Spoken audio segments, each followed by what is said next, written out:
Christopher Media. Let's make some noise. One day, a professional killer went home to visit his family and found his brother murdered. Now, who killed him? I don't know nothing. And listen, the only reason I came back to this crap house was to find out who did it. And I'm not leaving till I do. Michael Caine is Carter, a man with unbridled hate. Do you want to be dead, Albert? For Christ's sake! You knew what I'd do, didn't you, Albert? Listen, Grant, I didn't kill him. I know you didn't. When a professional killer hates, he turns animal. And there becomes but one law in the underworld jungle. Get Carter. Get Carter. Before Carter gets you. Don't let us interrupt you. Now. Don't you think you ought to get dressed first? Come on, Jack, put it away. You know you won't use it. The gun he needs. Out. Carter, the heated killer, the cool lover.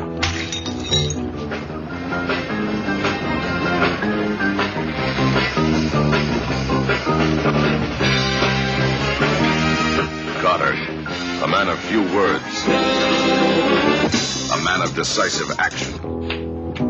I've come for you, Margaret. Take your clothes off. Few words, decisive action. Hate drives the hunter. No! Fear pursues the hunted. They'd have killed me! They killed my brother instead! Carter, spreading terror with an uncontrolled trigger.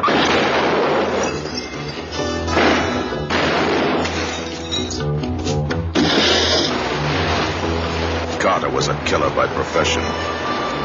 Now he is a killer by instinct. Michael Caine is Carter.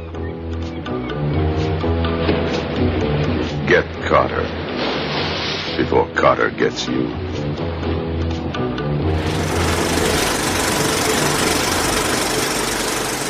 Welcome to the Projection Booth. I'm your host, Mike White. Rob St. Mary is currently flying blind on a rocket cycle. Flying blind on a rocket cycle? Instead with me this week is the lovely and talented Maitland McDonagh. Always a pleasure to be here. Also with us this week is the lovely and talented Eric Zaldivar. Pleasure to be here as well.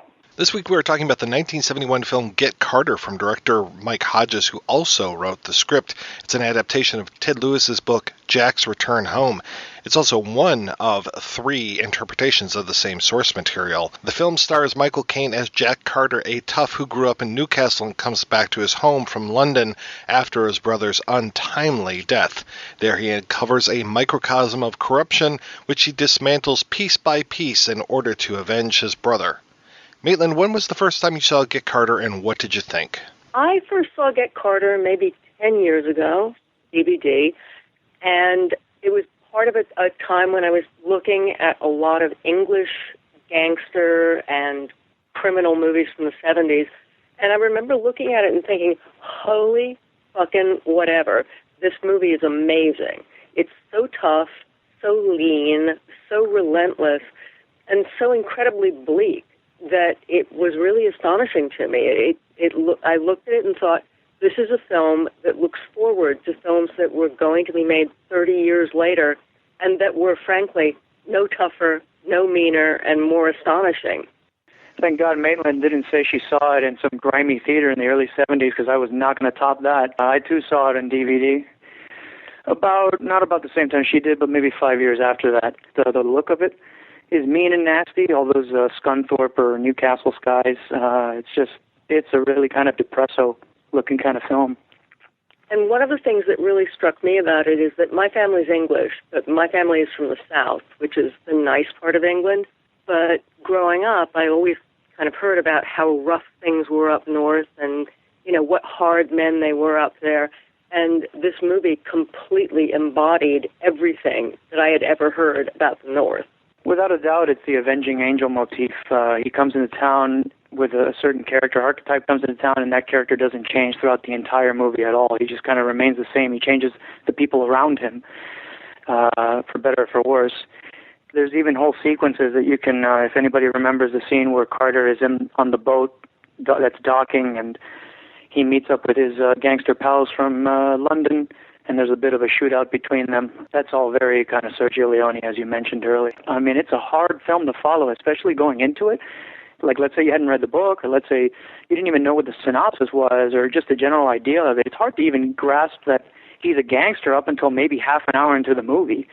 The two brothers at the beginning, his employers, they're unpleasant characters or what have you, but you don't really get a sense until maybe about half an hour into it, where it's like, okay, you can more or less figure this guy's kind of a villainous character, a criminal character of some sort, an underground character, and then you got to keep up with names, all these names, and all these people that are off screen whenever they have a long dialogue session. It's kind of a tough film to keep up with, but once it clicks with you, it's really something else.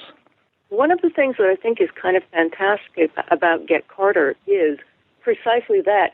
He's a bad man, and he admits it relatively early on. He says he's a villain. I think it's pretty clear that the guys he works for in London are based on the Kray-brothers, and they were very bad men, frankly.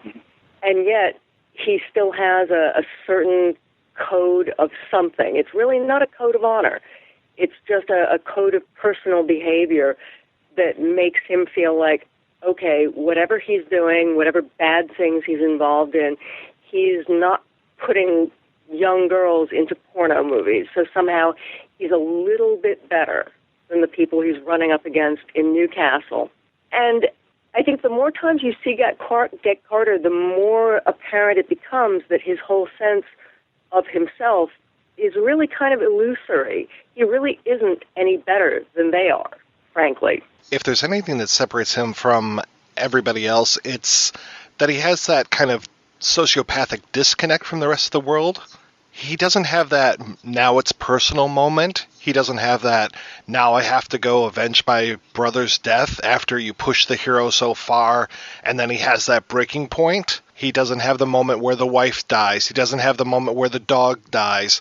He doesn't have that moment where his brother dies. This is not a moment of revelation where he has to go. It just feels like an obligation more than anything. He doesn't seem to be doing it for anybody, maybe not even himself, just maybe that it's the expected thing to do. He doesn't have that idea of how to interact with people. When it comes to things, his answer is always money. He is always trying to buy people off or pension them off, as he says. Money is his answer to everything. Money is the only thing he seems to understand. And he's doing this to everybody, even his allies, even the woman who runs the B&B, Las Vegas, the guy Keith, who used to work with Brother Frank. Everybody calls him a bastard, and he is a bastard.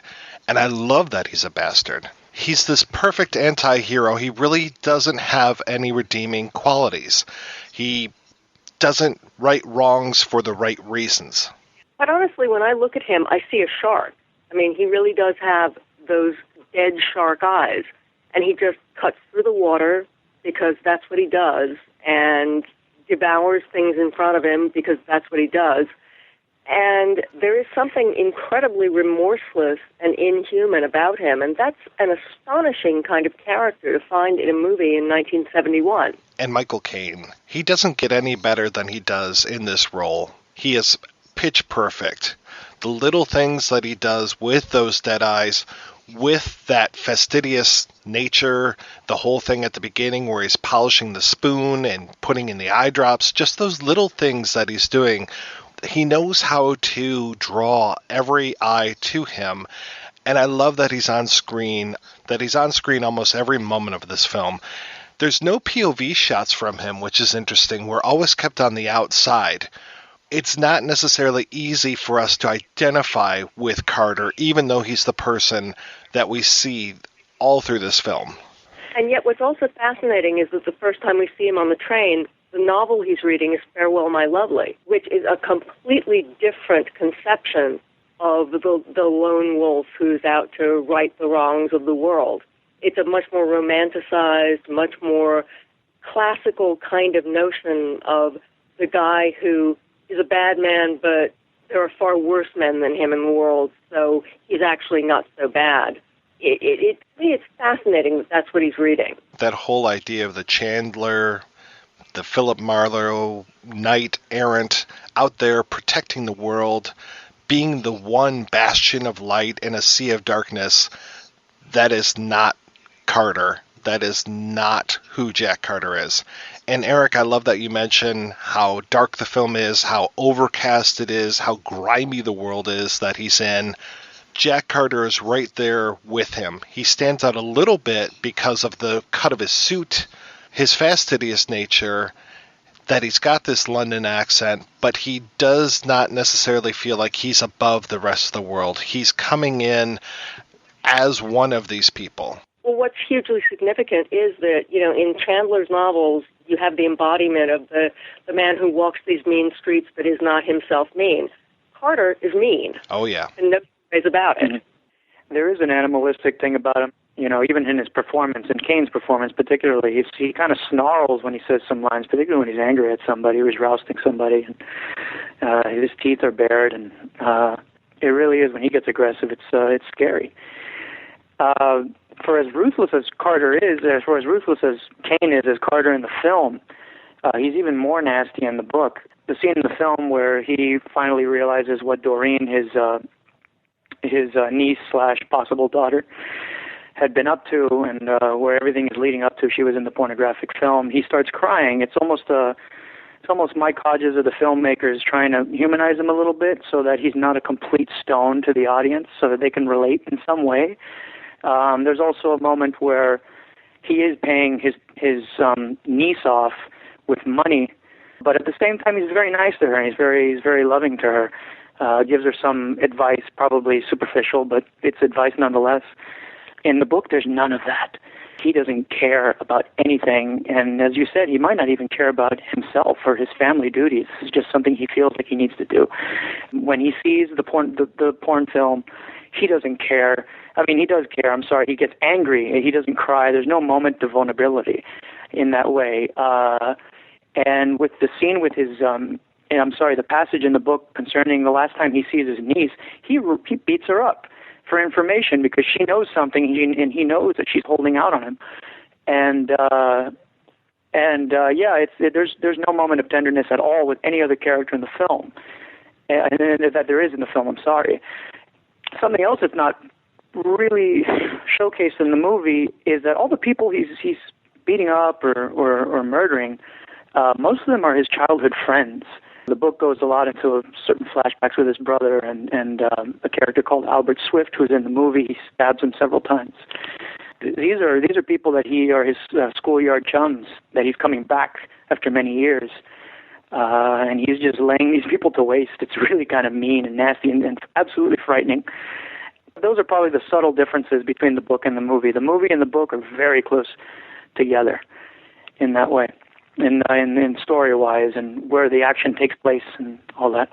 I did want to ask about one thing when it comes to the film versus the book. One of the things that I like about the film, per what Maitland was saying, is that the criminals at the beginning, these two brothers who are kind of based upon the Kray-brothers, we have Michael Caine as Jack Carter, who is definitely going out with one of the brothers' wives, played by Britt Eklund, who plays the character Anna, who I believe is called Audrey in the book. It's a great, dangerous situation for him to be in. He's disobeying these guys by going up to Newcastle, by mucking about, and they tell him, we're tied to this Newcastle mob. And the phone calls that he has back to Anna are this kind of only real tenderness that we get from the character. We don't get that with anybody else, not even his niece/daughter. And we get these great phone calls of him calling back to Anna, and they're almost kind of pornographic, especially the phone sex call, which is probably one of my favorite scenes in the book, in the movie. But one of the things I wanted to ask is, does he have those same kind of phone calls, that phone sex scene, particularly with Anna in the book, like he has in the film? I don't recall the details if there is not a sex scene, but a phone sex passage in the book, as there is in the film, which incidentally, I think it was Mark Carmode, the UK film critic, who claimed, I'm not 100% sure on that, but it's his understanding that that's probably the first time phone sex has ever been shot in a film, period. Maybe not shot, but released and what have you. The first instance of a phone sex scene. There is obviously a major relationship between him and Audrey. It's Anna in the film, who is the wife of one of the main Fletcher brothers. The relationship is there, and it comes to a head as it does in the movie. The sex scene on the phone, or the phone sex, or them getting intimate on the phone, to be honest, I do not remember. I want to say no, because it's something that I probably would have remembered. I also remember it from the film, and yet it's such an incredibly striking scene in the film. Not so much because it shows a more tender or more attentive or more sexually loving side of Carter, but because in the film, I can't help but feel that entire scene is done for the benefit of the landlady and making her uncomfortable. Yeah, he needs to sway her to his side because she has been kind of a pain, threatening that she's going to call the police because of all the people that are coming by, and he needs to get her on his side. And the best way to do that is by having sex with her. And that phone call is the entree into her bed. I'm flipping through the novel here. I actually found one, because there's many phone calls that go between her, Carter and Audrey. And he just says some crass things to her. There's nothing, they're not there trying to get intimate with each other. Her husband's in the same room. She's pretending to talk to a friend of hers. And just before she hangs up, he says, "You have lovely tits." And she just hangs up. So that's as far as it gets, I think.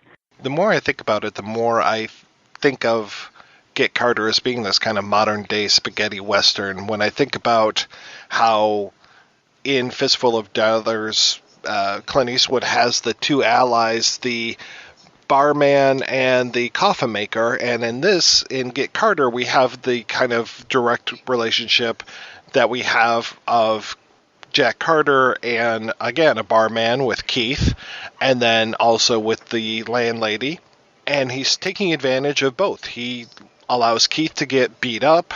He is taking advantage of the landlady, but there's a really good interplay between these characters, especially when the cremains show up of his brother, and she kids saying, is he going to be spending the night then, and having a joke at the box's expense, as it were. You're doing my job for me here, doing all these spaghetti western analogies.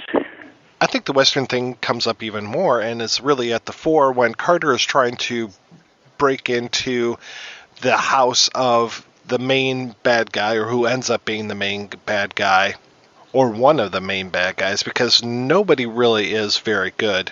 So we have Carter coming to town, and he makes an ally with Keith, who is, I always like that actor. He is best known to me as being one of the criminals in Krull. Anyway, he comes to town and makes a couple allies between Keith and the landlady, like I was saying, and then he begins his investigation.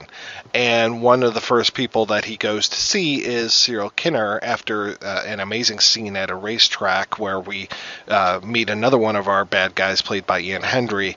But he goes to see Cyril Kinner, and the break-in at the house is pretty amusing to me, as far as him running through the woods and taking out the guy with the big branch from the tree.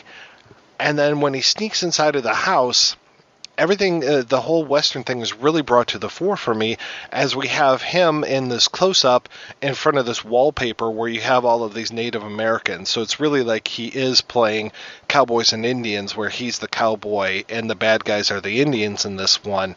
And it's kind of a nice little moment, and if you don't catch it, you don't catch it, but it's just it really brings the whole idea of this being a modern-day Western to the fore for me. It goes well with how tacky so much of the settings are that he goes into. I think the English term for that is tat. It's all tat, everything. From the covers on the beds to the awful wallpaper. It's all so horrible and middle brow, trying to be something better. It's a very, very English thing, and it is horrifying. Yeah, that very much brings to mind Brumby and his house, where he really seems to be defined by his house, where corruption definitely has bought him his house. He seems to be the only one with a decent place, though he definitely is not a decent man, as we soon find out. One of the things I really like about Get Carter is how much it looks forward to David Peace's novels, the Red Riding novels, which are set in a very similar milieu, but are astonishingly 100 times more brutal about the north of England. It's interesting to me that three of the most violent films that were out around this time, Clockwork Orange, Get Carter, and then Straw Dogs, were all set in England, and specifically with Straw Dogs and Get Carter, that they're set in the north of England. You know, they're not in the big city. And I know it wasn't necessarily a British industrial town, but Straw Dogs was definitely a British town where we have a lot of bad things going on behind the scenes, and then eventually come to the forefront. Yeah, it's a creepy British, basically a farming town. But yeah, that incredible violence is lying right under the surface, and it just takes a little poke of the stick to bring it out. And I like that we don't even necessarily see police very often in Get Carter. You just see them in one scene over at Cyril Kinnear's house. In most other films, you would get at least a cop, maybe a corrupt cop, albeit, at the very near beginning of the film. But there's no law necessarily to be had. No, yeah, the law doesn't seem to figure into it too much. Carter does take damning evidence and sends it to Scotland Yard, if I'm not mistaken, at one point towards the end, right? He's sending it out of town. I think it's very clear in this movie that the police either don't care or have been bought off or just feel like, oh, well, this is lads being lads. There's a real complicity on the part of the police in the kind of things that go on in this movie. I do want to shout out to John Osborne's performance as Cyril Kinnear. He plays it so well and just so serpentine. The way that he pitches his voice, the way that he is so genteel, such the master criminal, as it were, talking to Jack, talking around Jack when we have that poker scene at the beginning. The line about him talking to the one woman saying, Glenda, you don't offer a man like Jack a drink in those piddling little glasses. Give him the bloody bottle. Which is also kind of a nice way to telegraph the whole idea of Frank's brother having a whole bottle of whiskey poured down his throat. There are so many times where we're being told things either via dialogue or via visuals. There's a great line in the audio commentary where Mike Hodges is talking about the opening scene, and we have Carter standing there in the apartment of his employers pulling the curtains, and Hodges is saying, yep, that's it. That's curtains for Carter. He's not going to survive. And apparently even the guy who ends up shooting him at the very end of the film is at the beginning of the film in the carriage of the train when he's going up to Newcastle, which is great that he's had that specter with him the entire time. You got there before I did. I was going to mention, the foreshadowing's heavy. That guy is right in front of him the entire train ride. And that's another one of those things where I didn't even notice that for the first maybe 4 times that I saw this movie. It took until I started reading a book about Get Carter where I realized, oh, all right. It's a film that's very rewarding on multiple viewings. It's and not in like a superficial way, like, oh yeah, curtains for Carter and all that stuff. It's just like you pick up on little things here and there you didn't understand or didn't hear the first time, or the second time, or the third time, or the fourth. It really rewards the viewer. It's funny that all three of us kind of saw it around the same time. I think, Mike, you said you saw it a little bit before we did. Wasn't it rediscovered? Tell me if I'm wrong. Wasn't it rediscovered here in America in 2000, somewhere around there, just before the remake with Sylvester Stallone? It was something that's just kind of new. Even in the UK, it wasn't appreciated up until much later.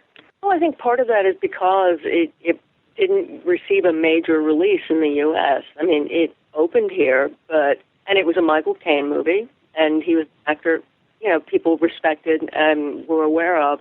but I don't think it was ever treated as anything special, anything that got the kind of publicity push that many other movies got.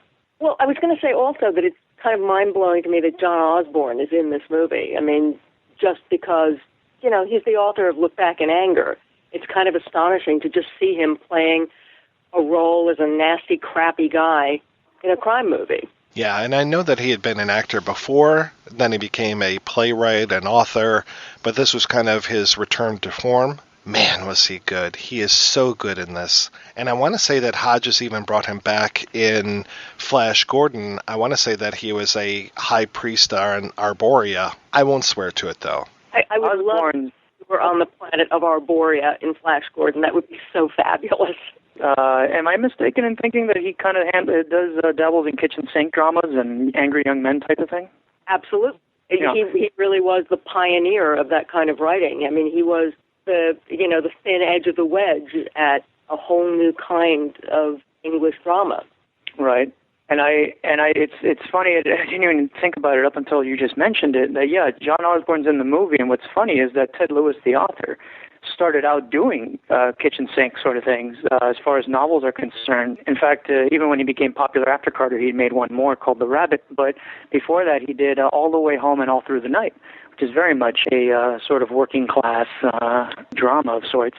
I was aware of John Osborne, I just had forgotten completely that he plays Kinnear, right? So I'm pretty sure there's no connection whatsoever. I'm sure it's just a coincidence, but it is fascinating nonetheless. The author got started doing these things first. Before doing Get Carter, or rather Jack's Return Home, that was his first major seller. We're going to take a break and play an interview with the director of Get Carter, Mike Hodges. I read that you were a certified chartered accountant at one point. I qualified when I was 22, and the reason I did it is I was an only child, and my father was a commercial traveler, and he wanted me to have a profession. So I said, well, I really wanted to go to RADA, the Royal Academy of Dramatic Art, to learn stagecraft, but they said they thought it was better I got a profession. I said, which one? So they said, well, you're good at maths, so why don't you become an accountant? So I said, okay, but when I do that, then I do what I want to do. So they didn't really believe me, but that's what happened. So I never practiced, I just qualified. So that was your fallback? No, it wasn't my fallback. I hated it. I was never going to fall back on accountancy, I'm afraid. But it proved useful to me later on because I was, I've always been good on budgets and coming in on time and on, under budget often. So it has proved useful. So how did you end up getting into show business? Well, after I did accountancy, so I was 22, then I had to do national service, which was 2 years in those days for all men. And it was deferred because I was doing accountancy. So then I did 2 years in the Navy, and I was on a minesweeper. I could have got a commission being an accountant, but I didn't want to be an accountant, so I went on the lower deck. So I was able seaman Hodges for 2 years on a minesweeper, which was attached to the Fisher Protection Squadron. So I went all around England. All around the British Isles and up to the Arctic, up to Iceland, and up to Norway. With the perversity of life, was because I loved the sun. So they decided that was my course for the next 2 years. So having done the national service, I then came out, and commercial television had just started up in this country. So I decided I'd try and get a job in that department, and I met somebody who told me I couldn't get a job with any of the companies at all because I had no experience whatsoever. And I eventually got a menial job working with teleprompter. You know what a teleprompter is, presumably. So it's an electronic queuing device. And so I got this job, which I did for about 2 or 3 years. It allowed me time to write, and I got enough money to live on. We got £10 a week, no overtime. But it was a great experience for me because it meant that I would work for the BBC, I'd work for all the commercial television companies, work for film studios. So whilst the job itself was pretty tedious, I was able to observe what was going on. So I learned an unbelievable amount during that period of time. So that's how I started, you know. And of course, the other advantage of the job was that you met a lot of people. And you travelled up to the north of England to do television shows in studios up there. So you'd be in the train with the producers and the various people. So gradually, you acquired a group of friends, and one of them offered me a job writing job, and I sort of gravitated through that way up to eventually becoming a director. Was that a fairly difficult path for somebody to take to get to a directorship at that point? Well, it was weird, actually. I mean, I was very lucky because when commercial television started here, there was nobody experienced in that form of television, which was totally different to what the BBC were doing. I don't mean in terms of content and everything, but we had, commercial television obviously is sustained by commercial breaks. So it was a kind of specialized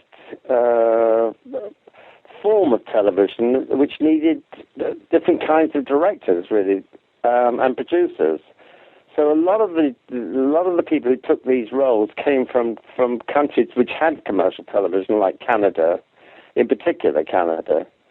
And there was one guy there called Lloyd Shirley who came over with among many other directors, and he became a producer. And he took a shine to me, so he was the guy who offered me the first writing job, and then his own career progressed through to current affairs, so I became a producer of a semi-religious program for young people.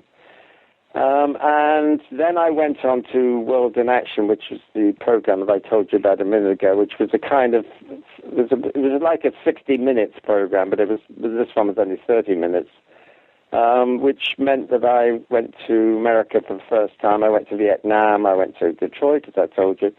When I'd finished there, Lloyd had then become head of the arts section of the same television company. So he asked me if I wanted to produce an arts program, which was called Tempo.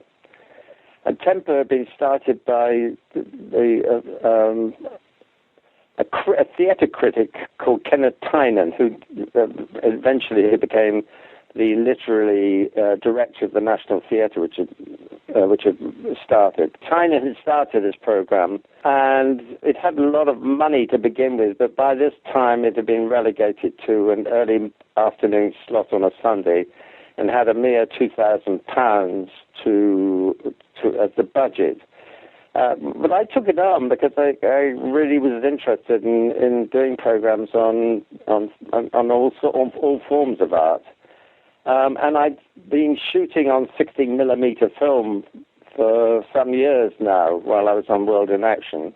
So I took the job on, and we then did a whole series of profiles of people like Harold Pinter, Jacques Tati, Jean-Luc Godard, the range of people that we did over the next 2 years, and programs about them was extensive, and they were all pretty well on 16mm film. So then Lloyd moved on. He became head of drama. So as you can see, I'm sort of going in his wake, actually. But I convinced him that in those days they were to do all their drama on video, which was very cumbersome. Initially, when I started, most television was live, and I was a teleprompter operator. But by now they had video, but the editing process was complicated and slow. And it wasn't such an easily sellable commodity as being on film. So I talked Lloyd into starting to do the dramas specifically on 16mm film, and he commissioned me to write the first one, which is called Suspect, on 16mm, which I wrote and directed and produced, which cost him a magnificent sum of £12,000. So these were 90-minute films, and then that was successful. So then I did the second one, which was called Rumour. And Rumour was, again, successful. And as Suspect, the first one that I did, was very much a kind of Chabrolish murder story set in the countryside. And the second one was really much more influenced by the French New Wave of Godard and and Truffaut. As much, I was doing a lot of flashbacks and flash forwards and things like that. But it was about a gossip columnist who was a cheat and a liar, and it was kind of sweet smell of success in some ways. It was a similar sort of arena.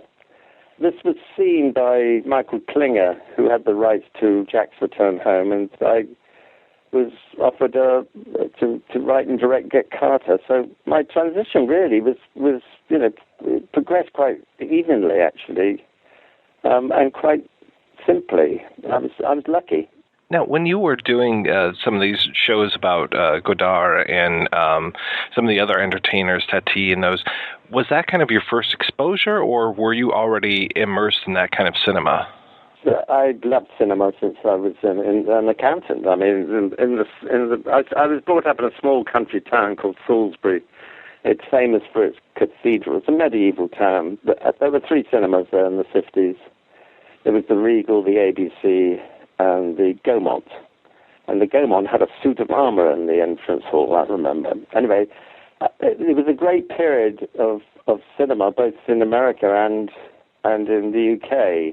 In America, you had people like Billy Wilder, making a film every year virtually. And here we have Powell and Pressburger and Lean. And so it was a great era of cinema, in my opinion, probably the greatest ever. You didn't get any, in this country town, you didn't get any foreign films. There was one, I remember, there was a Kakianis film, A Girl in Black. It was the only foreign film I ever remember happening or reaching the cinemas there. So I was already, well and truly indoctrinated with films. And there was a magazine called The Picture Girl, which was filled with sort of pin-up girls and various other things, but they had some very good critics, so I was well guided actually into what I saw all about Eve and Ace in the Hole and a whole range of great films. And of course it was a great era of Americans, particularly American cinema, I think, with Guzan and all those great, and with Brando and all those extraordinary films that were coming out in those days. So already I was imbued with that. And then when I came to London after my 2 years in the Navy, I then began to get to see foreign films, like the whole of the new wave, as I said. And then there was Bergman, there was Fellini, there was the great tradition of European cinema as opposed to British cinema. I was opened up to. So yes, I was already imbued with the culture of cinema. I have to say that I wasn't really up to speed in terms of art or painting or theatre or but cinema, because it was easily accessible for me. I was pretty I was pretty well informed. Now, I know you wrote Rumor and Suspect. Had you done writing for any of the programs that you worked on before that? Well, with all the World in Action and the various other programs, you wrote the scripts for those together with your researchers usually. So yes, but it wasn't drama. They were all factual programs in the main. So it wasn't that kind of writing. But during the period when I was a teleprompter operator, I wrote I was on the train going up to Manchester, which is in the north of England, and the head of the drama department, which is another Canadian, his name is Sidney Newman, who's very famous. He went on and took over the BBC's drama department as well. And I knew he was looking for a script on euthanasia. So I wrote on my own time while I was a teleprompter operator. I wrote a script called Some Will Cry Murder. And whilst it was never made in the end, although they deliberated on it for, about 6 months. But it did get read by a lot of people, and that's when I really got offered my first writing jobs. But they weren't drama, right? It wasn't drama. There were short stories and various children's short stories, things like that. So no, I didn't really have a background of writing drama, certainly. Now, it's pretty remarkable to me that you get this project, the Get Carter, with the Ted Lewis novel and everything, and then you're writing and directing a major film with, Michael Caine was a fairly major star at the time, correct? Yep, indeed. When Rumour went out, was transmitted, I think it went out early January, anyway, by the end of January, this book came through the post, believe it or not. I didn't have an agent, even. And the book came through, and it was Ted's novel, which is called Jack's Return Home. So, and came with a letter which said, would you consider writing and directing this? So I read Ted's book, and it immediately struck chords with me, largely because of my days in the Navy. I had sailed up the East Coast, or in fact, all around the British Isles. And this is in the 50s, it's 50 years before I got to make Get Carter, and I'd seen such poverty, such degradation. I really was quite shocked. And I was sort of unaware of it, really. I came from a small country town, and because I was dressed in bell-bottoms, I was just a matelot.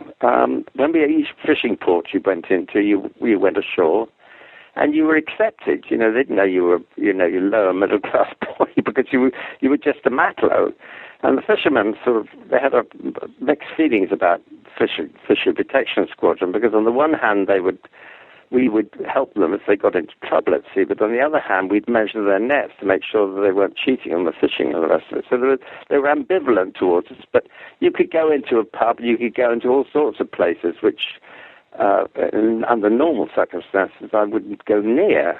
But the alternative was to not go anywhere at all. So I witnessed and met all sorts of unbelievable people and went to extraordinary Hogarthian places. So when I read Ted's book, it immediately rang bells for me in terms of the locations and the people that I'd seen and during those 2 years.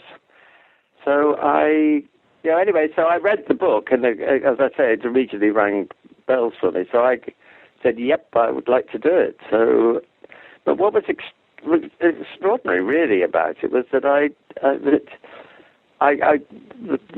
got the book.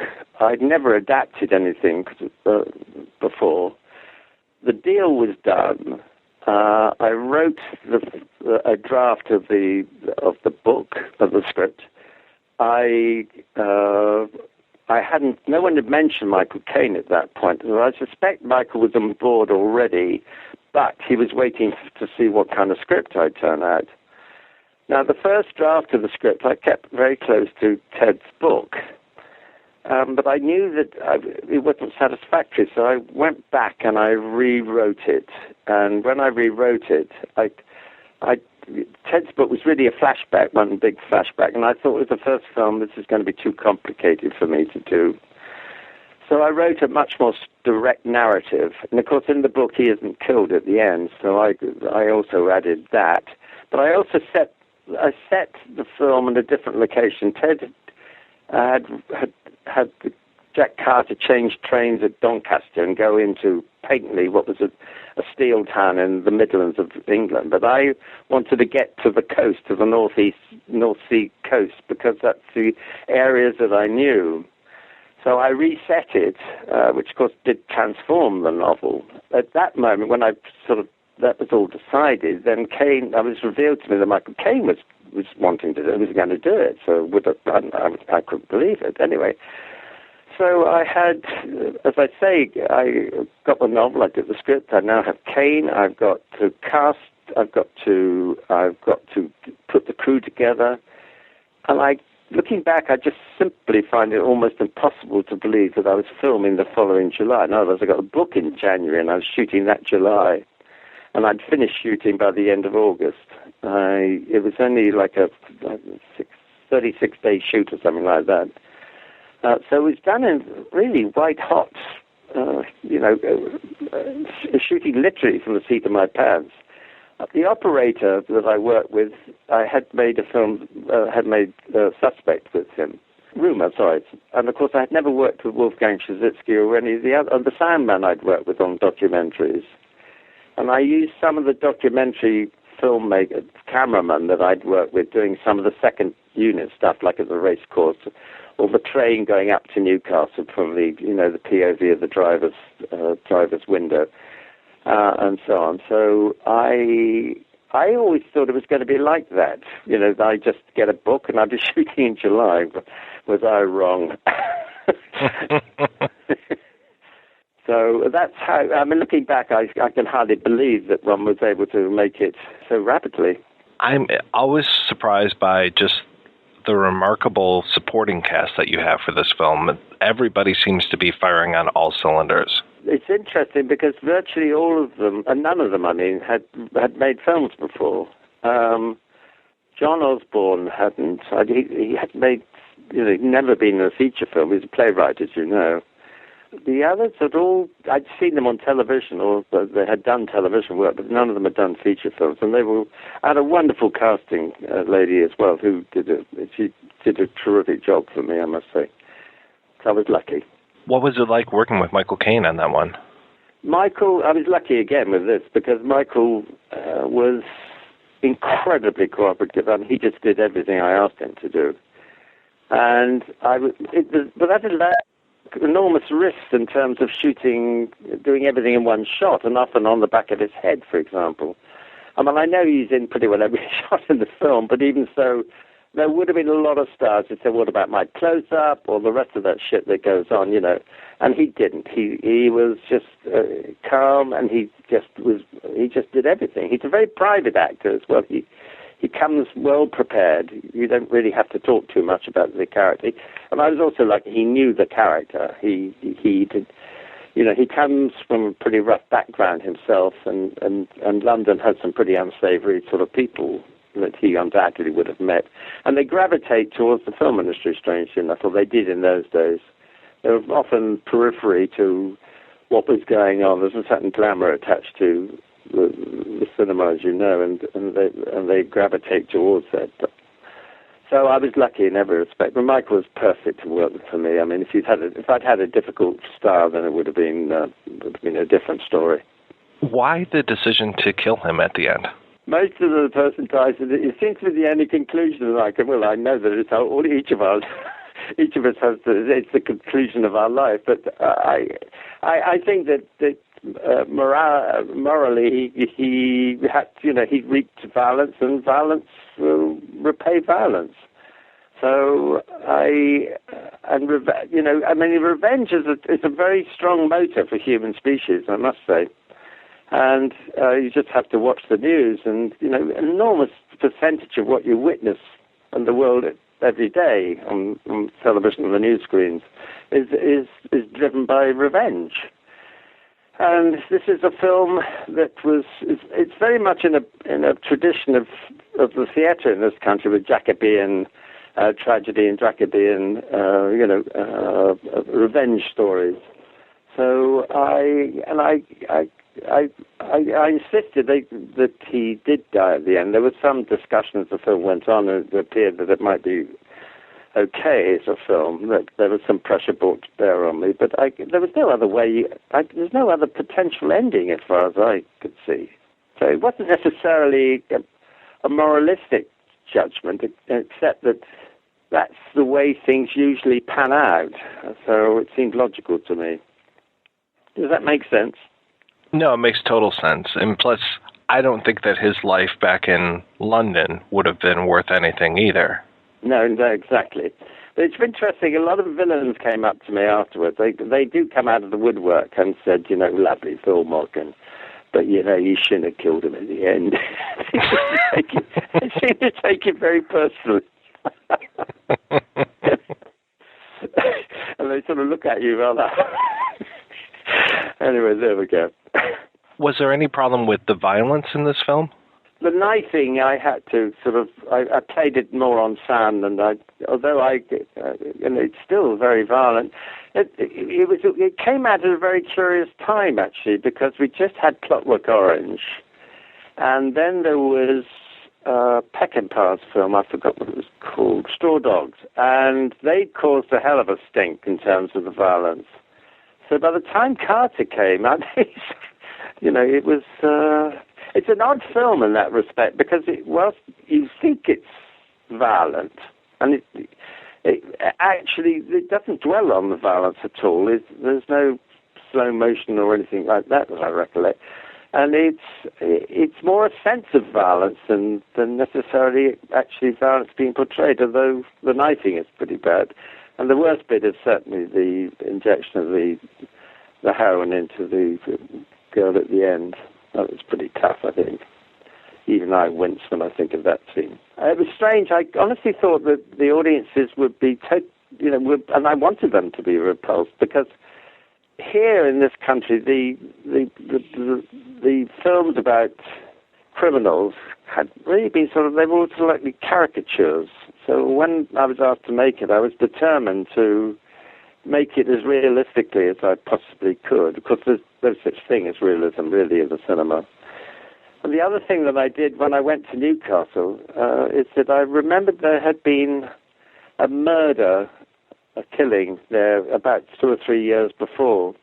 So I started investigating that through the press cuttings and things. It was called, believe it or not, it was called La Dolce Vita murder. And La Dolce Vita was a big, in those days in the provinces in England, you had these big clubs for working men's clubs, but they were sort of very Vegas-like. I mean, I'm not comparing them to anything in Vegas, but they had that kind of quality.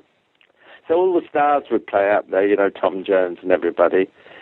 And they were kind of like a paradise for working people. Looking back, I have no idea how they could afford to go in them. Anyway, the Dolce Vita was nicknamed the La Dolce Vita murder because the guy was found shot in a Jaguar parked underneath a bridge nearby. And I started investigating the story. The perpetrators had been arrested and were now in jail for life. But what it did do for me it was very much like working on World in Action.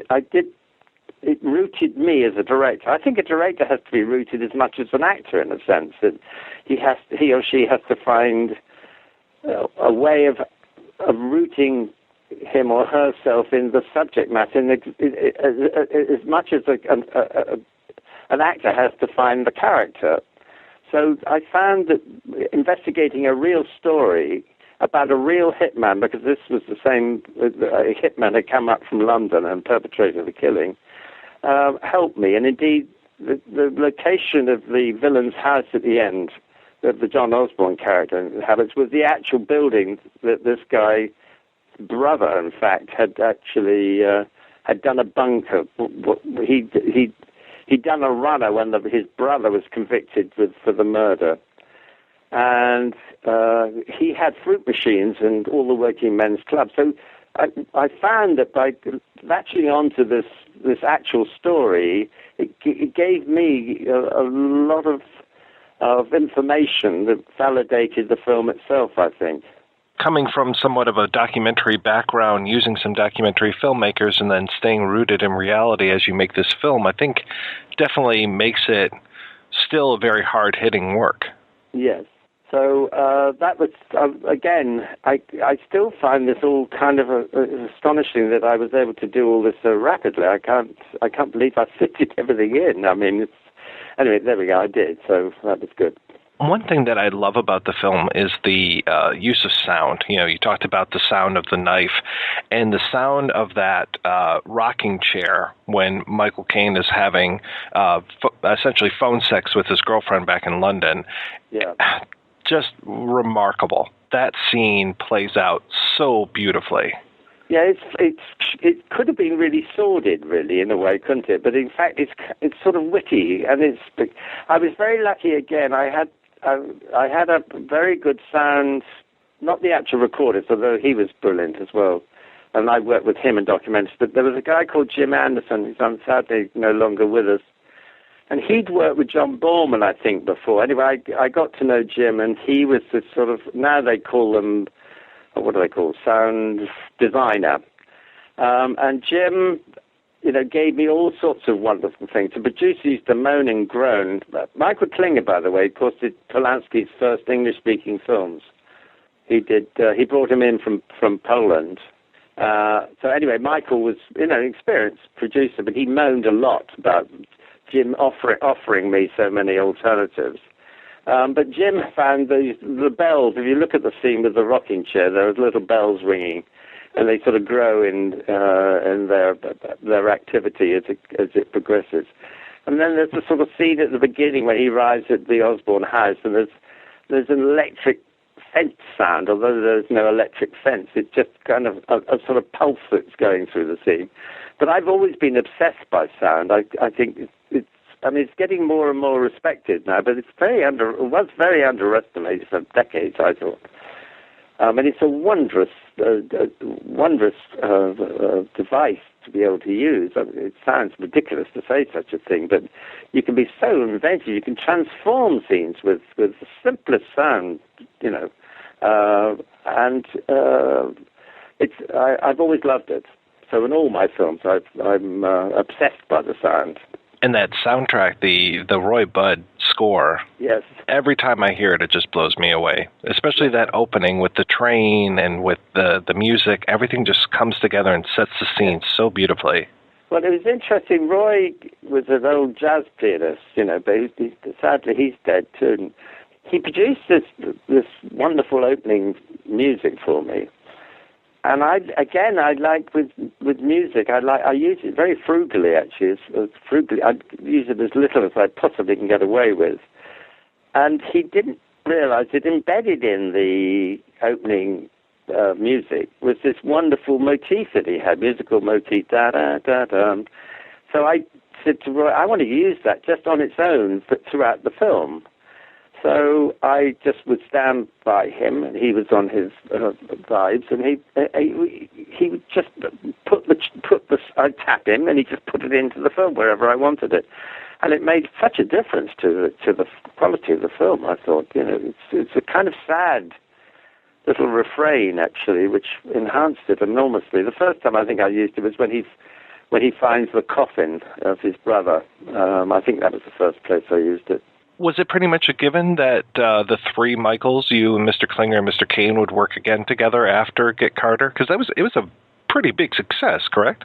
Yes, it was. It got thrown away in America, sadly. MGM were going bankrupt. I seem to suffer a lot from bad distribution, but it made a big impact among the cognoscenti in America, although the distribution. They went straight to the drive-ins almost immediately. But it had been seen in Hollywood. I remember Michael Klinger ringing me and saying Don Siegel had seen it, and he just thought it was wonderful. And of course, he would do, because he would have made that film probably the same way as I did. I mean, he's a bit surprised at how quickly I was able to get it shot, but I was very... So a lot of people did see it, you know, as it counted, although the film itself was thrown away. Anyway, so when you're going back to your original question, when we finished shooting and the film was successful, certainly very successful here, we did discuss. Michael Klinger kept offering me various scripts, and I said no, I didn't want it. So I was determined that it was going to be an original script, and I wanted to do something different. It's odd because I was quite shocked by it when I saw Carter. It's my first feature film, and I'd never seen anything of mine with an audience, really. And the audience, to my surprise, weren't shocked by the film. They seemed to enjoy it. So I really wanted to do something completely different. So I hung out to write my own script, which I wrote. Originally it was called Memoirs of a Ghostwriter. And so the UA put the money out, but they didn't like the title, needless to say. So it ended up being called Pulp. Which I loved doing. I had a wonderful time making that film. Now, did that one move as quickly for you as Get Carter did? No, it was, again, it had terrific reviews, but it didn't. It was, I think, ahead of its time. It was quite sophisticated comedy. I don't know whether you've ever seen it or not, but and it Mickey Rooney and Lionel Stander, and it was a sort of, it was my love affair with the B movie, really, because I used to love the B movies, often more than the A movies when I was a young man. But it had great reviews, but it had no distribution basically in America, despite great reviews both on Time magazine and on television. They gave it the red carpet treatment in Philadelphia, of all places. and it just died. I mean, so, I always remember W.C. Fields was reputed to have had on his gravestone, better here than Philadelphia. Well, I mean, they would say. And then we got all these great reviews, but it wasn't running anywhere. So they rushed around trying to find a cinema, but of course it was too late, really. And here, it also got great reviews. But the other thing is, actually, weirdly enough, is I used the voiceover technique. And I used it in The Suspect. So with the journalist, with this creepy gossip journalist, you could hear his copy, and you could see that he was just a liar. He's a blatant liar. So the same as Billy Wilder did, for example. He started a lot of his films with a voiceover, like Sunset Boulevard and so on. But with Pulp, I used it all the way through because he's a sort of trashy writer. So he is using his, again, he's sort of telling a story in a sort of Mickey Spillane kind of way. But the real problem was that the cinemas in those days, certainly in the UK, the sound system was just terrible. So whilst it worked on television, in Suspect, I don't think it, because the sound system was so awful, you had to really strain to hear the voiceover, which is a very pathetic excuse, maybe. But I think the film was just a bit too sophisticated, frankly, for audiences, maybe. When it comes to the actual making of the film, was that as straightforward and simple as Get Carter, or was this a little bit more difficult? Writing the script was kind of hard because I was doing something completely different. Have you seen the film ever at all? Yes. You have. But then that I was trying something really quite hard to do, which is to write something which is defying belief and making people believe it. And it's a sort of satire, but then it does turn to be quite black at the end. Again, I have to say that I based it on, a story, a scandal that had happened in Italy, on the Montesi scandal, when this young woman was found drowned on a beach near Rome. And this scandal went on for like 10 years. It was absolutely, it wasn't hysterical because the girl was dead. But they involved everybody in it. The Pope, everybody was meant to have had a hand in this girl's death. So I based, I used that quite a lot in the script. It gave me my structure, and the hunting lodge and all the hunters, which is again were meant to be the people who'd involved. And they'd sexually abused her and so on and so on. Anyway, so I based it largely on the Montesi scandal. And indeed, I was going to shoot it in Italy, but everywhere I went with the location manager, I found that the locations were all going to be too far apart to be comfortable. And every single time we did anything, the guy would say, well, we'll have to pay the mafia. So I thought, oh, this is insane. So it's like it was like being in my own film, actually. So I rang Klinger, and I must say it was amazing, actually, because I rang and said, listen, I think we're going to be taken to the cleaners if we shoot it in Italy. So I said, I know Malta, which is a small island nearby, near the Mediterranean southern, well, you know where it is anyway, well, I tell you.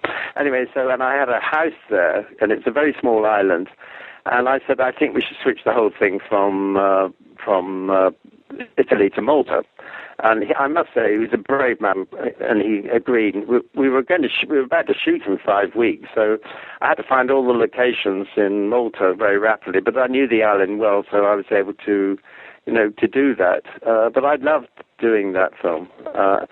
Caine didn't like it because he hated Malta, but otherwise, so they said when an interview with Michael. The Malta Times said, what do you like most about our island? He said, the first plane out.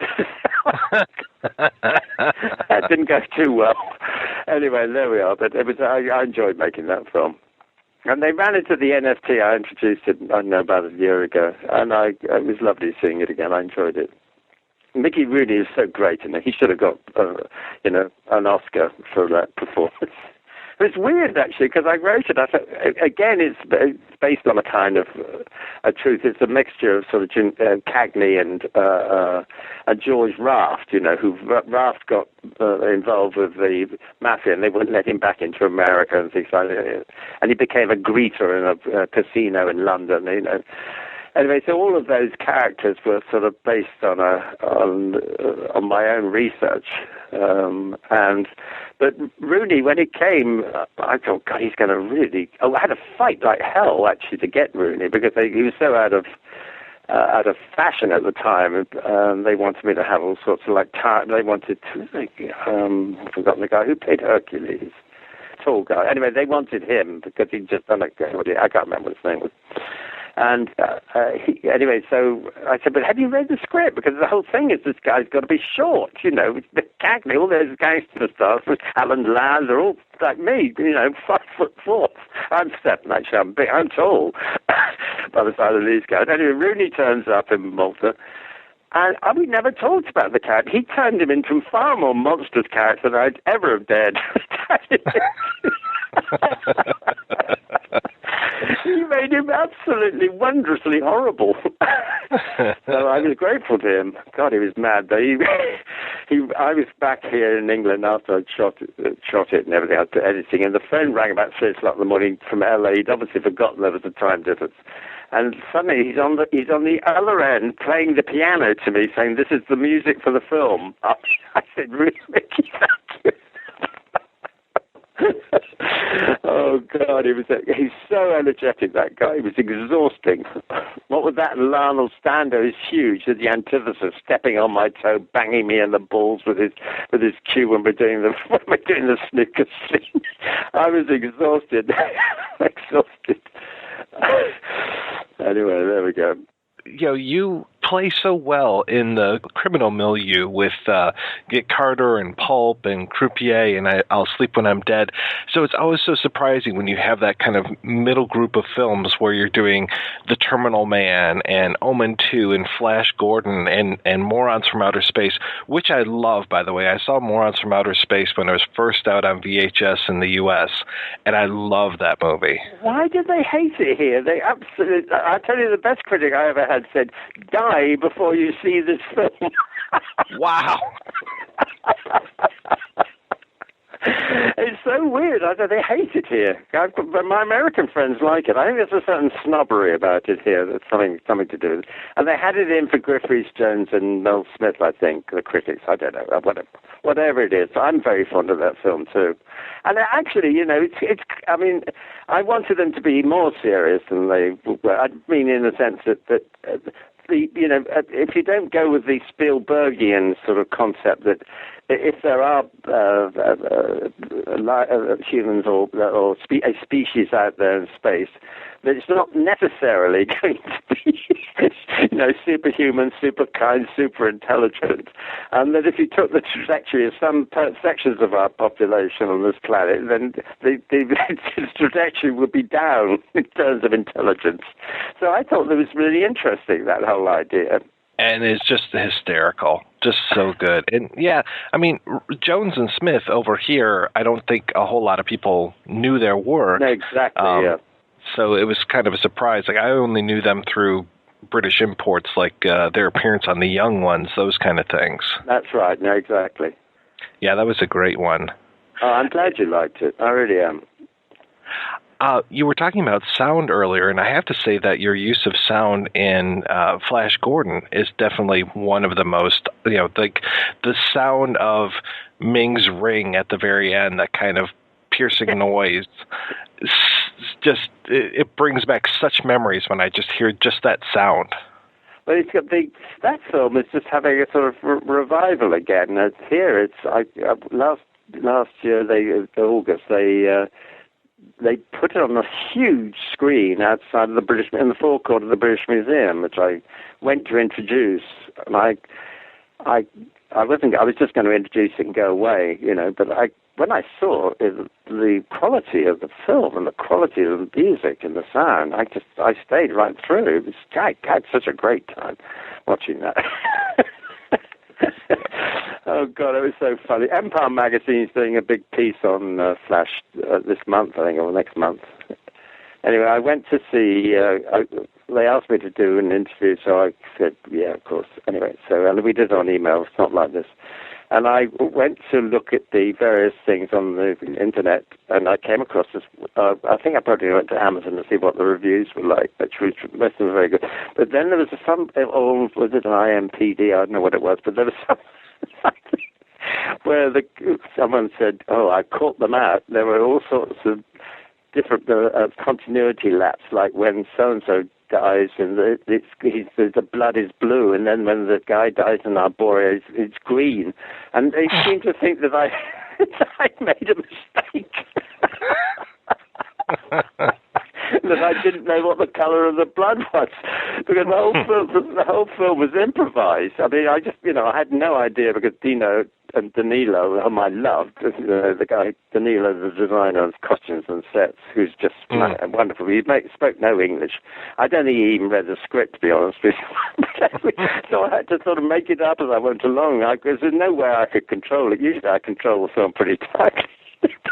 With these two, I really just had to wait to see what they presented me with, Danilo in particular. So I just made it up as I went along. So suddenly, when the first guy gets a sword in him, I think, he's a prince. Well, let's make the blood blue. So, I had this wonderful crew who would rally to all these insane ideas as one went along. And it was just fun. I think that's probably why the film it's like a souffle, really. So accidentally it rose. Let's put it that way. And that's another one where the score is so wonderful. What was it like working with Queen on that? Exhausting. They were amazing, but I had filmed rock stars before. I filmed Rolling Stones and Beatles and anyway in the 60s. But we had 21 days when they would start at 2:30 in the afternoon and finish about 4, 5, or 8 or whatever time it was in the morning, right? And I had 21 days of that. But of course there were 4 of them, and there was all overdubbed, so only one of them would have to come in, right? God, I was exhausted. And of course the sound levels were so enormous. But it was joyful, I have to say. It was wonderfully. They were just terrific to work with, and very inventive. They came up with all the themes, which we worked in before they did the final score. So they did a rough track. They didn't have specific places to put them. They just came up with various ideas. And then the editor and I, Malcolm Cook, and I basically worked them in so that they could see where they would be going. And they were very inventive. Brian May, in particular. Freddie was just delightful and incredibly talented, actually, I must say. But Brian May was a sort of force of organisation. Let's put it that way. So it was a delight, I must say, to work with them. It was Dino's choice. I mean, it's very embarrassing because when they came to see me on the set, there was Pink Floyd outside of the moon booming all over the street. So I sort of had to switch off as quickly as I could. But it was actually Dino's idea. I don't know how he came up with the idea, but Dino was like that. And I'm very grateful because they sure, changed that film a lot, made it really work well. I was just rewatching it this morning, and just the use of colors. I mean, Ming's throne room is just gorgeous. Yes, no, Danilo is. See, that's what I love about the film. It's the use of primary colors. It's sort of, Star Wars. It's a terrific film, but it's very grey and sort of boring, actually. By the side of this, it really is, a true strip cartoon film. I mean, that's what it is. But it's true to its origins, I think. I mean, really and truly, when I was very reluctant to make it, because I'd done nothing to do with special effects or comics. I wasn't really I was into British comics when I was a kid, but they were very different to the kind of comic heroes of America were having. So I was terribly reluctant to do it, but and I didn't know where the hell to begin. But of course, I just Dino flew me to New York on the Comet Air on the Concorde, with, hey, Mac, can I give you a bumper phone book of Flash of the Good? And so he gives me, and I go on Concord, which is all businessmen those days, and we take off to New York, and everywhere flattens out, about 50,000, 800,000 feet above.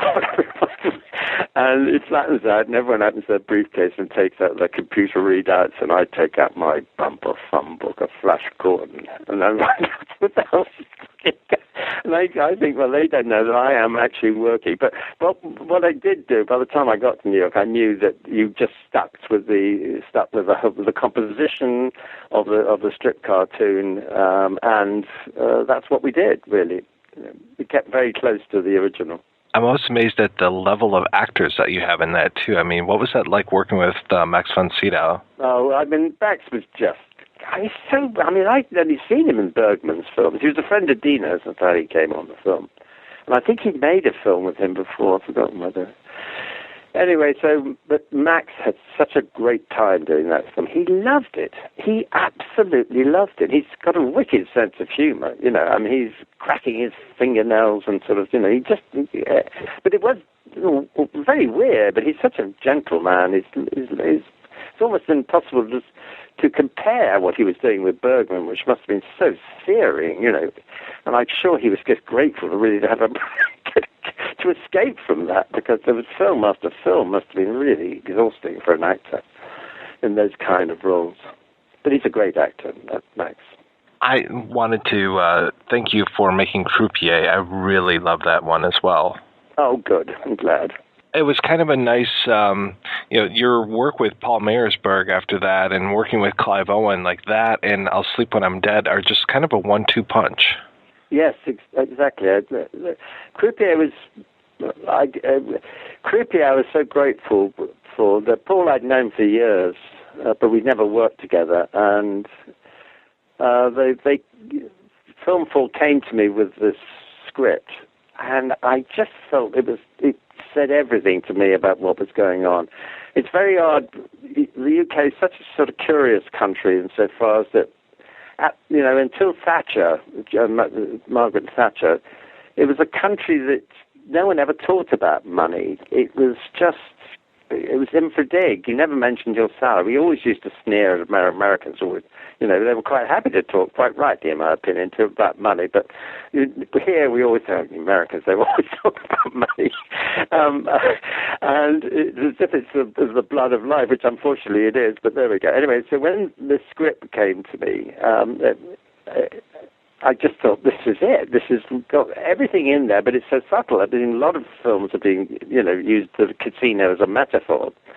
But somehow this didn't, it had a completely different slant in it, because it was from the croupier's point of view, not the gambler. Usually it's from the gambler's point of view, like Beta Zange and films like that. And even Casino with Marty's film. So this had a completely different angle. Anyway, when Paul and I said, yes, I'd like to do it, he and I then worked together for, I suppose it must have been 3 months. He was living, did he live in Paris? No, he was living in London. Anyway, so we met, every week when he would rewrite, because we had to get the writer side of Jack Manfred right. It's very dangerous to have a writer as your main character, because you've got to decide whether the writer's a good one, or most of us have got one novel or one fictional piece in this, but that's often it, if you've got that even. And the number of, throughout one's life, one's met so many people who, you say, what are you doing? And they say, I'm writing a novel, and then you never hear about the novel again. So getting that side of Jack Manfred right was the most difficult thing. Anyway, we worked on it, and eventually we got there. So again, in the initial meetings, I was saying, about the sound again. I said I want to take the sound of the casino and put it over his personal life. So you hear the roulette wheel, you hear, the casino spills into life outside of the casino. And the other things that I did with Paul, really, during that initial period, was that I put the Jack Manfred he had living on the first floor of a flat, his apartment in London was on the first floor or second floor, I forgot where. And I said, no, he's got to be in the basement, So we put him in the basement. And then I said, and the casino, because a lot of casinos in London are in basements, so thank goodness, I said, we must put the casino down in the basement, so you never see daylight in that film at all. Even the tennis game, I managed to, during the floodlights. So you never ever see daylight, which is where I wanted it. It gives you that awful sort of, feeling of darkness and sort of an underground in a way, and. So that was a major a shift, I think, actually, in terms of the film. And anyway, when I made the picture, I said I wanted the sound to spill over. I'm glad that I put the casino down in the basement because I had to, the deal. A lot of the money came from Germany, which meant that it had to be shot in Germany. So. We've had so many years. We had Euro-pud films where in other words, the money came from different places. And you've got these awful films with sort of, with terrible actors trying to speak English and things like that. It was really comedic, really. But anyway, I built the casino in a studio, which meant that I could easily, incorporate it into the film without you knowing that you were in fact in Germany when you're in the casino, and his apartment as well, which we built in the studio. And I'm glad I made that a basement because it makes it so much easier, to cheat in that respect. So I did that. I felt a lot of Melville when I was watching that film. Yes, you're quite right. I have to confess. I own up to that. No, the last... Is it the last... No, not the Last Samurai. Which one is it? The Samurai. Le Samurai. Le Samurai. That's, it's a wonderful film. But they're all he's a wonderful director. I loved his films. I felt a lot of Bob Flambert in there as well. Yes.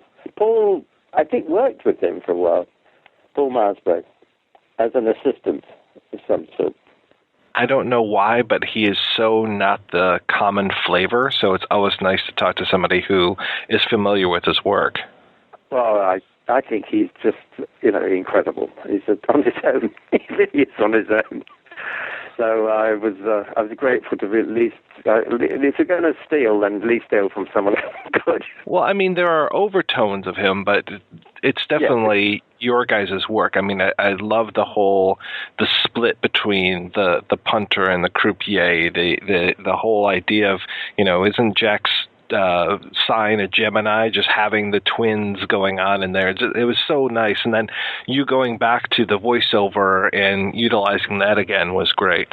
Yes, I agree. By that time, the sound systems were better in the cinema, I'm glad to say. It's interesting because with Pulp, for example, or indeed with Rumour, you could write the voiceover afterwards in a way, but I had Clive learn the voiceover. Normally actors wouldn't have to bother to do that. But why I asked him to learn it so that when he's not speaking, he knows what he's thinking. And it made an unbelievable difference to the way his face, which is, as you know, he doesn't it's not grammated, it's very subtle the way he uses it. But the thoughts that he's having, which were finally matched when we did the dub and everything, and recorded the voiceover, worked so well. But in addition to not just that his reactions to what he's thinking are so perfect, but also it allowed me the freedom to move the camera, knowing where the voiceover was going to come in, and him knowing where the voiceover was coming. So I could give it a kind of, it had a flow which I always seek to get, simplicity of, but you can hold shots that are single shots and still maintain the pressure of the storytelling.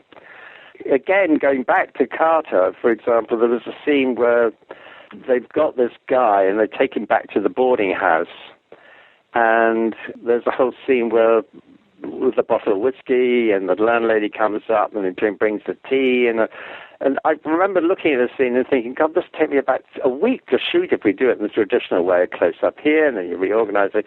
So I worked out with the operator how to do it in one shot. Now, this meant that quite a lot of it's played on the back of Michael Caine, but you get a kind of, a rhythm to the thing, and the actors are much better always when you're leading them in that, when they have to play as if they were in a theatre. In a sense, they've got to be right on the nose and timing and everything. And again, with the card game in Croupier, I just remembered, the operator and I worked out a way where you could go from with the cards having been dealt, you could look at any of the cards, although it's all in one shot, and they would be the right cards. Do you remember the scene? And the whole of the poker game, which would have taken you at least a day to shoot, if you'd done it in the traditional, I call it the Wimbledon way, I can't, cutting, from close up to close up just drives me absolutely spare. I think, you want to have that kind of fluidity in a scene, and I struggle constantly when I was making film. I fear my career is now over, but when I did make films, I struggled hard to get that kind of fluidity into the shots. Because the danger is also if you are going to do something in one shot, there's no way, I never allow any cover or anything, which scares the hell out of producers, but there is a risk attached to that. You've got to know that the scene will work, that the drama is there and the pressure is there, that it'll sustain. If you don't think it's sustained, then you have to go and get cover, but I resist it as much as I can, I must say. Now, you said that your career as a filmmaker might be over, but you've become an author in the years recently, correct? Yes, I've just finished another one, actually, another novella this time. So I got the rights back. I wrote a novel called Watching the Wheels Come Off, which, weirdly enough, is based on a script that I never got made years before, which is the script that I did after The Terminal Man. There's a script called Mid-Atlantic. And it was based on, when I was out in LA doing The Terminal Man, I came across this course. It was on leadership dynamics, and it had gone wrong and on one weekend. There were weekend courses, and it got violent and so on. So I went to Warner Brothers and said, I'm so shocked by what happens in this course that I'll shoot it for nothing. The director would just give me some acts and we'll do it over 2 weekends. And these courses were set in the Holiday Inn or wherever. And they read the book and they were completely shocked. I mean, it was capitalism at its most virulent. Let's put it that way, gently. Anyway, so they didn't like it. I came back to England and I was telling somebody about this course. They said, well, they came here. I said, really? So they went to the Royal Garden Hotel. And then a journalist got in there and blew the whistle and they vanished. So I wrote a script called Mid-Atlantic, which Malcolm McDowell was going to play the main character. This is 1974 or 75, something like that.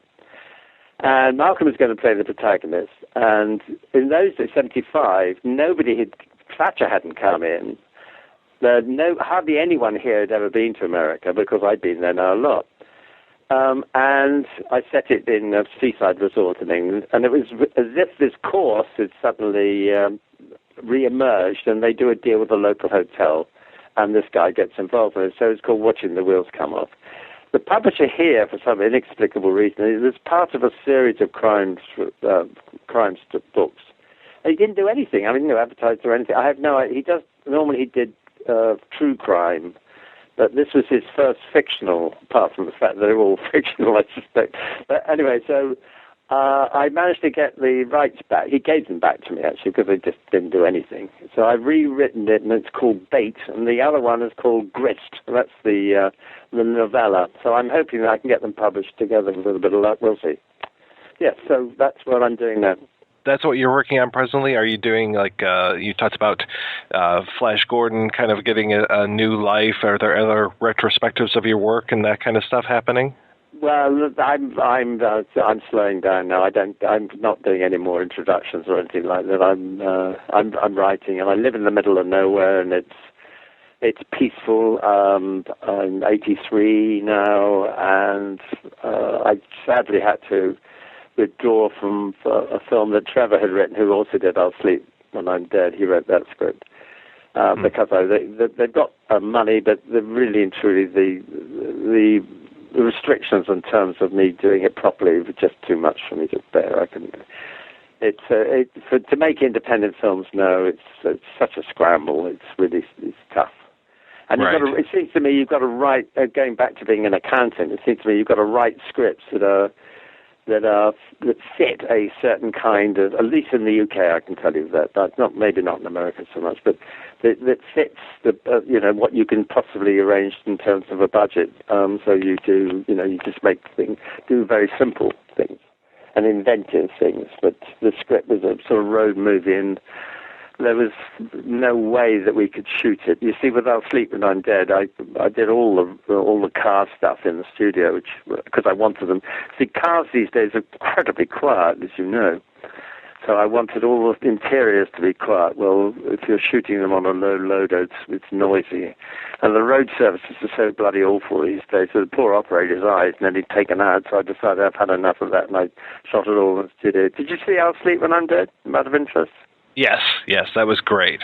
It wasn't as successful because, unfortunately, Paramount Classics, I think they were, sold it in completely the wrong way. See, Croupier was interesting in a sense that it was very low profile, and it was all word of mouth. There was no hassle at all. You got very terrific reviews, and it started in 17 cinemas and just went on month after month after month after month. And that's the way that these kinds of films should do. They didn't spend any money on advertising or anything. It was all to do with word of mouth. At Paramount, they did stupid posters and spent money up front and put it into too many cinemas and so on and so on. And it was, I pleaded with them not to do that and just to go for the same audience that Croupier had.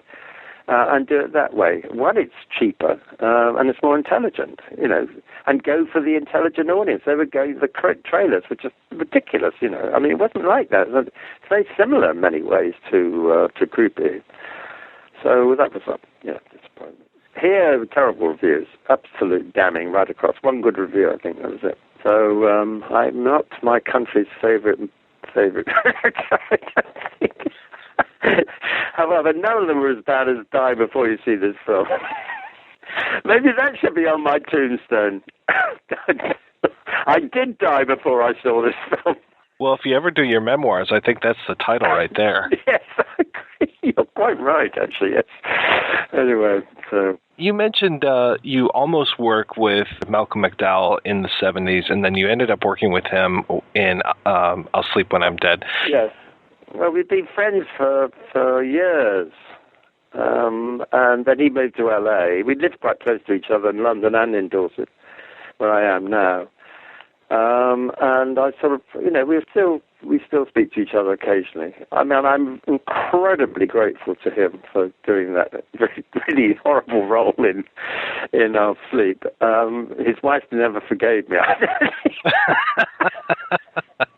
Anyway, but I have to say, he is incredible in that scene. He is incredible because it's a totally unsympathetic scene, and it's also really a weird one to pull off because the reason that he buggered this guy or raped him is so stupid, so trivial that you sit there and think, I can't believe this, And what was awful was that I had not a very good sound man on that film. And when I came to dub the scene, it was just awful. And Malcolm, I mean, it was a very emotive sort of scene on his part. He revoiced it with him in LA and me in London. I honestly, that is professionalism of the absolute highest order. It was incredible. I never, ever thought that I have to ask anybody to do that, but he did it. He's such a trooper, that guy. He is. He's professional right down to his cuticles. He actually has become known for that in films, because I'm thinking of him in Caligula as well. No, absolutely. I saw you did one on Caligula. God, you should get Malcolm talking about Caligula. I mean, it is absolutely hysterical. I mean, it is. But he makes me. absolutely screamed with laughter, begging him to stop telling me any more stories. It is probably the maddest film, apart from The Island of Dr. Moreau. It's probably the maddest film that's ever been made. Oh, dear. Have you seen the film Ted yet? I saw it on television, yes. What did you think of that? Well, I loved it. I mean, I got really very quite vulgar towards the end, I thought.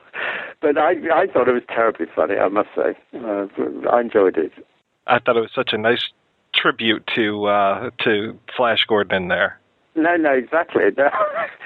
So, anyway, I enjoyed it. And it was a successful film, wasn't it, I think? There was a Ted 2, isn't there now? Is there a Ted 2? Yeah, I haven't seen that one yet. Yep. So I presume Flash doesn't appear. Are they remaking Flash? I've heard rumors about that, but yeah, I think Sam Jones is in the second one as well. Oh, right. I think there's a big. I was in an airplane last week, and I saw a little bit on a guy's monitor, like 2 or 3 seats up, and it seemed like there was a fight at a comic convention with Flash in there. So. Right. Might be similar to the throne room scene where they're playing football. Yeah. Right. So the thing is that what I hated about the remake of Get Carter, Hitman's fine, but the remake of Get Carter, what I loathed about that, well, they didn't ask me or tell me or anything. I get no percentage on Carter. I got about $7,000 for writing and directing, and no residuals. So I had no rights at all on the film. But the thing that I really loathed about that was using the same title, and that was all cheap, I thought, actually. Because I was in France, I remember about a month ago. They were showing. I was doing a book signing. It was a literary festival. And this girl came out and said, "Hey, you seen the Get Carter, And she said, hey, a bit slow for me, you see." I thought, well, all the things, look, you can all have all sorts of reservations about Get Carter, but the one thing you can't say is it's slow. So I realized, I said, hey, why did she say that? I think it's really slow. Anyway, so she went away. Then I realized, of course, she'd seen the wrong version. Actually, she obviously said. Anyway, there you go, that's life. So there we go.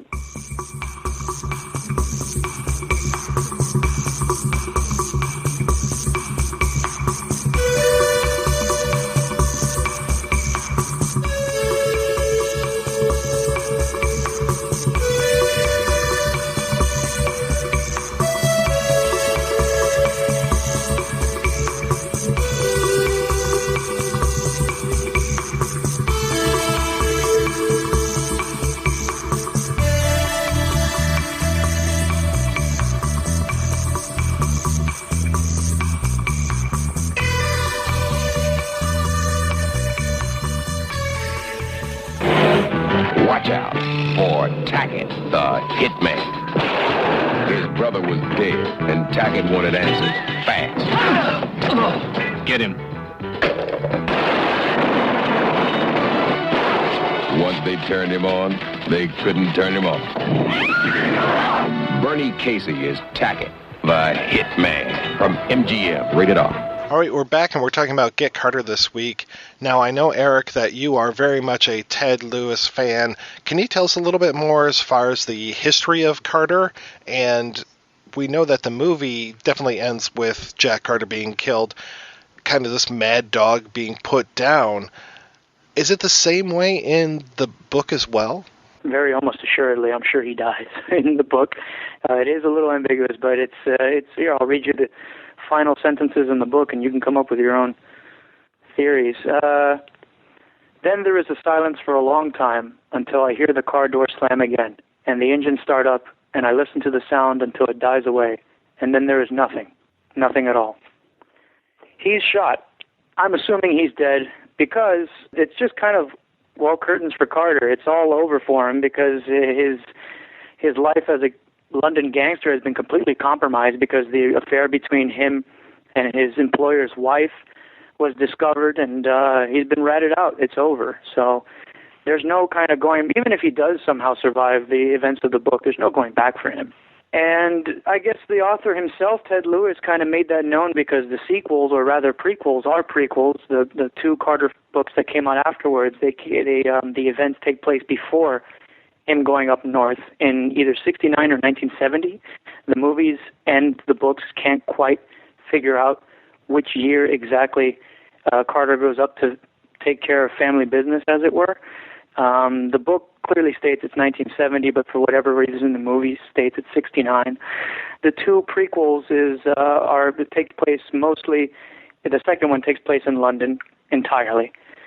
And you mentioned about how the law doesn't figure in to Get Carter. The law very much figures in to Get Carter's Law, or in the American publication title, it was Carter and the Law.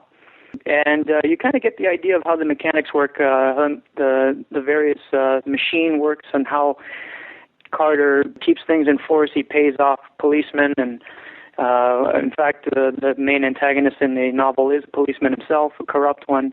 So you get a lot more of that than you did in Get Carter, or none at all, rather.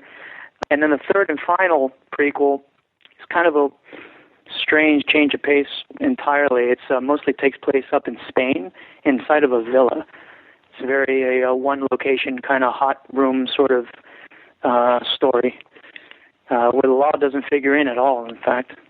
And then you told me that you collect Carter stories because there weren't just the two prequels or the three novels. Lewis had also written some short stories. Can you tell me a little bit more about those? That's correct, yeah. There's the three novels, as you said, and which the last two weren't even published here in America until just recently, in fact. And then there is, that I know of, at least one for certain, because I have it right in front of me, in a smut mag from 1973 titled Men Only. There is a 5-page short story involving Jack Carter by Ted Lewis called Kings, Queens, and Pawns. And this is something that you can barely find anywhere. There was only one mention of it on the internet that I know of, and that was from Nick Tripolo, who's actually Ted Lewis's biographer. Kind of a day in the life sort of thing. Obviously, it's not long enough for it to be a full-fledged long story, but it's a day in the life. And what's kind of interesting also is that the first third of it is ripped directly from word for word, in fact, directly from the second novel. I guess he figured it didn't sell very well or something, perhaps, and he figured no one would notice, and he was probably right. There is another, I know for a fact there's another Ted Lewis short story in the same publication, just a different issue. Not sure what the name of it is. It's coming on the way. Unfortunately, I was not able to get it before our talk today, so I couldn't really tell you if it is a Jack Carter short story or not. But it is what it is. It's kind of a miracle that I even have this. How does the characterization of the Jack Carter in the story and the books necessarily compare to the Jack Carter of the film? I think he's the same. He's changed only slightly in that I think this was Lewis, obviously the movie Get Carter, he must have been very proud of it because kind of in the same way that Ian Fleming changed Bond's nationality from completely English to Scottish because of Sean Connery, the success of Sean Connery, Carter, who was obviously from Scunthorpe, actually from the north somewhere, he wouldn't have a Cockney accent like Michael Caine does. It's explicitly made clear that he has a Cockney accent by the time the prequels show up, and this is obviously 3 years. The first one 3 years after the release of the movie. The author mentions on several occasions that he has a Cockney accent, mainly because he had been living in what's called the Smoke, London, for a great many years, being a gangster, and he just picked up the accent. So yeah, there's a lot of kind of weird things like that he tries to match it up with the portrayal of Carter in the movie. So he's only changed in that way, really. Because in Get Carter and then Jack's Return Home, he doesn't wear the nice suit or anything like that. He's just kind of a bummy sort of criminal type, you know. He's got those, what would you call those? If any people who know about fashion, certainly more than I do, perhaps I'm talking to two people who do. Those sort of working class English hats, they're kind of like berets. Maybe they are berets. Well, he just kind of wears working class clothing. He's not wearing a suit or anything in the novel, from what I remember, but that very much changes in the prequels. Again, it's just this attempt to make him look and sound more like Michael Caine's portrayal in the film. So he's only changed in that way, really. We do get a little bit more insight into his character as far as what he will and will not do. There's a moment where he's interrogating this old lady in the first prequel, and he mentions offhand to somebody else. It's like, well, what am I going to do? I haven't started stuffing old ladies yet, so I'm not going to start doing that. I haven't done it yet. I'm not going to do it now. So we know that he has some sort of moral code that Maitland was saying about earlier, that he won't do certain things. He won't murder an old lady. In the third book, second prequel, they're watching a pornographic film with an underage child, and somebody's gloating about it, and he's like, I don't do that. Or he's kind of on his high horse at this point, and he's saying, this is disgusting.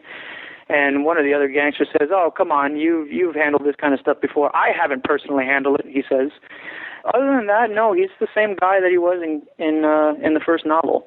So we talked a little bit as far as the pornography goes, and it's comes to be the secret at the middle/end of Get Carter, the movie I'm talking about now. And it's interesting that in the first remake, 1972's Hitman by George-Armitage, we move the action from London to Los Angeles, and the whole idea of filmmaking really comes up. And rather than the character of Jack Carter coming up from London to Newcastle, we have Tyrone Tackett, played by bernie-casie, coming down from Oakland to Los Angeles. And with this being set in Los Angeles/Hollywood, we really start to play more into this whole filmmaking aspect. We have Pam Grier playing Gozilda, which is an amazing character name. She is an actress, tells him right out at the beginning about that. And then we have this whole idea of filmmaking, even when it comes to his brother was a used car salesman, and we see a used car salesman, this used car commercial being shot. And that has Sam Laws as Sherwood Epps in there, and Sam Laws is definitely one of my favorite actors, and if you're not familiar with him, you definitely should be. He's kind of the Keith figure, I suppose.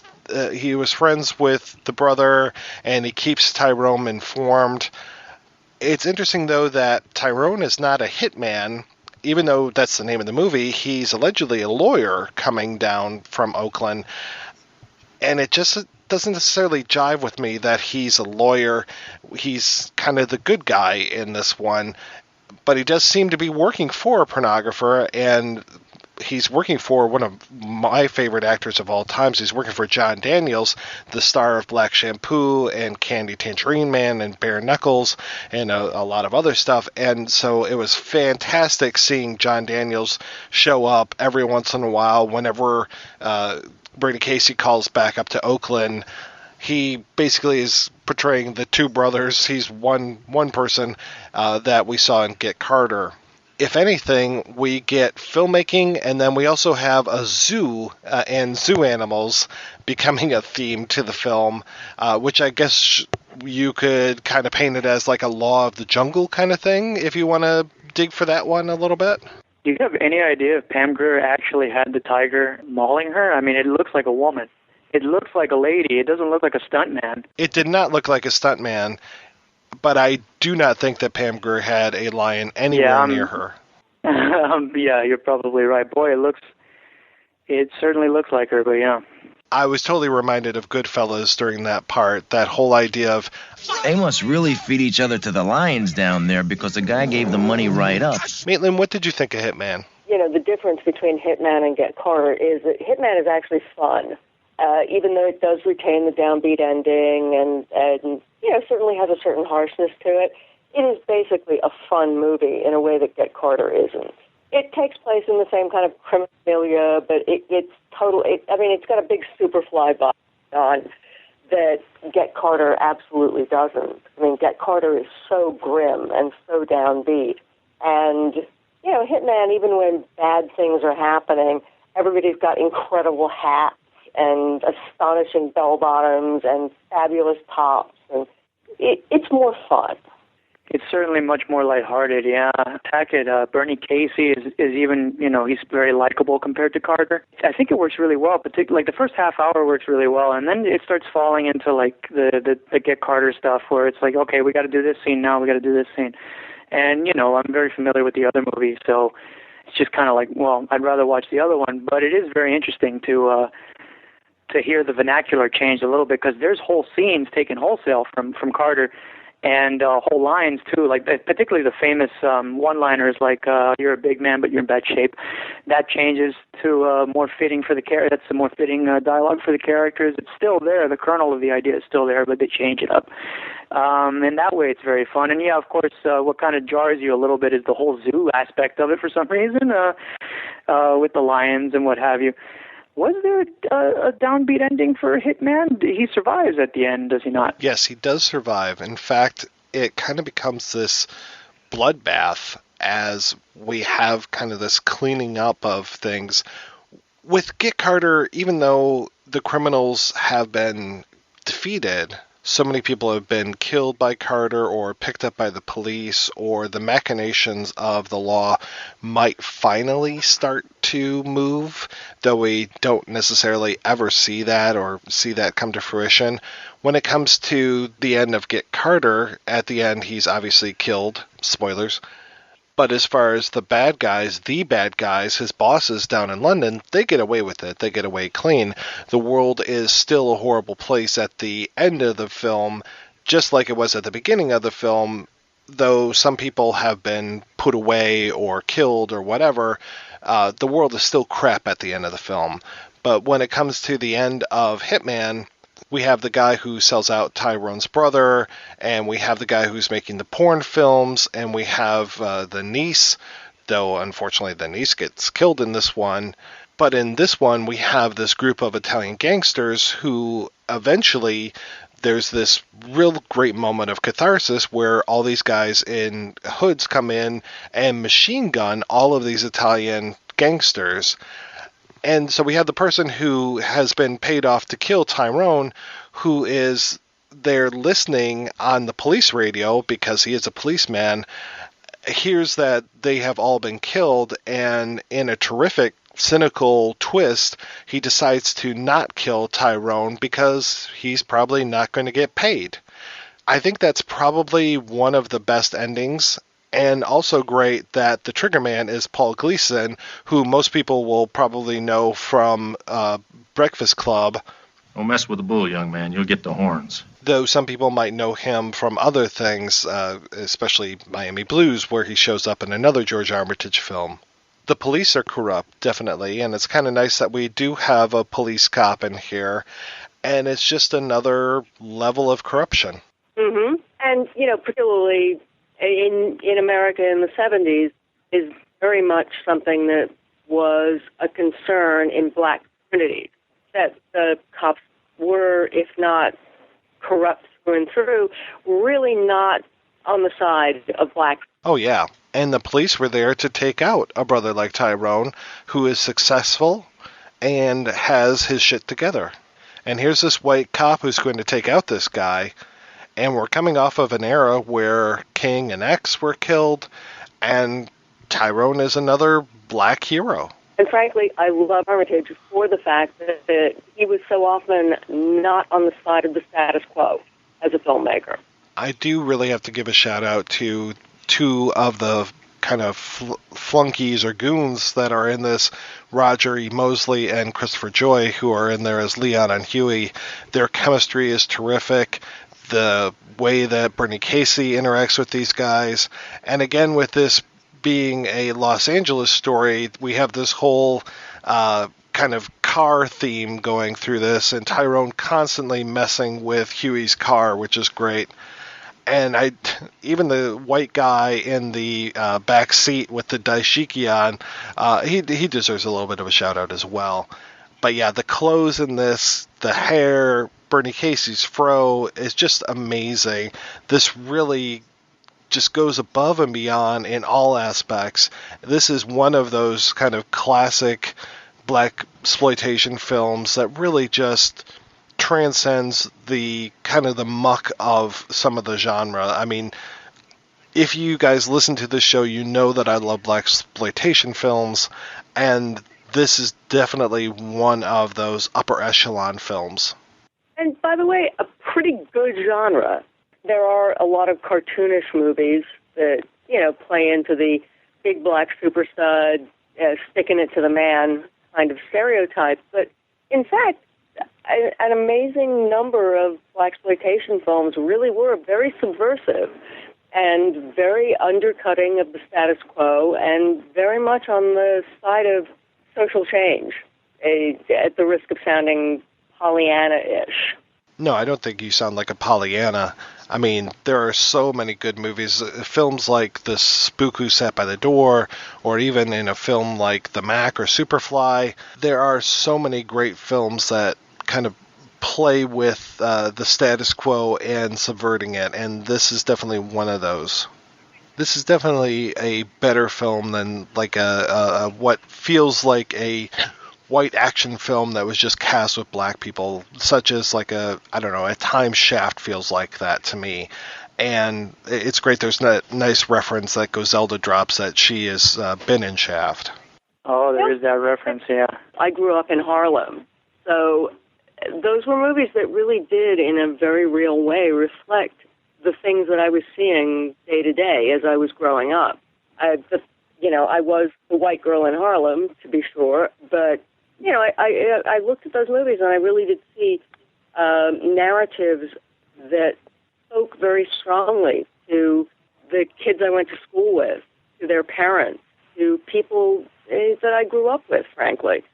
If I had one complaint about Hitman, it would be that there is no official soundtrack to the film, because I think that the music for this film is amazing. And it was done by H.B. Barnum, who is one of the members of the Wrecking Crew. And I don't know if you guys have seen the documentary The Wrecking Crew. I highly recommend it.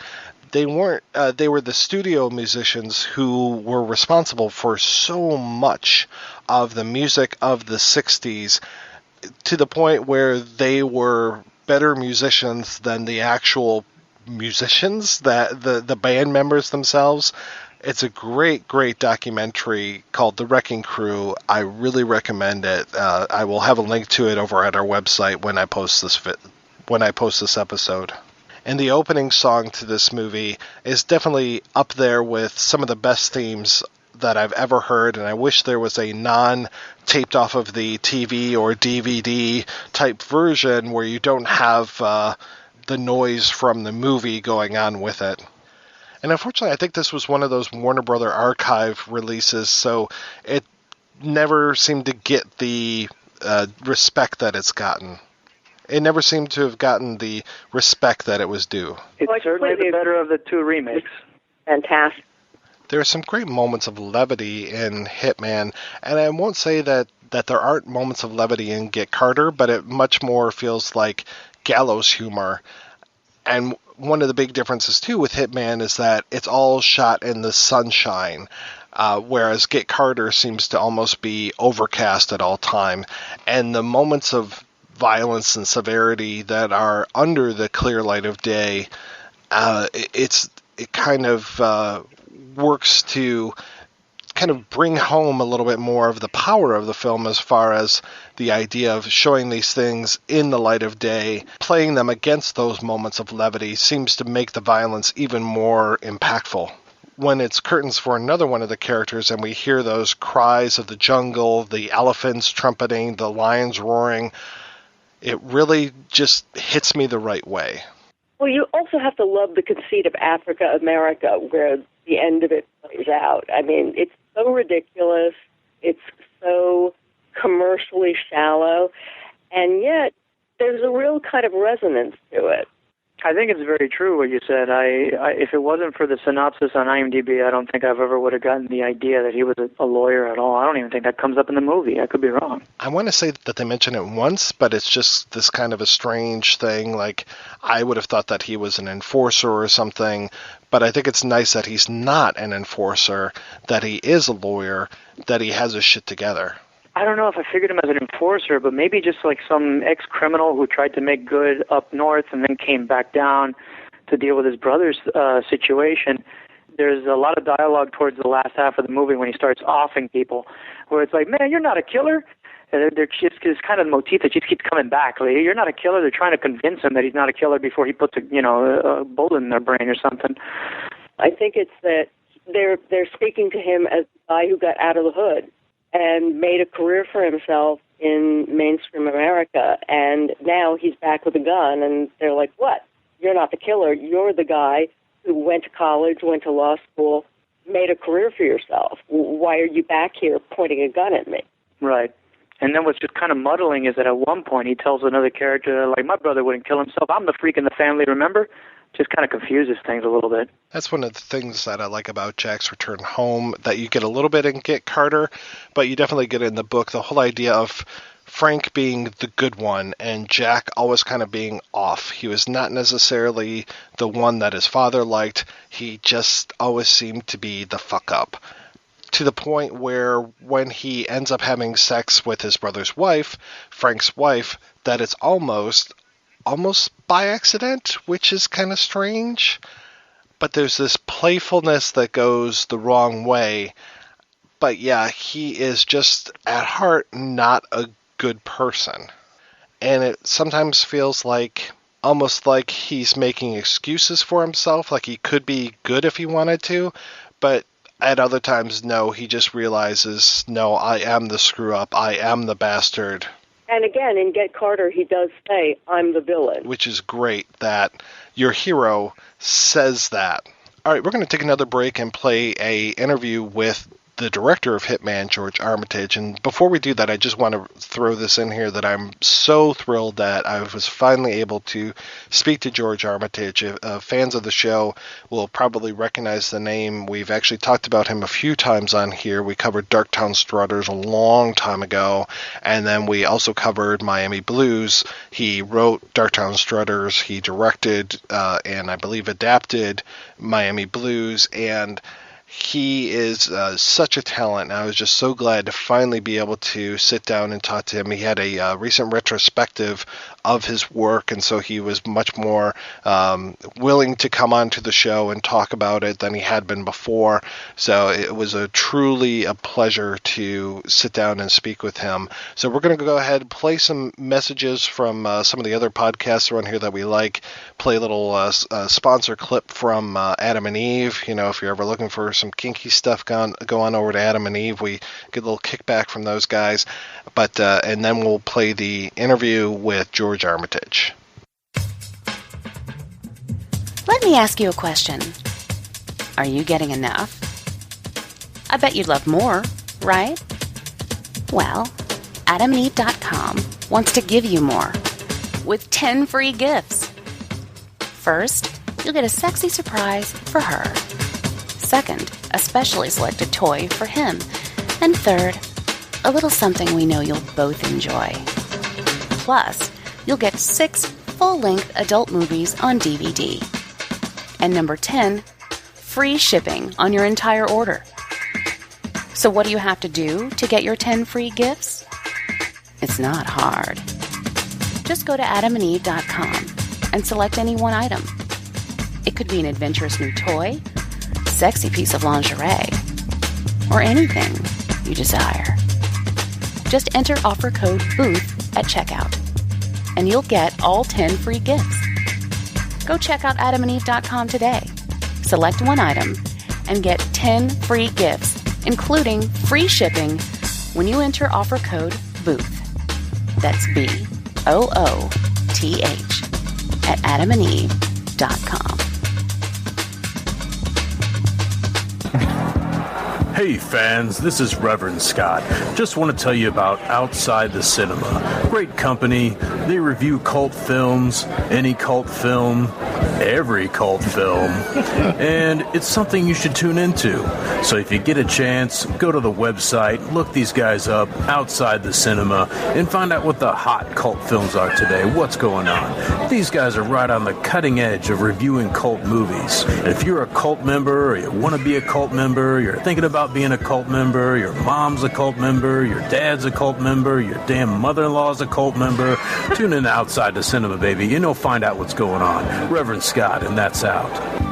This is Adam Spiegelman, the host of my second favorite movie podcast called Proudly Resents at proudlyresents.com. And you are listening to my favorite, the number one, The Projection Booth. Mike put so much work into it. If you listen to my show, I put no work into it. Enjoy the rest of the show, you lucky son of a gun. How did you get involved with the movie business? Were you always a movie fan? Oh, yes, I was. My parents both were huge. My dad did Little Theater, and my mother was a local playwright in Hartford, Connecticut. She had a couple of produced Little Theater productions there back in the 40s and 50s. And we were just absolute movie freaks. On the weekends, my brother and I would go. We'd go to the Central Theater in West Hartford, Connecticut. We'd go to the 10-cent morning show. And then we'd go up to the bathroom, and you could go out the window, and we'd go out the window onto the roof and wait for the other show to begin. Like this, the cartoon shows would get over at noon, and we'd go hide out there, and then come back in the window of the bathroom and go down and watch the double feature on Saturday. And then either both of us or one of us would go the next day when the double feature changed on Sunday. I think that's how it worked. And it's a little, there'd be another double feature. So sometimes we'd see 4. And then during the week, my parents would go all over Connecticut. In those days, going 5 or 10 miles to the theater was like, around the world. And I remember going out with them at night and sitting there watching a double bill somewhere else. And so we'd see 5, 6, 8, 10 pictures a week, and then TV came in, and we just watched everything. All summer long, we'd do nothing but for movies and stuff. So, yeah, we were total movie freaks. And then in the mid-'50s, my dad was transferred to Beverly Hills from Hartford, and I went to Beverly Hills Catholic School. And we had kids just before noon knock on the door, and somebody would say, "Oh, Tim, your car is here." And Tim Murphy was a Musketeer, would leave. And then Elaine Pinchot was in my class, and she changed her name to Elaine Joyce and became an actress on Broadway. She was in Sugar Babes and she's married to right now to the playwright whose name I can't remember, Neil Simon. Yeah. So and Betty Grable was there picking up kids, and Ricardo Montalban and Stephen McGinley and a number of supporting type actors in those days. So it was it was just paradise moving there. And so eventually I at UCLA I finished UCLA and was waiting I decided to go into real estate. I was a political science major, but I was sort of turned off by that by the time I finished. I didn't want to get into politics. There was an opening at Fox, and I in the mailroom, and I took the job, $53 a week. And by the time about 4 days there, I said, "Oh God, this is what I want to do." And when we'd take the new scripts around, and I'd start reading them, and I realized, oh boy, I think I found, because I tried a couple of novels, and I did a little bit of stand-up comedy. But when I found the screenplays, the form, it was, writing what you see and what the audience sees and hears was, something that I loved doing. I started writing scripts in the mailroom between runs. So that's how it got started. When you were a kid moving to Beverly Hills and being in that environment and being at your high school where you have all these kind of celebrities around you, were you kind of starstruck? Not really. I mean, I was an altar boy at Beverly Hills Catholic Church. And I don't know if you remember or if you know about Catholicism, but when people would come up to the communion rail, and the altar boy would hold a paten, it's called, under the chalice where the communion wafers were held, and you would back up ahead of him, and you didn't see the people who were receiving communion. And I remember the first time I did Sunday Mass in Beverly Hills Catholic School, I moved back, and there's Gary Cooper. And then I did another 3 people, and there was Dorothy Colon, and all these people. It was just astonishing. So that was a real introduction to the film business. When you first tried your hand at scripts, what kind of stuff were you trying to write? I wrote a spec script for a TV show that was not on the Fox lot called Branded. It was with Chuck Connors, who played a cavalry officer who pretended to be a traitor, and the opening shot with him breaking his sword over their knee, and he pretended to be a traitor so he could go underground, but basically I think he was looking for people selling guns and firewater to the Indians. So I wrote a script, and I can remember that it was like my first pass was 15 pages, and I remember the absolute torture of trying to make it 22 pages long and going back through it several times. And now, when I write something, it's like 300 pages, and you try to cut it back down to 100 pages. So I've always remembered how difficult that was to finish that script. And nothing came of it, but it was fun to do. What would you consider kind of your first break in the industry? At the Fox lot at that time, Cleopatra had just taken all the funds out of the movie part of it. And there was a place called the New Administration Building. And new meant it was built in 1933. On the top floor were all the producers who were, had a deal at the lot, but they weren't doing anything. And about that time, Bill Self and Lillian Gallo took over the TV of 20th Century Fox, and they had 12 O'Clock High and Lost in Space, a little later The Green Hornet with, that wonderful Chinese actor became a superstar. Bruce Lee. Yeah, Bruce Lee. Oh my gosh, we used to hang with him, didn't we? We were, so impressed with him, not as an actor, but as someone who knew kung fu and all that. Television was what was happening there. I went from the mailroom to the story department, where I got to read all the scripts and all the coverage of all the movies that had been submitted to Fox since the beginning of time. I found the original submission by Daryl Zanuck on the Lassie story that he submitted to Fox, even though they didn't make it, the Borders did. So it was amazing to read all that and read all the new scripts that were being submitted, and to read the scripts that were being printed for the films that were in production. From there, I read that there was they had to put up things because it was all union, that there was an opening at the Peyton Place television show for a script coordinator. There was like 12 or 13 writers, so each week each writer was given the scene, and someone had to put them all together into one piece. Nothing creative involved, just mechanically putting it together and getting it over to mimeograph, as we called it in those days, and getting them printed up. So I took that job, and about a year later, I was one of the associate producers on the show. We were doing 3.5 hours a week, and there was 2 units. One of them would shoot 2 episodes in 6 days, and my unit, the second unit, would catch the actors becoming available when they had done their work on the first unit, and then we would shoot in the same 6 days. We would shoot another episode. We had an entire crew standing by a good deal of time, and so that was I ended up doing about 300 episodes of that show, which was on 3 times a week, and a couple of times we were 1, 2, and 3 in the ratings. So it was really an extraordinary experience. That must have been quite a boot camp. Oh my God! There was a major person called Everett Chambers, who was the producer, and he had started in the business producing John Cassavetes' films, Too Late Blues, and some of his early stuff, and he had a series. I can't recall what it was. Gosh, it was about a piano player, a jazz piano player in New York City who was also a private detective. It was pretty good.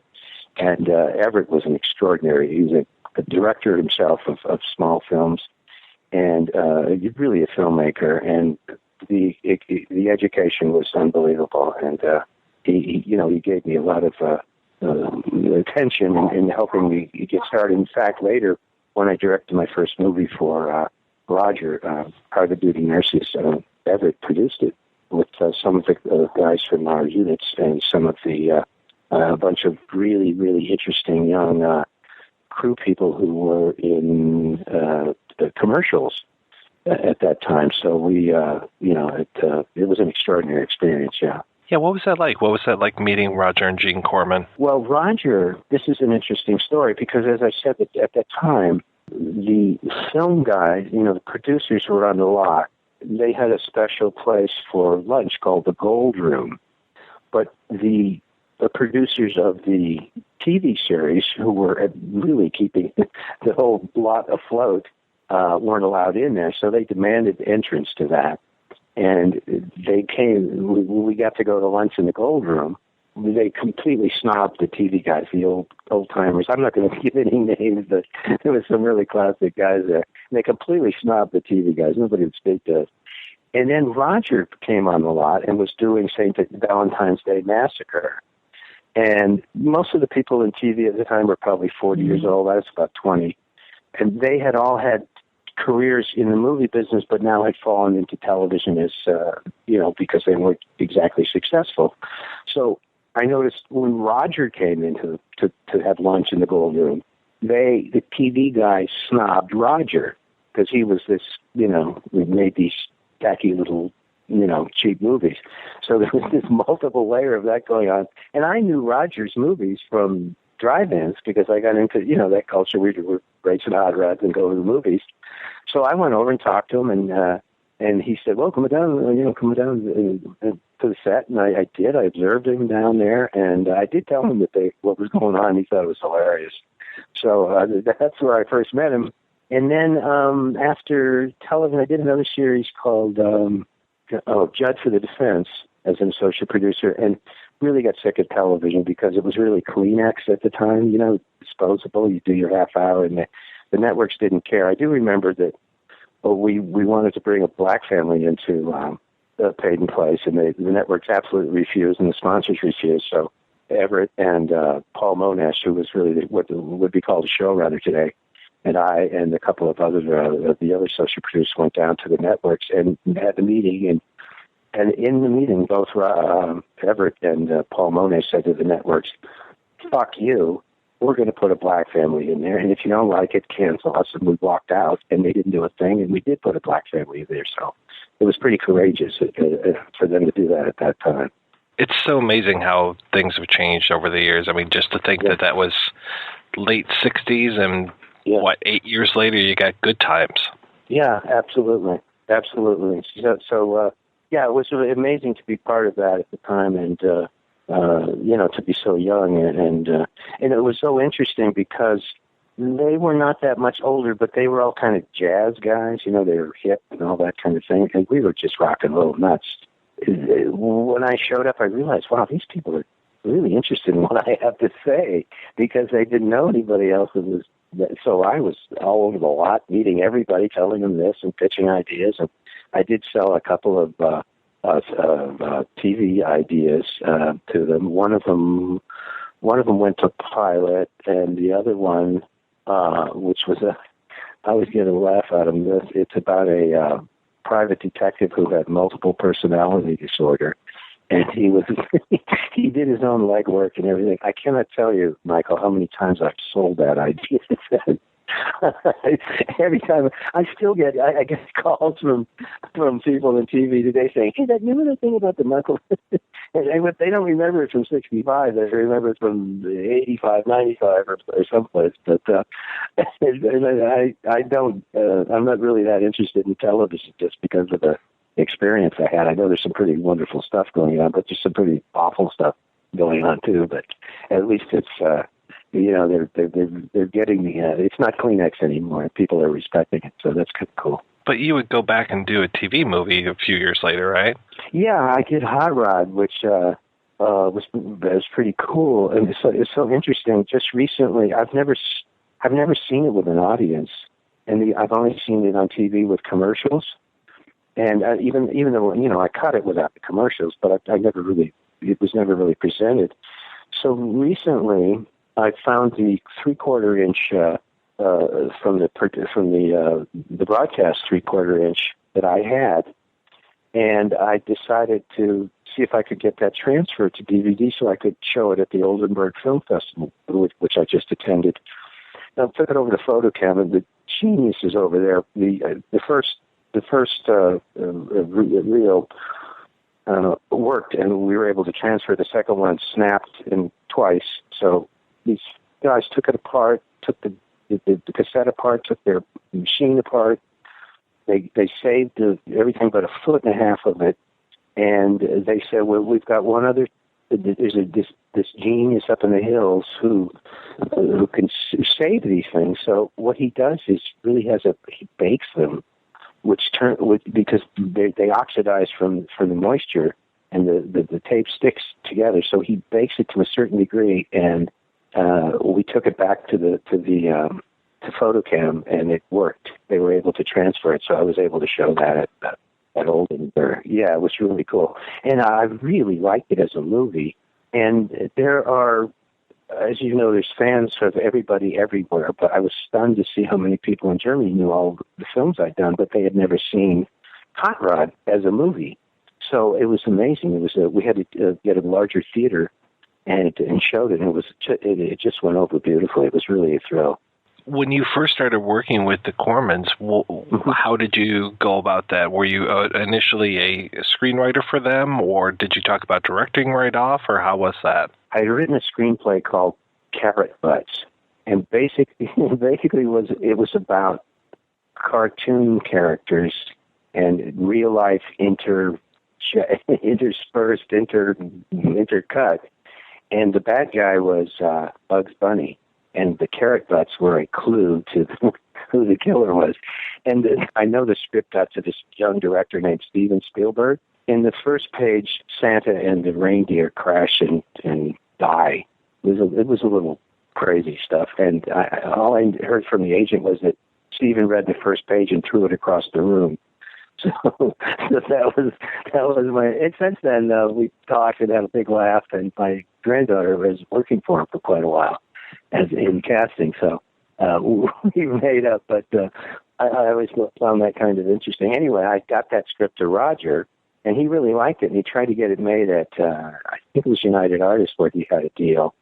They were a little bit, they didn't know how to do animation and live action simultaneously, and I didn't either, but they said it was a great script. Is there anything else I would like to do? And Roger had a project where he wanted, he just got into the hippie thing. This would have been 67, after Monterey popped that summer. He was getting into it. I think he'd had his first acid trip, which was interesting. He did for the movie, The Trip. I gave him that script. He liked it. He wanted to do it. He couldn't. Then he said, listen, I want to do a thing. I want to do a movie about where everybody over, I think he was 25 or 30. I've noticed in some things over the year, I confused whether it was 25 or 30, but I think it was everybody over the age of 25 dies from a gas, and the kids take over the world and, go out. So I wrote that script. It's called Gas. Roger directed it. I was in it, and we had Bud Cort and Cindy Williams and Talia Shire and Ben Vereen. We went and made that in New Mexico and Texas in 1969, so that's how I got started with Roger. And Gene was a producer on it, but he wasn't terribly involved. Gene I met during that time, and we did, I did the Private Duty Nurses for Roger, and then after that, Gene wanted to do Hitman. He sent me a script without a cover, a title page on it, and I had not seen Get Carter. It was Get Carter, and he wanted me to do it as a black film, and became Hitman. And I heard later through the editor of the film that I believe it was Michael Hodges who directed Get Carter, said that I was knocking him off shot by shot. And actually, for that reason, I have never seen Get Carter, and never will. But I understand it was quite a good movie, but I didn't realize it. And I said, Gene, I finally sent it over to my agent, and he said, hey, this is Get Carter. And I said, Gene, how about telling me? Hey, come on. He said, well, you wouldn't have done it if I done it. Because Get Carter was made a year before. I thought that was a little early for a knockoff. But anyway, I directed that and had an extraordinary time with the cast. Yeah, what was it like working with Bernie-Casie in those days? Oh, wonderful. Boy, I've had the most amazing experience. All of the lead actors I've worked with were absolutely brilliant. I mean, Bernie is sensationally smart and wonderful. And with Bernie, I decided that, well, one of the reasons I did Hitman is because Roger wanted me to do another nurse movie, and I just couldn't bear to do it. I wrote this script, but Jonathan Kaplan ended up directing and did a great job. I really liked the movie. I can't remember the title. Oh, gosh. So I wanted to get out of that, so I did Hitman. And I really, after I finished it, and I really said, this should be a director should be black. There's this isn't right. And so Bernie said he would like to direct it, and Gene took that to UA, and they said, we love him, but he hasn't directed, and we're afraid to go with a first-time director. So they were going to not do the shoot, and Bernie called me and said, "Come on, direct it. Let's, I want to. We've got a lot of people we want you to meet, and they could be in this movie. I think it's a good script." So I did direct it, and it was an extraordinary experience. After Beverly Hills, I moved to the U Park, Leimert Park section of Los Angeles, which is a racially mixed neighborhood, and got to know and had a lot of black friends, and they were really helpful to me, and getting it together to do the film, and the actors were incredibly supportive, and it was an extraordinary experience, and I'll always be grateful for it, and I still chide Gene when I see him about sending me the title page to get Carter, but it was great. It was a great experience. Yeah, I was so happy to see Paul Gleason show up in that one, since I'm so familiar with Miami Blues. Yeah, and he was in Private Duty Nurses too. He was one of the brain surgeons in there. I've been working with him for a long time. So interesting. Two things I was thinking about, because you mentioned that this is sort of Hitman, prompted this interview, but and also since I've just seen every film and every moment, everything I've ever done at Oldenburg. You wanted to expand it a little bit. But one of the most interesting things that ever happened to me was after Hitman, I got a call from a gentleman who was the head of the Black Studies program at Howard University, and he was also a fan of the blaxploitation films, as it was known. And he interviewed me, and we went on for about 30 minutes, and he finally said, "Wait a minute, you're not black." And I said, "Woody Allen, eat your heart out." I mean, this is he would have died for that moment. I said, "Do I sound?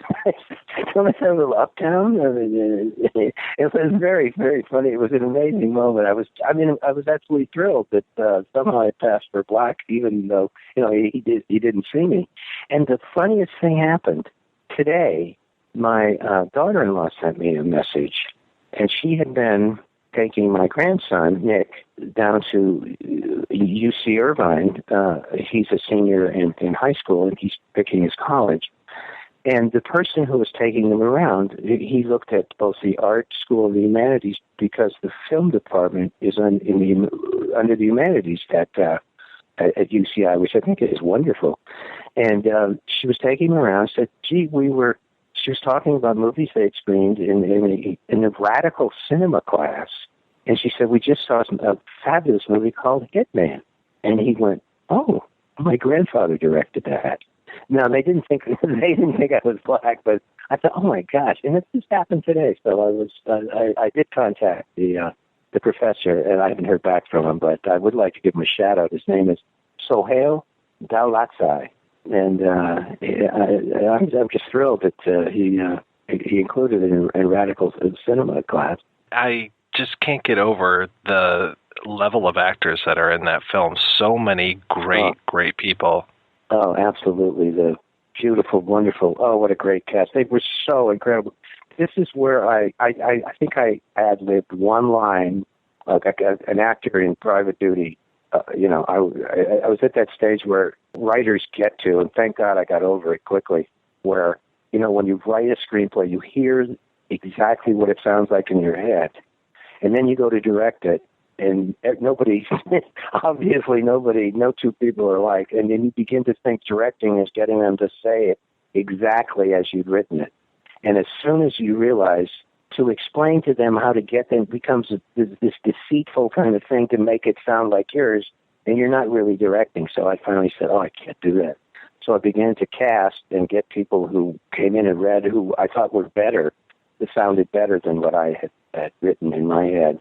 That way, and it's so many of the casting, so much of the material, the dialogue, the ideas in Hitman are from the cast, coming up to me and telling me this is the way it would sound, and this is what they were saying on the street. And it was just incredible. And fortunately, I was able to, give up on what I thought it would sound like and go with what they were doing. And that's something I've done in all the pictures now with actors is look for someone who really brings something new to it, to me, and let them, and cast them and then let them go and encourage them. Some actors, like Morgan Freeman, absolutely stuck to the script as it was written impeccably. I was honored with that.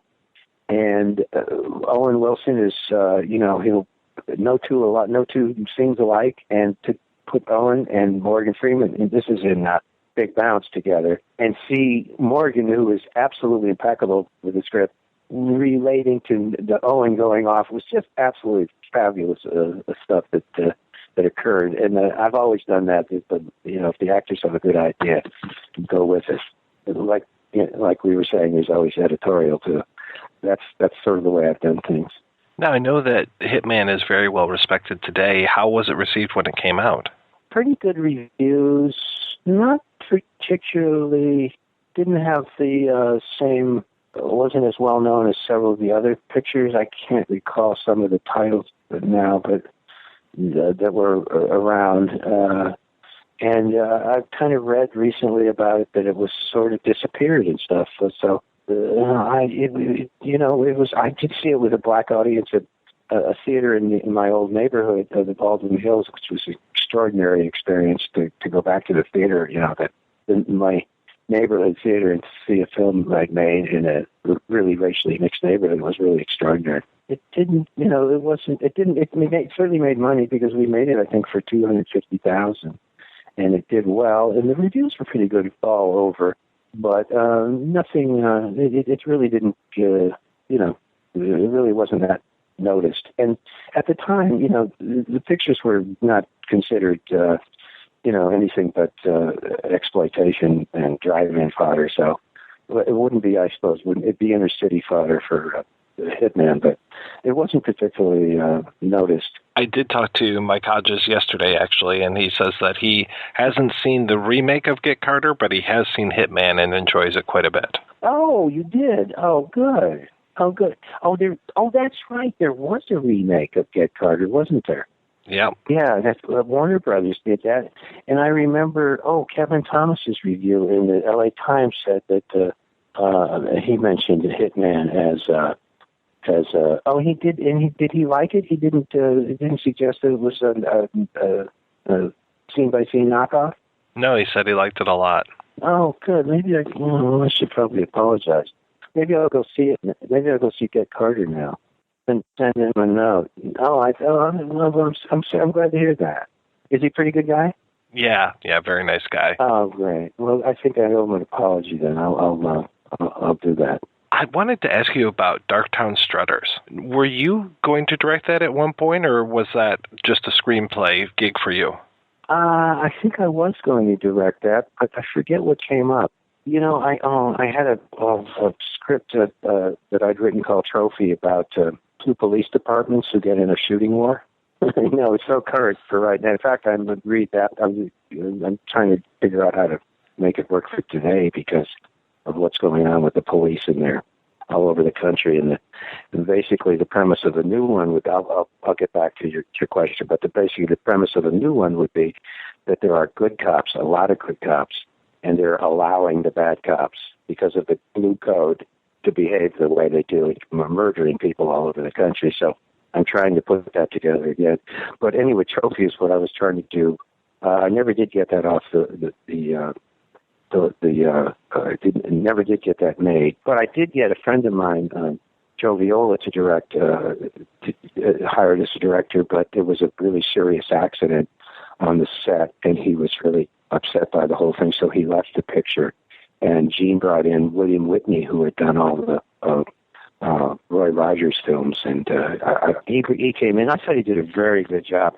I do remember, though, Gene thought it needed some extra punching up, and so we had a screening, and we invited Richard Pryor to it. And about 3/4 of the way through, I looked down on the floor, and Richard Pryor was crawling up the aisle, and he abandoned it. I think he said, "Gene, I don't think he's going to probably do this," you know. So it was very funny. And I went outside later. He was driving off in his car, and it was like, "Okay, I get it. You know, care for it." But interestingly, that script was written in 3 days by me, and it's one long sentence. There's no breaks. It just goes into dialogue and out, and it's just one long sentence. So it was kind of an experimental thing to do. But I did really enjoy it. I really did like it. I thought he did a good job. And Roger Mosley was in it, and I thought he was pretty good.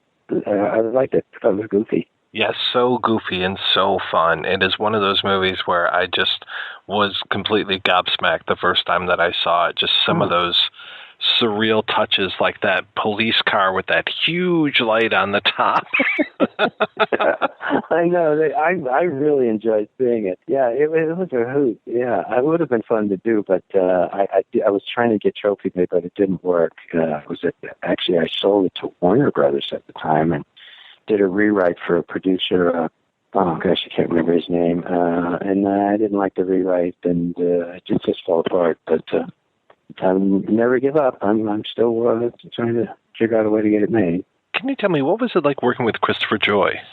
Oh, I love him dearly. Oh, what a sweetheart. What a lovely, lovely man. And so generous, and so, I mean, they were so sweet to me. You know, the hair down to my waist, and hippie crazy days, and the whole thing. They were just so delightful. Chris was wonderful. Everybody was great. It was just extraordinary. I hadn't seen it in a long time, and I hadn't seen it with an audience in like about 72. What's that? 28, 15, 43 years, and to see it at Oldenburg, it was really wonderful. I really enjoyed it, and the audience it did too. So, and to see all the actors again, but one thing, and I don't know where my brain was at the time, I was astonished at how gorgeous Pam Grier is in that movie. Oh my God. Oh, and she was so wonderful too. She sent me the most adorable note afterwards saying how much I'd helped her with her acting and all that stuff. I just adored her. The whole cast was sensational. And it was just a labor of love. Yeah, the chemistry between Christopher Joy and Roger Mosley in Hitman was terrific. I loved every time those guys were on screen. They were fabulous together, just fabulous. Oh God, and so many others were so good in that film. I really we had Godfrey McCambridge, who was probably the most well-known acting coach in black theater, and he brought us his favorite people and the best actors he could find, and he was in it. He was the father of he was the fellow who was lynched in the theater.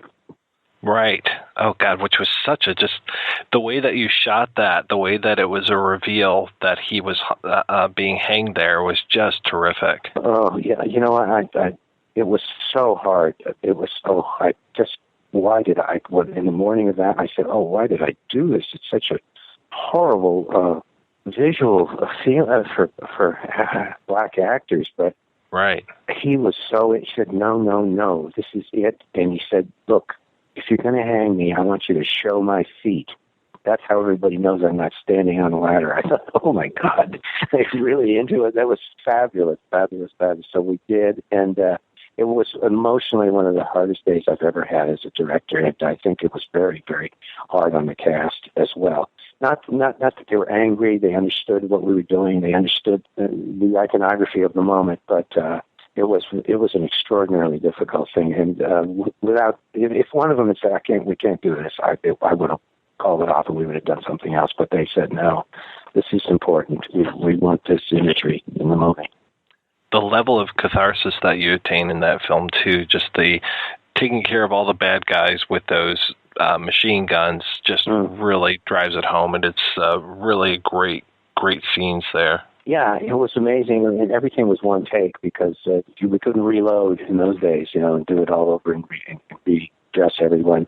I was a little upset at the screening in Oldenburg when I realized that the blood looked more like Sherwin-Williams' red trim than blood, but it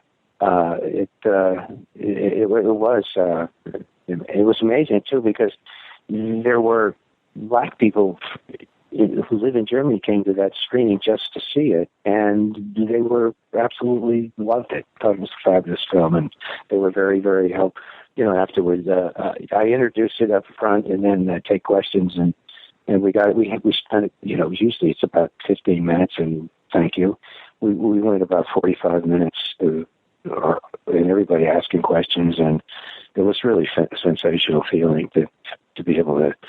To live through that again. What was the reaction for the audience when they saw Miami Blues? Not that good. I mean, it was very good, but I don't think they got the nuances as well as American audiences did.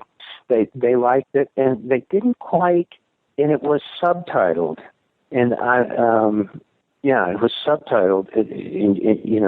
And I was fascinated by the level of the subtitles were unbelievable. I think the minutiae they went into. I don't speak German, but I could see what they were doing, and it was astonishing. And I said, the question I asked them afterwards was, the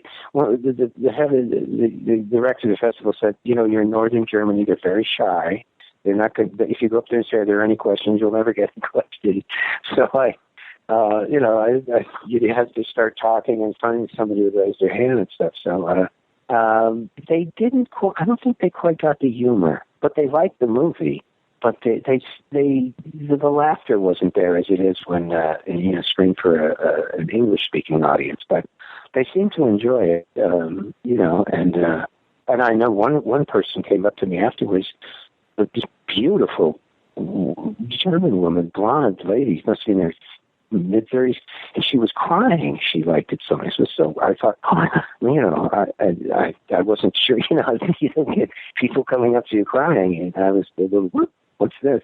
But she just said she loved it so much, so that was really nice. I showed that movie in New York a couple years ago. There was a screening at the 92Y down near Tribeca. Yeah. And people came up to me afterwards and thanked me for showing that film just because they had never seen it before, weren't familiar with it at all, and just absolutely ate it up. Yeah, I think it's my favorite. It just works so beautifully. I remember Jonathan, when I turned the script into him, said, this is the best script I've read in 10 years. And, you don't really know that. I mean, I don't even, you think, well, this is good, I like it, I think this is what I like. But you don't really know that. And both Jennifer and Alex said it was a great script, too. They liked it that much. And a huge Williford fan, as you know. And unfortunately, he had passed away before that. And I know Betsy was a little... I think the problem was that, it was about Hoke in the book. And we sort of, it just felt right that it be Hoke. But in the books, too, the four that are Hoke, the psychopath who enters each of them is fascinating. That's what we felt. And Alec was so good. And although I never quite got the feeling that he fully understood what we were doing, but he was so good and so wonderful in it. I really like understating, if I can, without being, freezing the frame. And he's a little bit larger than that. And fortunately, he did that. He'd do that, and then we'd do a couple of different takes of different ways. But I was so glad that he had been a little bit larger than I normally like. And even though at times we didn't use it, it would appear. I think overstating is sometimes can be confused with commenting on the characters and commenting on the film. So I'm very wary of that.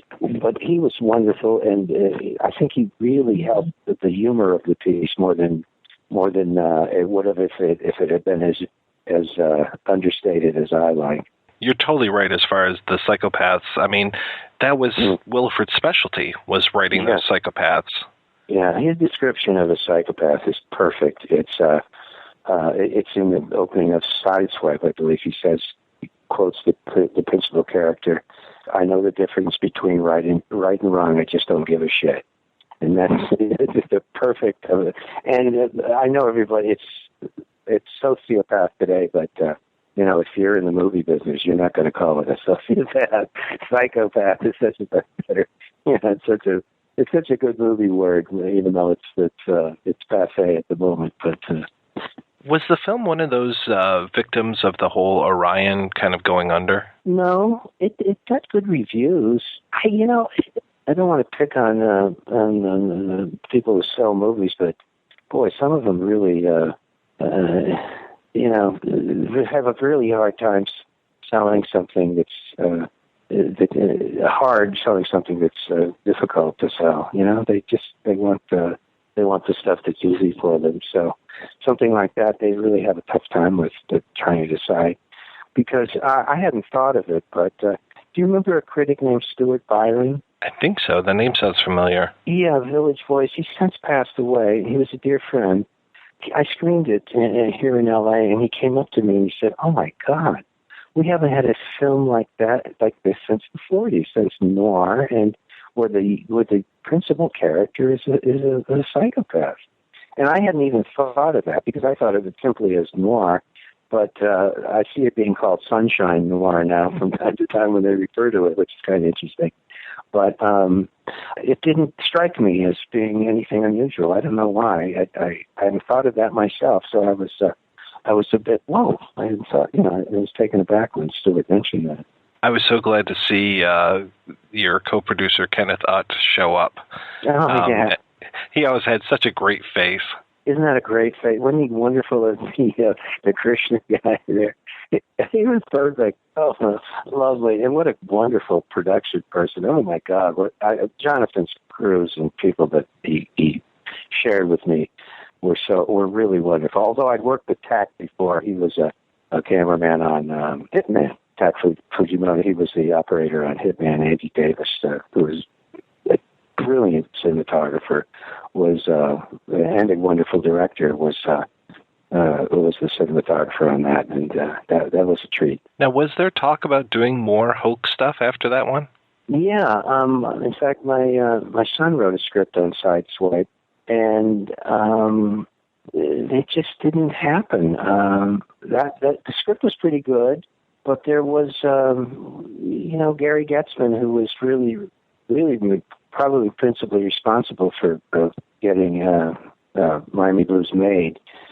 He runs Tom Hanks' company now. He really took it around to try to get it made, but it just never happened. And the film, though, was very, very good for me. So, I got a lot of, I was able to go pitch things and get development deals and do rewrites and stuff, and between pictures. And I was very successful, but. And it did make money. I think all of my pictures have made money, except the Big Bounce, which is another story altogether. But they pay for themselves. How did you come to do the adaptation of The Late Shift? I have a friend who was a big Orange County car dealer. And he was invited to the Lillehammer Olympics in 1990. This is a real strange thing coming at this story. And so he said, "Hey, you want to go to the Olympics?" I said, yeah. So we flew over. And oh, my God, I can't think of the fellow's name. One of the characters in the book, Rod somebody, he's a redheaded guy. He was actually in the TV show, in the TV movie. Rod Perth, maybe? Yes, excellent. And he was on board, and we sat with him, and he was talking about, I think I'd read the book. No, maybe I didn't, but he was talking about that whole thing, and I was a huge late-night fan. Even as a kid, like on Friday nights, I would get to stay up and see when Steve Allen was doing the show, and then Jack Paar. And I remember when I was traveling around the country in '62, a friend of mine, we went to who would that have been in '62? I think it was Jack Paar. It was before Johnny, I think. And we tried to sneak in, and I remember comedian. He was I know Sinatra called him Fat Jack. I can't think of his last name, Jack somebody, but wonderful, wonderful comedian, a real fast talker. And he tried to sneak us in to see the Tonight Show, but we got caught by the I forget what they call them, but they all became superstars later. The guys with the outfits on, with ushers or something, I guess they call them, or whatever it was. But they had uniforms in those days. But it was sort of a training program, so we got caught and thrown out. But so I never did get to see it. But I loved the show, and I liked Letterman. I think was probably my favorite of all the hosts, although they were all good. There was a time there when Letterman did 4 nights a week and Leno did 1 night a week.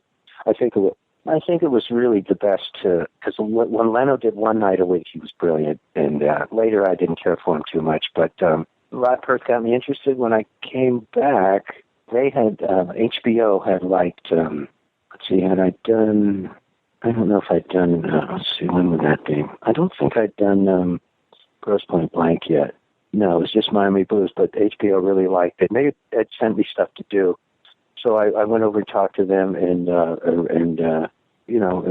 here's my take, and I wrote the script, and my script was really way out there and bizarre and crazy, and they brought Bill Carter, who wrote the book and was the TV critic for the New York Times at the time, and they brought him back in to make it kind of what they wanted to do, and I thought he did a really good job, and. But I know that Letterman got a hold of my script and thought it was fantastic. I mean, it was pretty bizarre. I had Howard Godfrey, who was the head of, where was he at the time? I guess that was CBS. I thought if that's the right name. And he was in Norway, and gosh, I forget what the. Talking about doing it, but it was very interesting. But I had him as Dave Stalker. You remember Dave as Stalker? So I sort of twisted. It was good. But I know Letterman loved the script, and so I felt good about that. Yeah, he was so good. When he was on, he was just amazing. Yeah, that was great. I remember him in daytime way, way back. My son and I was very little at the time. We'd watch it in the summer. The first time I remember seeing him was when he was in Mork and Mindy for about 5 minutes. Oh, really? Yeah. Wow. He was a disciple of Exodore in one episode. Wow, I'd love to get a hold of that episode. I'll do some work on that. That'd be amazing. Wow. I wish I'd have known that. I would have definitely thrown that into the mix. That would have been excised immediately. But you kind of have some Detroit connections going on with the last couple films here, with Grosse Pointe Blank and The Big Bounce. Because The Big Bounce, that's Elmore Leonard, right? Oh yeah, absolutely. Yeah, exactly. Hometown hero. Oh, I forgot about that. Yeah, there is my business manager just sent me a thing. From somewhere, I forget. All the states, and it was a list of all the states and the best movies ever made in that state, and they listed Grosse Pointe Blank as the best Michigan movie ever. Even though we only shot about 38 seconds in along the highway when the drive-in from the helicopter, and actually one of the Detroit, I think we talked about this before. One of the Detroit papers said how extraordinary that we shot the film there, and they don't remember seeing any trucks or any. And we tried because what we would have had to do was winter was coming on, and everybody kind of wanted to shoot there in the snow, and I said, these people don't have high school reunions in the snow. I mean, that's usually right. You have them around the time of the real high school graduations, maybe May or something like that.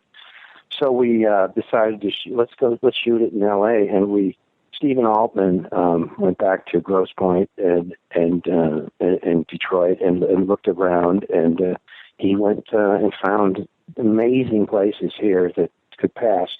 I remember at one time it was so, and I went back too several times and just met the people, and I love Detroit, by the way. I was there in '62. It was so amazing. We got a little bit tipsy when we were going into Canada and ended up driving back into Michigan. And the guards there, what?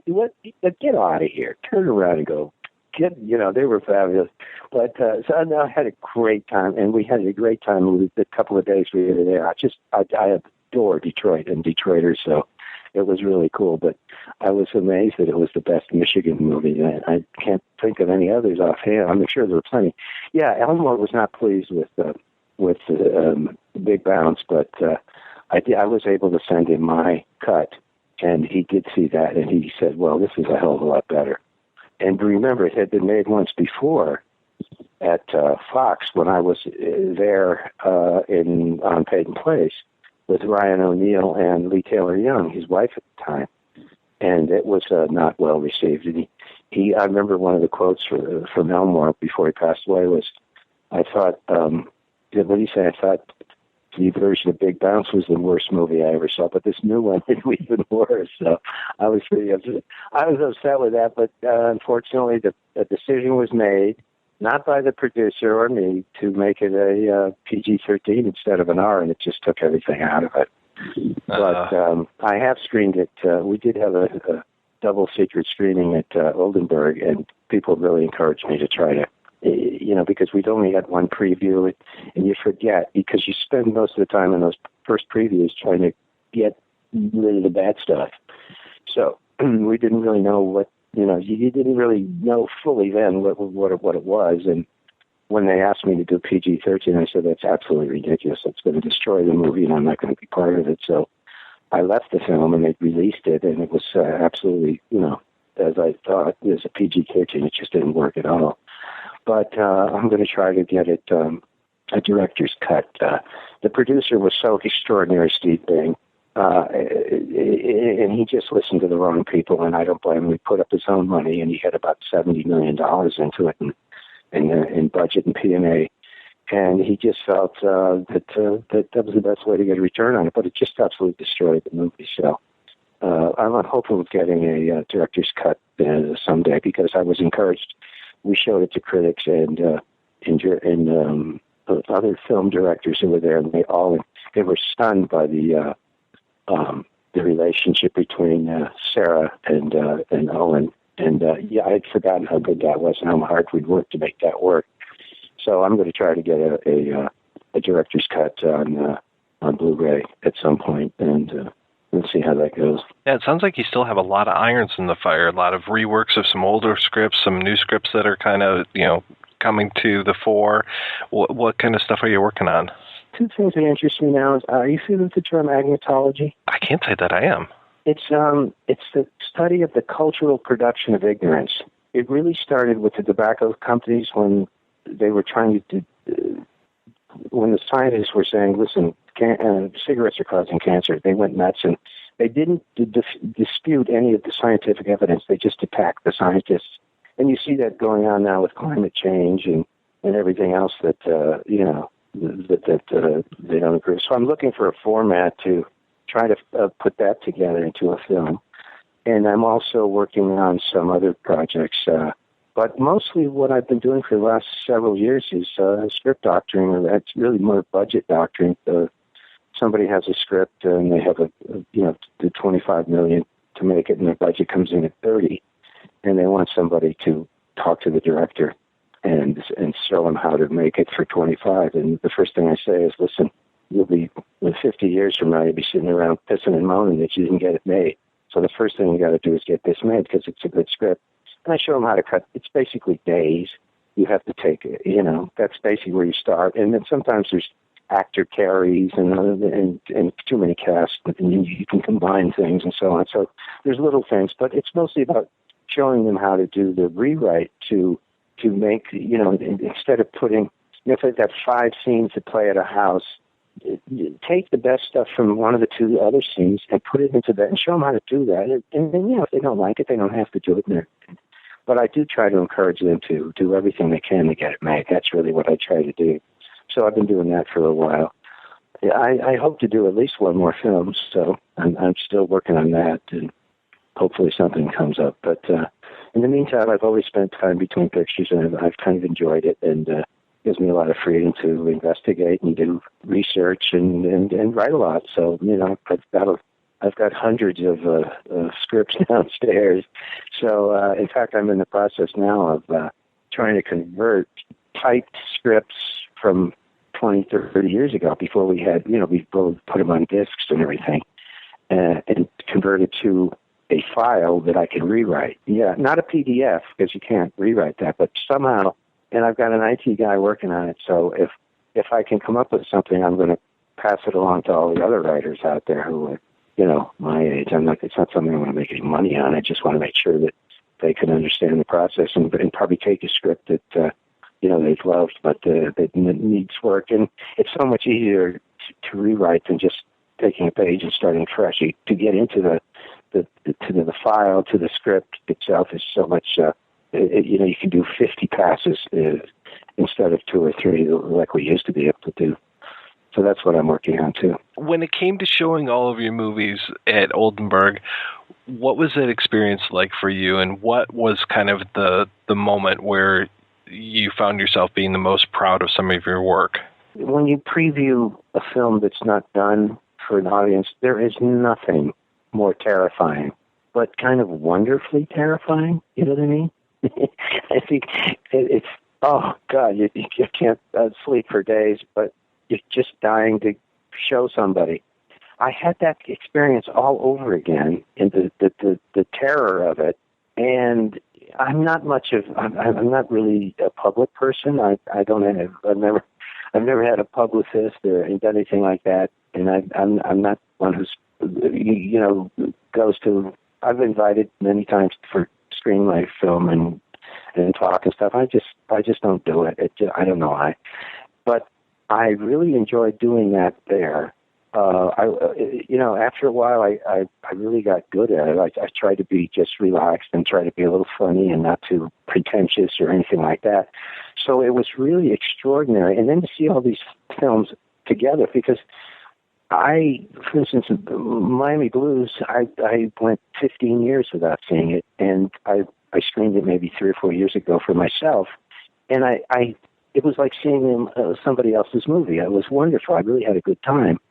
And to see 7 or 8 films that I've done, including Gas, which I wrote but Roger directed, to see these films, it gradually became really wonderful, because there were people who knew, there's, as I said, there's fans of everybody somewhere in the world of film, and they that's one of the reasons they asked me to be there, because I did have a group of people who followed my movies in Germany. So it was fun, and then to see it with an audience again, it was really sensational.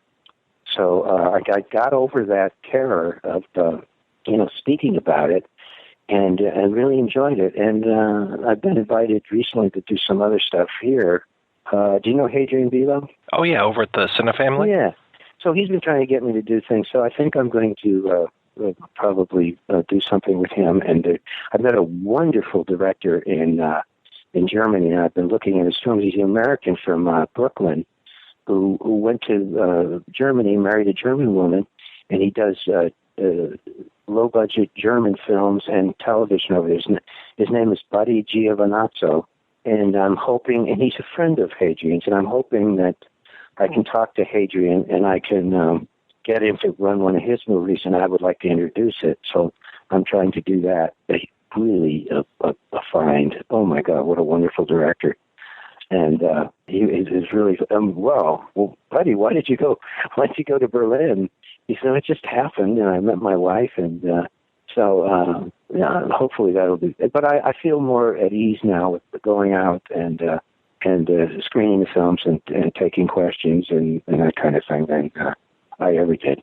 Well, that's great. I hope that something comes together with the Cine Family, because they really seem to treat things the right way and just have such a love for film. And it always makes me jealous sitting over here in Detroit and reading about their screenings. But one of these days I'll get out there. Yeah. I hope you do. And please be in touch with me when you do. You have an open invitation anytime to come out and hang.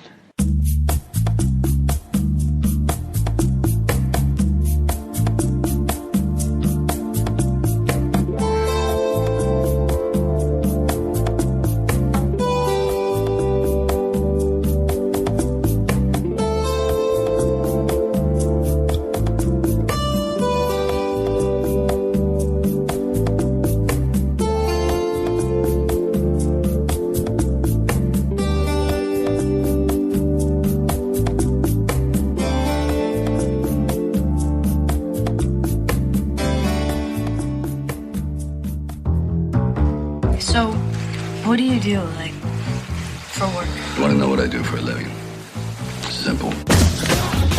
People make promises and they break them. My job's to refresh their memory. You ever shoot anybody? How about this weather?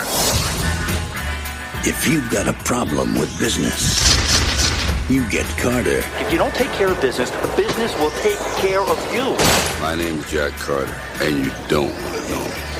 But if he's got a problem with you... I'm Jack Ritchie's brother. Was my brother into something? Why do you care all of a sudden? Because he's dead? I think he was taken out. Taken out? You've got trouble. What do you think you're gonna do? Come in here and fix things? You don't fix things, Jack. You break things. Try to do something right. Once. Wait a minute, Jack. All of a sudden, when you some kind of good guy, you're the bad brother, remember? I know who I am. Let it go. No. I don't think so. Let me tell you something, Jack. I think you should take a very big moment and just think about where you are. Say, Jack, when I said you take care of the business or the business will take care of you, did we have a bad connection on the cell?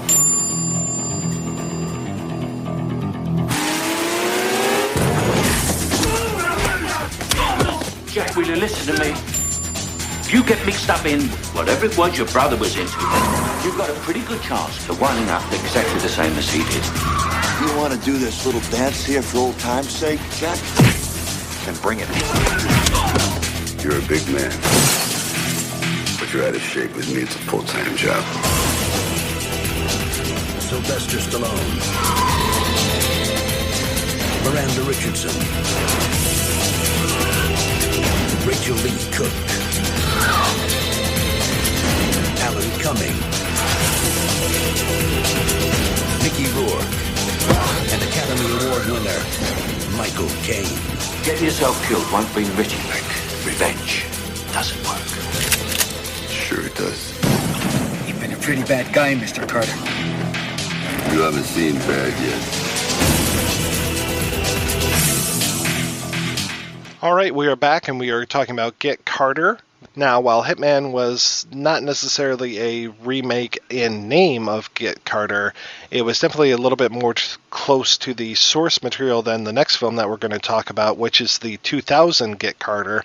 Just to avoid confusion, I just want to say that when we talk about this, we should either say the Stallone Get Carter or Get Carter 2000 when we're referring to this one. So let's talk about Get Carter 2000, which I think I saw at the theater, and I liked it a lot the first time I saw it, and I even bought the soundtrack for it, and I think that I like this one, though not necessarily as much as the original. Maitland, what did you think of it?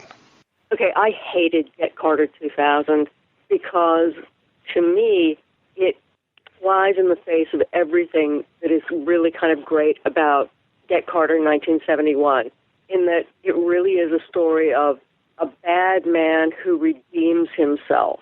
And that's not really the Get Carter story. The Get Carter story is a story about a bad man for whom there is no redemption, and yet you have a certain sympathy or empathy for him anyway. I think Get Carter 2000 is a way easier movie. That mirrors my thoughts. I will say the aesthetic look of the movie is not very good either. It's just kind of like what would maybe 10 years ago, it's kind of passé to say it now, 10 years ago would be considered MTV editing or what have you.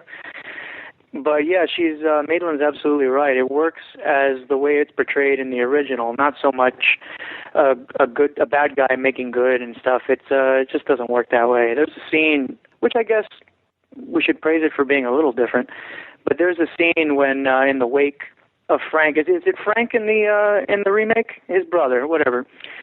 He's in his brother's funeral, or the wake rather, and the whole family's there, and Carter, Stallone's Carter, is like interrogating people, like kind of strong-arming people to get answers out of them.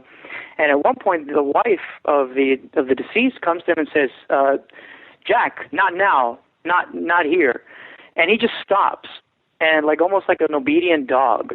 And that just doesn't scream the character to me. That's if somebody would have told Jack that in the original, he would have whopped him across the head.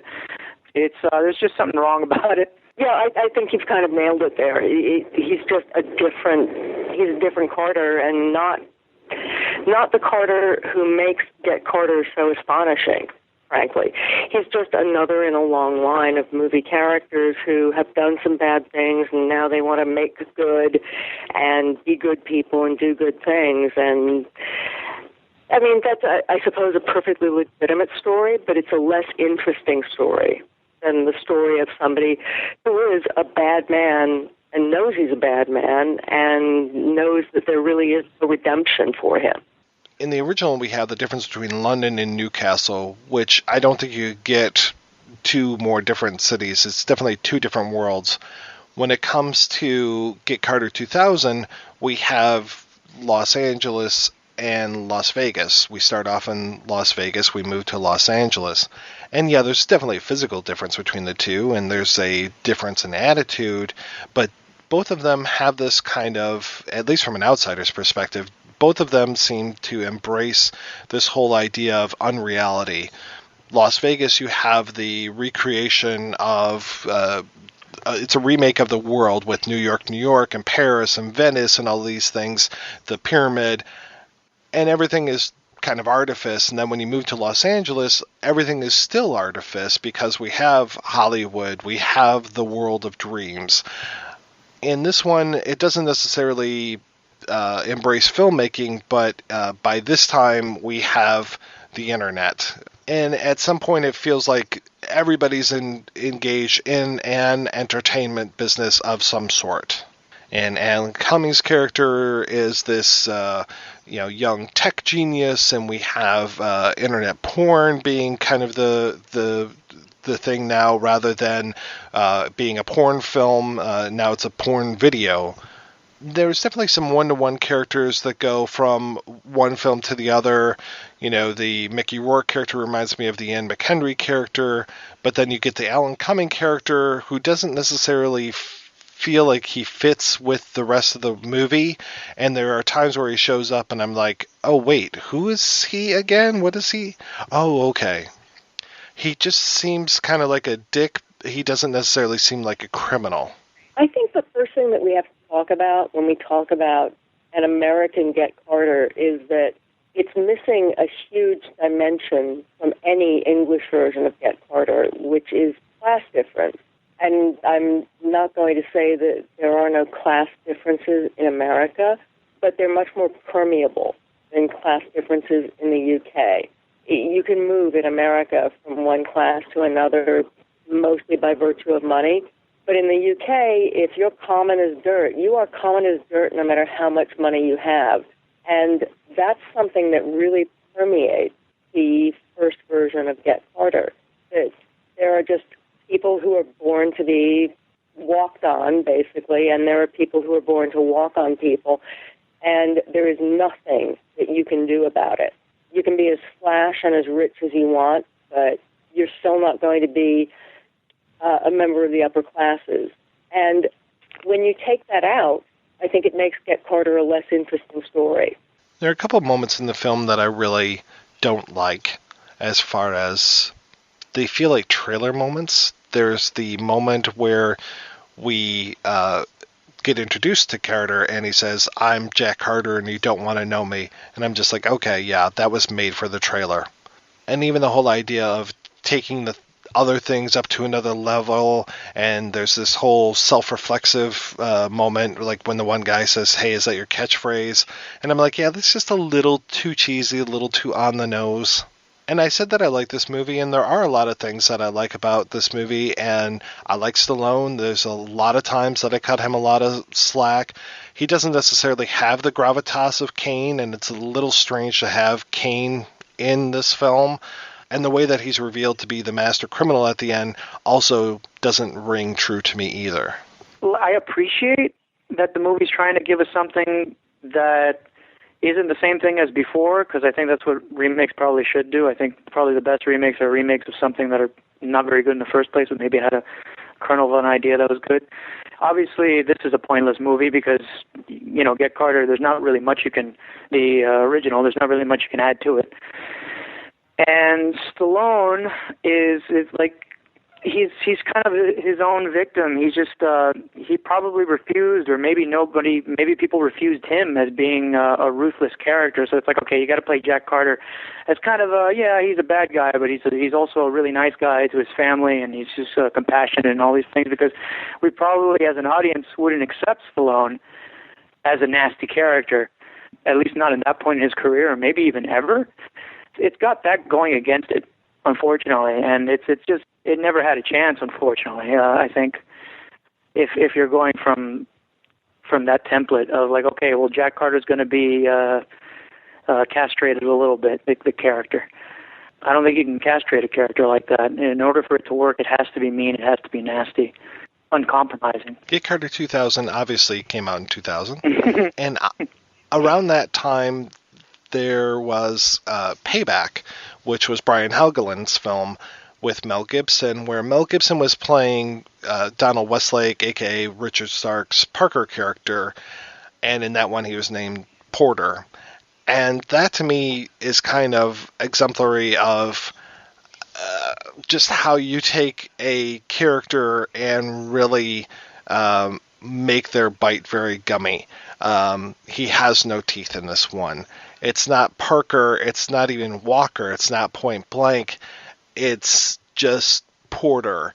And yes, we have the straight no chaser version, but I would say even beyond that, the original cut of it that was out there for a while via the bootleg circuit, you see more of Porter being not a nice guy whatsoever. And then compare that to what came out theatrically, and it's just night and day. We have really made him more of the Three Stooges-esque Mel Gibson type thing.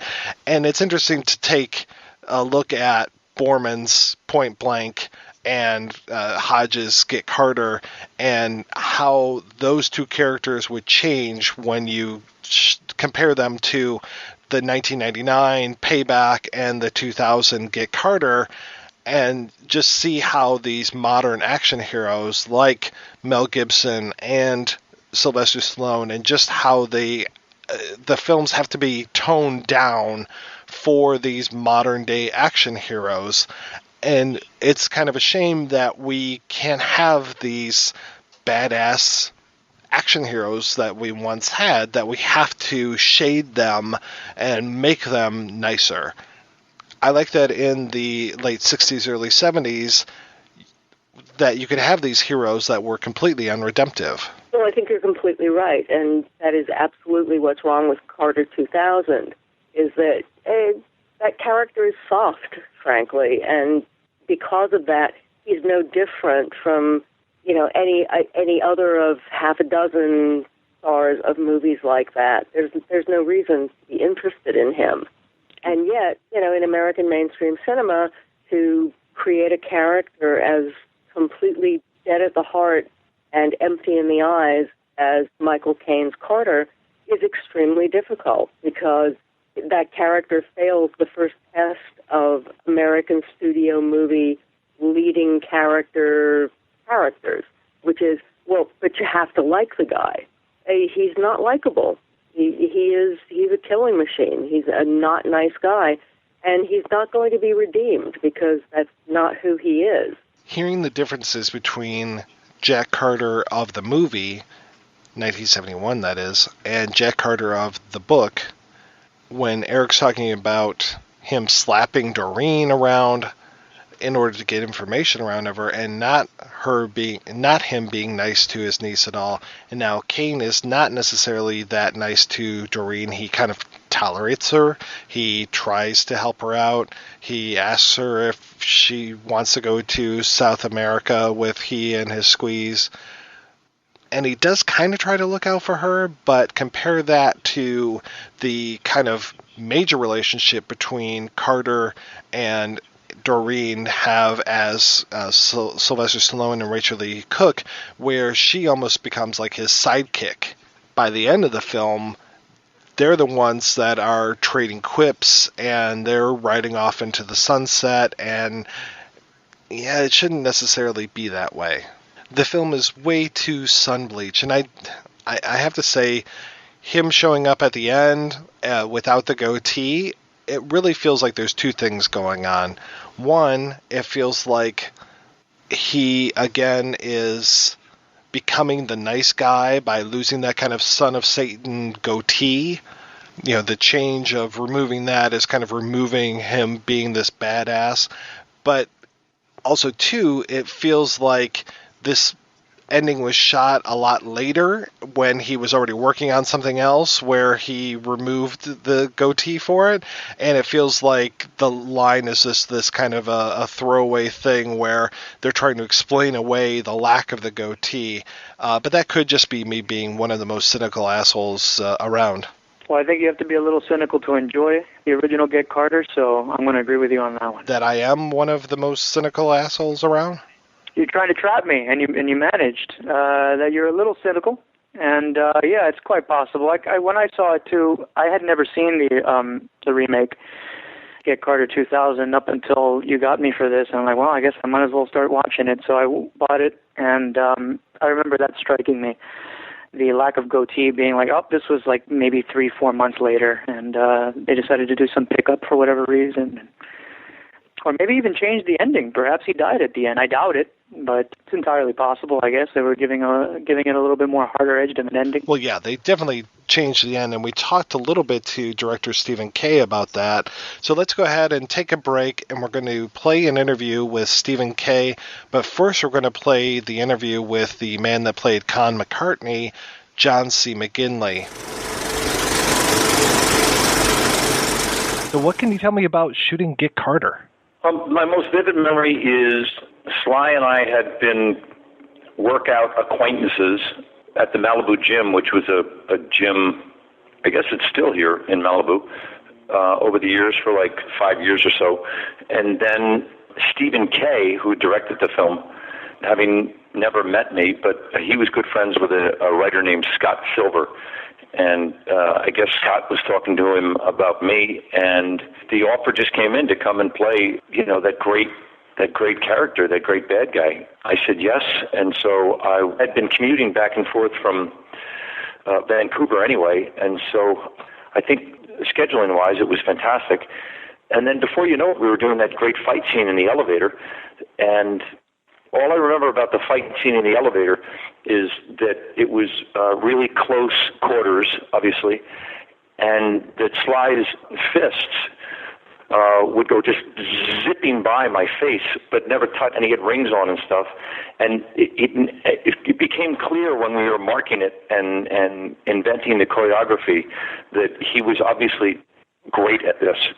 And I'm pretty good at that stuff, but not as good as Sly. And that's why that fight is just so aggressive. And because the two of us were just going after it, but without ever landing a hurtful blow to the other. And so it was really liberating to just be able to throw each other around that elevator. And then Stephen really chopped that scene up, so it's so brutal. And I thought that was really thrilling to do that fight scene in the elevator. You're a bad guy in that, and I know you don't have a lot of experience playing bad guys in movies, so what was that like for you? I thought the script was really cleanly written, and that character, the way he served the narrative was very clear to me. And Ted Lewis was on the set there with us. Oh, I'm sorry, David McKenna? David, he got the... and they were...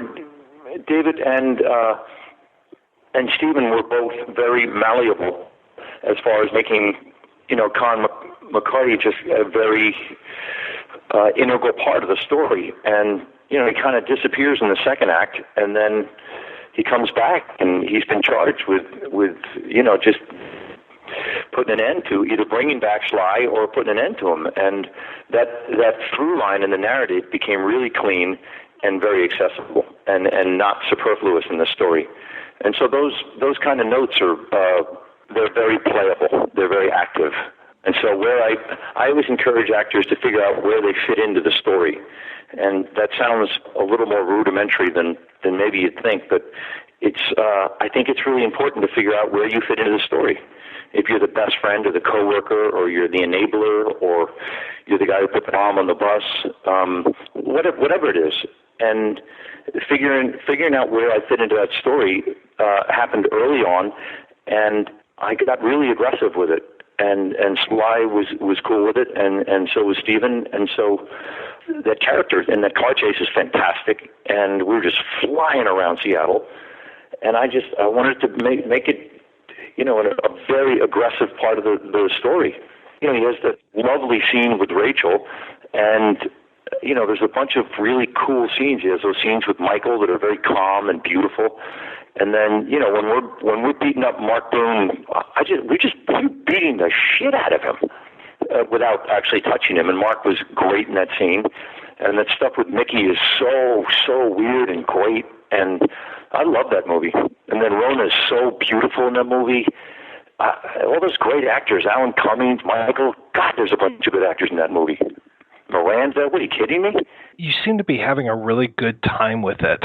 I did, because I knew where I figured into the story, and sometimes when a director or the writer doesn't know where you fit in, some actors are left on the set just kind of just trying to keep their head above water, and that's when characters get lost, and especially they get lost in the edit.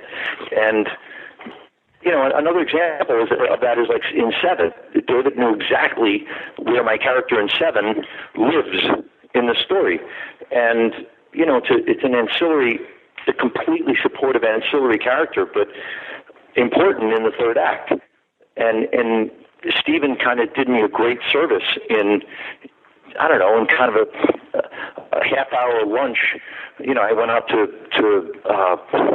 I met with Stephen over the phone, and he just kind of laid it out where and what he wanted this guy doing. And then you can come onto the set guns blazing instead of taking a week playing guess your best and then having 7 days of regret between your ears. And so that's a big deal for actors. You said that you were Sly Stallone's kind of gym buddy. That must be a little intimidating. No, because Sly's one of the great guys. When he would come to the gym, obviously he's very comfortable in that environment, so am I, and everybody would do their thing.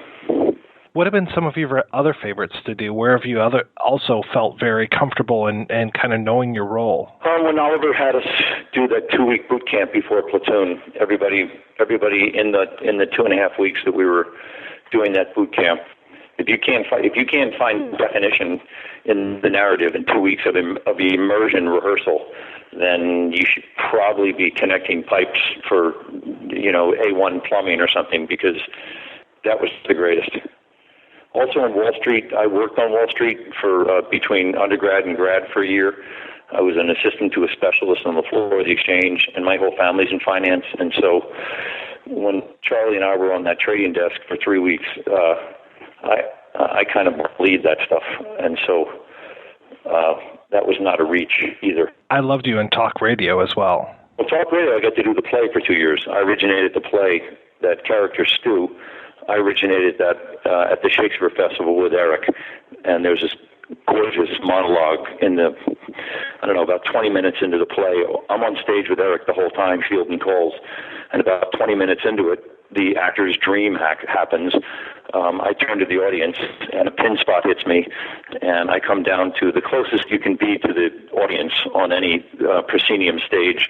The light cue is called down in one, and so I go down in one. A pin spot hits me, and I tell this gorgeous 8-minute story about Eric's character and me, and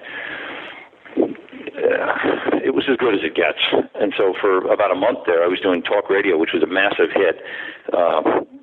At the Shakespeare Festival, I was doing that at night, and for about a month I was doing Wall Street during the day, and that's about as good as it gets for a New York actor. And so by the time we got around to shooting talk radio, I'd already done the play for 2 years. And if the camera is an X-ray machine, then when it turned on me in talk radio, I could just tell my truth, because I'd done it for, I'd done 300 or 400 performances of it. At the time, it was just a grind. It's an off-Broadway schedule, so you're doing 8 a week. You're going Tuesday through Friday nights, and then off-Broadway, you do 2 Friday night, 2 Saturday, and one Sunday, and so you do 5 in 48 hours, and you got to just grind, man. I think you might be one of the actors who's worked with Oliver Stone the most through his career. I am. How has that experience been, and how has he kind of changed over the years as you've worked with him? He's the smartest guy in any room he's in. He's the best read guy in any room. And when you're on his sets, the key to being on Oliver's sets is to understand that as much as you want this to be a collaboration, it is Oliver's film. And if you can creatively, you know how at Churchill Downs the horses run with blinders on? Oliver's sets function within a narrow bandwidth. He has creative blinders on. He knows precisely the story that he's telling. And if you can fit inside that vision of where his blinders are, it's nirvana. If you want to function outside that, that's when actors have bad experiences on Oliver's sets. It's Oliver's film. It's not summer stock. Are you still doing a lot of stage work, or are you purely movies these days? I did about 4 in a row this year, and now I'm getting ready to do another one, so I guess I've just kind of gotten back on the movie train. I got on that movie train. I mean, I did Glengarry with Pacino 2 years ago at the Schoenfeld on Broadway we did 100 performances. That's what everybody agreed to. And so we opened right after Sandy, the hurricane hit, and then we ran, so that was the end of September, and we ran through the middle of January, and that was easily the greatest experience of my life. I'm really looking forward to seeing the Belko Experiment. It's violent. We were down in Bogota, and that is not for little boys and girls, man. But I don't know I'm sure they're dumbing it down as we speak or sanitizing it, but I had a friend who was a trainer for the Philadelphia Eagles for about 10 years, and he used to say on Thursdays when everybody would wear pads again, sometimes the only day of the week, and they'd have full contact, he'd say, we're going all the way live. And Belko down in, we were down there in Bogota, and Greg McLean, who shot a big hit scary movie in Australia, was one of the more capable young directors I've met in a long time. He cast the living heck out of that movie, and he brought down all these terrific actors, Tony Goldwyn and all these people I've never met before, and the young kid from the Newsroom, and God, there must have been a dozen actors who I never met before who were fantastic, and that's not always the case. And he was quite precise, and then James Gunn, who obviously wrote it, and I would say that doing Belko, initially the big attraction was to work with James, and he was fantastic. He came down for a couple of days, and he stayed for 3 weeks because he was having so much fun with this ensemble. And obviously, coming off Guardians, everybody wanted to be kind of in the James show, but the Greg McLean became the great secret weapon. And so I have no idea how that film will turn out, but it was one of those that was great to shoot, and that's not always the case. I wanted to ask you real quick. I know you've got to run in a second here, but you've been in so many roles, so many great roles over the years. When people come up to you on the street, what are some of the ones that they bring up to you most often? It's demographically specific. Yeah? Yeah, it's demographically specific. So, well, I'm over in Detroit, so what do you think I would bring up for you? So a lot of people in Detroit would see Set It Off with Queen Latifah and with Jada and everybody, and a lot of people in Detroit would see younger people. Office Space seems to be recycled. Older people like my age, 56, have seen Platoon, and then the big monster, of course, is Scrubs, just because it's on your TV and in your house all day. And then the real fans, have seen other stuff that are a little more obscure. White guys my age have seen Wall Street, and then I don't know, it goes from there. And then because I advocate so much for the special needs community, a lot of people know me from different stuff I've done with our Down syndrome community, and so it's right in that bandwidth. I have to say, yeah, Office Space, and then also, for better or for worse, Highlander 2. Highlander 2, I decided, because I was having a man crush on... I was late to the party on Orson Welles, and as a young actor, I was just like, okay, this guy's the shit. I want to be Orson Welles. And so I hired a voice teacher, and I decided I was going to make my voice an octave lower. And so I'm in New York. I'm doing all these, breathing and voice stuff, trying to get my voice an octave lower to go down to in Buenos Aires. And so I had to go back and forth in Buenos Aires 3 times because there was no money to house me for some reason. And so every time I went down there, my voice was lower. And so there's nothing in that script that suggests that character's voice that has to be low. But for some reason, I got it in my man-crush head on Orson Welles that I had to have a low voice in that film. And as a result, it looks like we looped the whole... I didn't loop anything in that film, but my voice is so disconnected from that figure on the screen that... I saw that film again about 10 years ago, and I'm like, all I could do is go third person and go, what is that actor doing? What the hell is that actor doing? Oh, God. No more man crushes on Orson Welles. You know who's Orson Welles? Orson Welles. McGinley, leave it alone. In all honesty, though, I have to say A Midnight Clear is definitely one of those roles of yours that I really appreciate. Oh, God, I love that movie. How about that? How about that for an ensemble? Gary and Ethan and then Peter and... How about that for a starting 3? Pretty impressive. Ari Gross in there. That's a pretty darn good group. And my friend, my castmate from Platoon, Kevin Dillon. That movie it knocks it out of the park. We were supposed to go to Austria, to Linz, Austria, to shoot that. And a month before we were going to leave, they were having a heat wave in the middle of the winter in Linz, Austria. So the whole thing in this chaotic location shift moved to Sundance, to Park City. And so we ended up shooting the whole thing in Utah. And, oh my God, it was such a panic moving it. As you can imagine, you have the whole cast and crew ready to go to Linz, Austria. And in the bottom of the 9th, you make a change in location. That was huge. And we got there and it went off without a hitch because Keith was just magnificent. It's so great when you get on a set and the director knows exactly what he or she wants. And I imagine he's kind of an actor's director, so yes. That was his background. Yes. Yeah. And he did this genius thing where it worked out. I don't know if somebody did it on purpose or not, but all the actors, that was a low-budget independent, and all those actors were each in tiny, tiny little dressing rooms. And I guess they had no more tiny little dressing rooms, so they got me this huge Winnebago.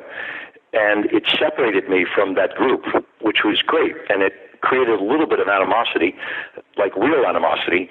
And I think it worked because, I'm friends with Ethan and I'm obviously friends with Kev.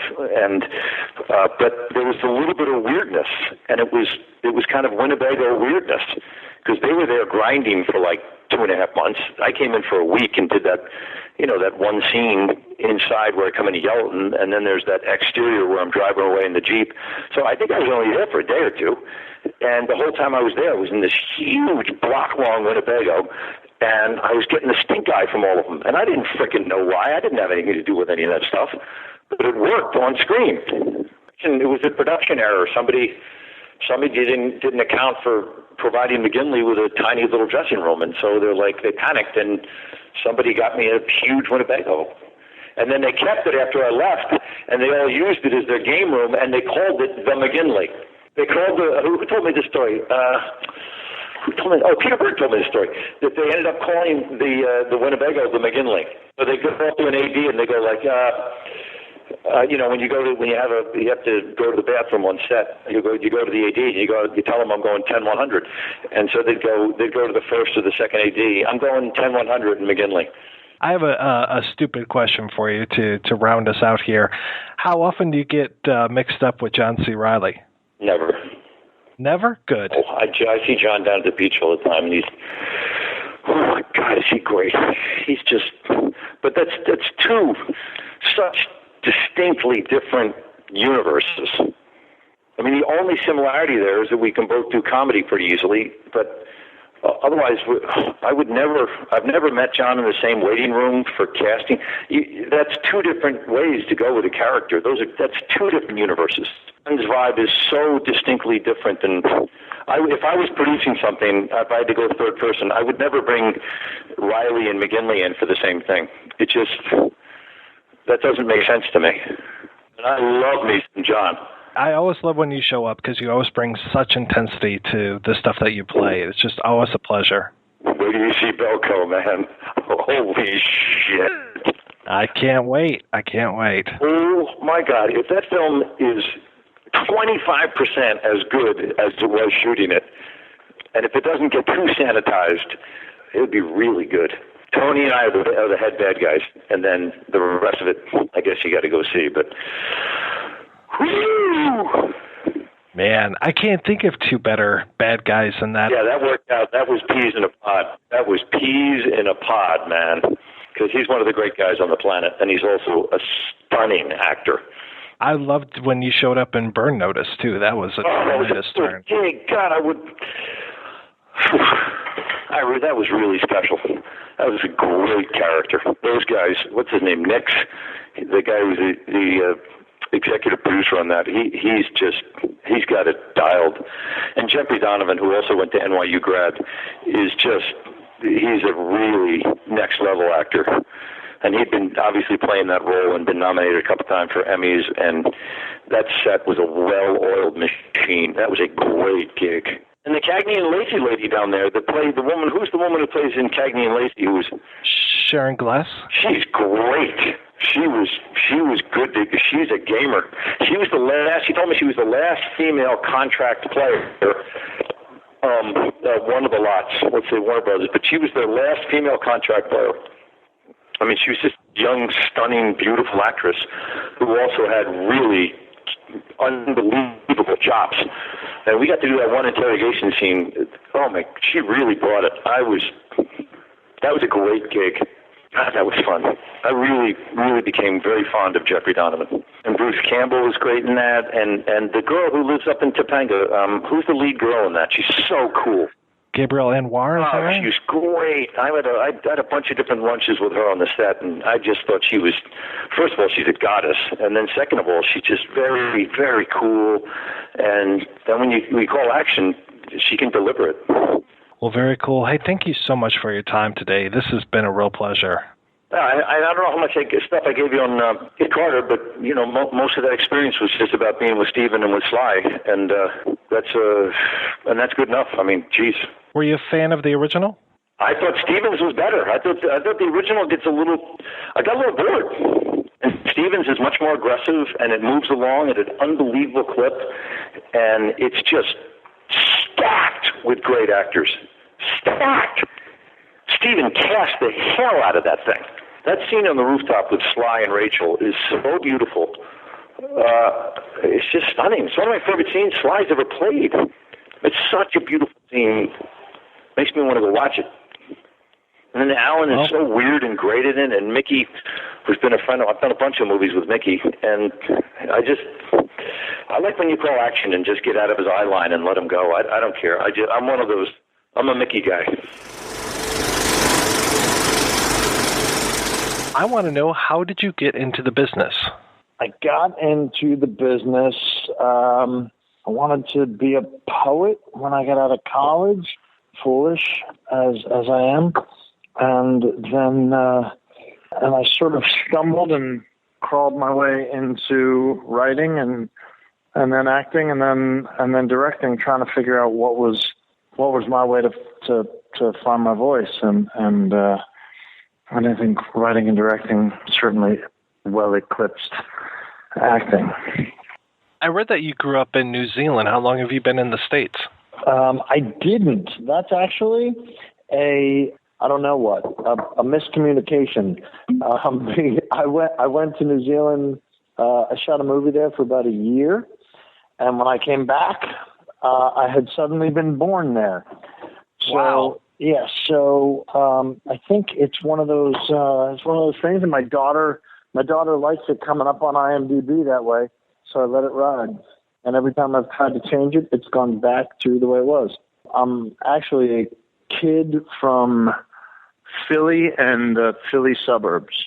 Were you making movies when you were still in Philadelphia, or did you move to L.A. first, or how did that go? No, I didn't start making movies until I was an actor in New York after college, and then I moved to Los Angeles and started playing with making movies.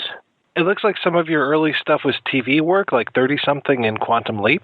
Yeah, very, very, very early work. I was lucky to have it and thankful to have it. I was dealing with a variety of demons at the time, so I was able to get a bunch of TV and a bunch of commercials, weirdly, and that was how I stayed afloat while I was trying to figure out what it was that I wanted to do with the rest of my life.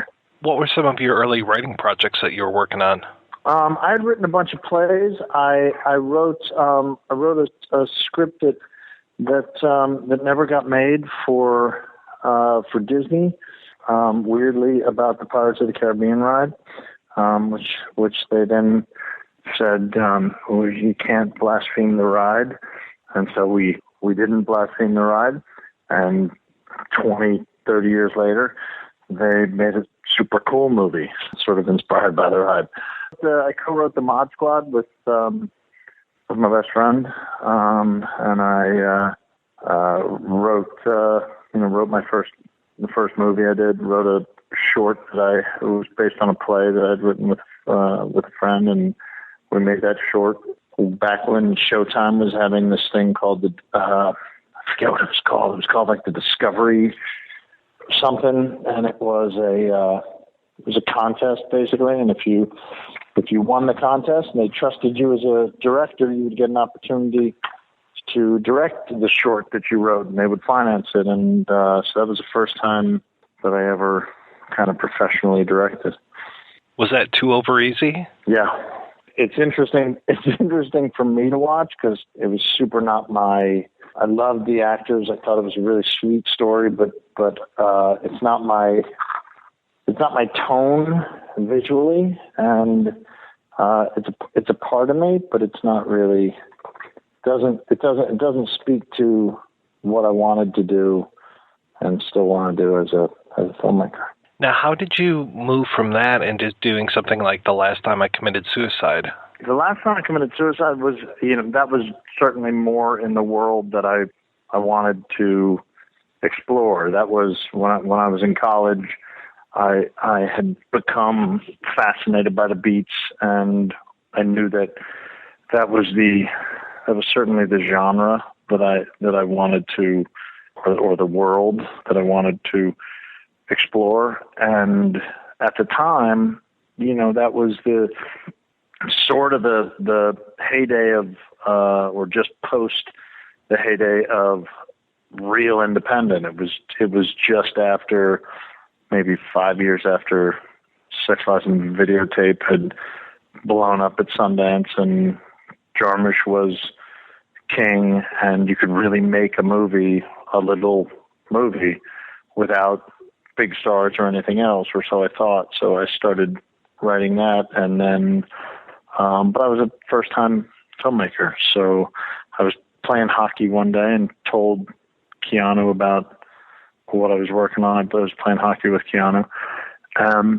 He said, "Can I read it?" And I said, "Sure." And then he read it and said, "Well, if there's anything you need me to do to help you make it, let me help." One thing led to another, and he ended up in it, and so people ended up paying for it, and we put together a fairly monster cast, and got to go make a super cool little art film that I don't know if it could get made today, probably for a couple $100,000, but I don't know that it could get made for, I think it was probably around $1.5 million. Yeah, I can't get over the cast in this movie with Thomas Jane and Adrian Brody. I mean, just everybody in there is somebody. It was cool. It was really, and it was cool. It was in a weird way like that, and Get Carter were sort of the last two times I got to cast the people I wanted. And I look at those casts and go, those are baller casts. Those are like really, really, like other than super talented, they were lovely people. And it didn't, Suicide in particular, Gretchen Mol hadn't done a movie before. Thomas had done very little before. Adrian had done very little before. Claire Filani had done very little. It was, other than Keanu, the whole cast, Marg Helgenberger had done China Beach. John Doe was John Doe. It was a pretty special group of people. And we were all doing something that we all thought was really fun. So it was cool. So what was that experience like for you as a first-time director, handling, not only were they, big and small names at the time, but it was a pretty large cast as well. Yeah, it was definitely a big cast, but the scenes were weirdly not large, and I love. I'm married to one, but I love actors. I do, and I super respect what they do. And I respect their temperaments and their passion. And these were a bunch of crazy, passionate people. Amy Smart was in the movie. I'm like thinking about in my head. I'm thinking about, and all these people, like Amy hadn't done a movie before, and so all these people were just sort of stretching and trying out the tools, and myself included. And we were all learning together. We had a very experienced DP, and we had I had a great editor, but we had, for the most part, we were a bunch of people who were in it for passion. I mean, the composer was his first movie was Tyler Bates, who's a rock star and doing humongous movies now. And it was a rare, super cool experience.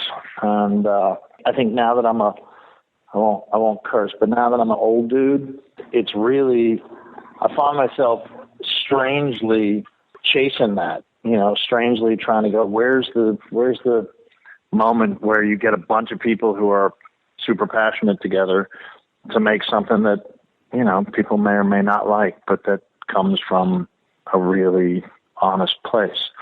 It was a special time, for sure.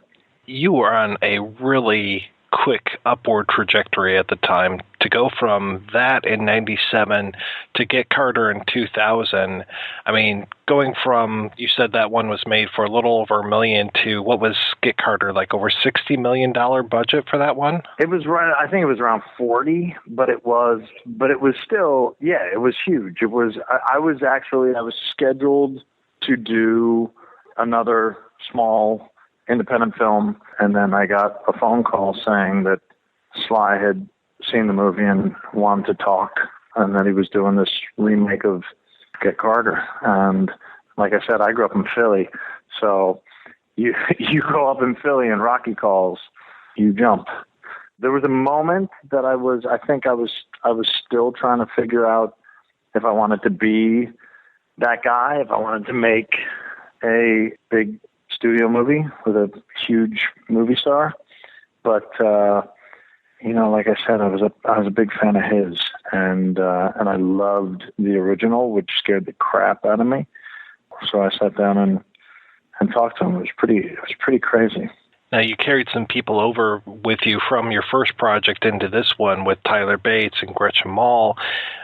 Who else kind of made that transition with you? And were these kind of like your rabbit's feet as far as some of these people that you worked with, or how did they make that jump with you? Yeah, I mean, we were trying. I tried to get the role that, I'm trying to remember which role it was. It was either the role that Alan Cumming played or the role that Johnny Strong played. I can't remember. One of those two roles I had talked to Thomas about doing, but he was right in the middle of, I think he had just finished doing Rennie's movie, and he was doing something else.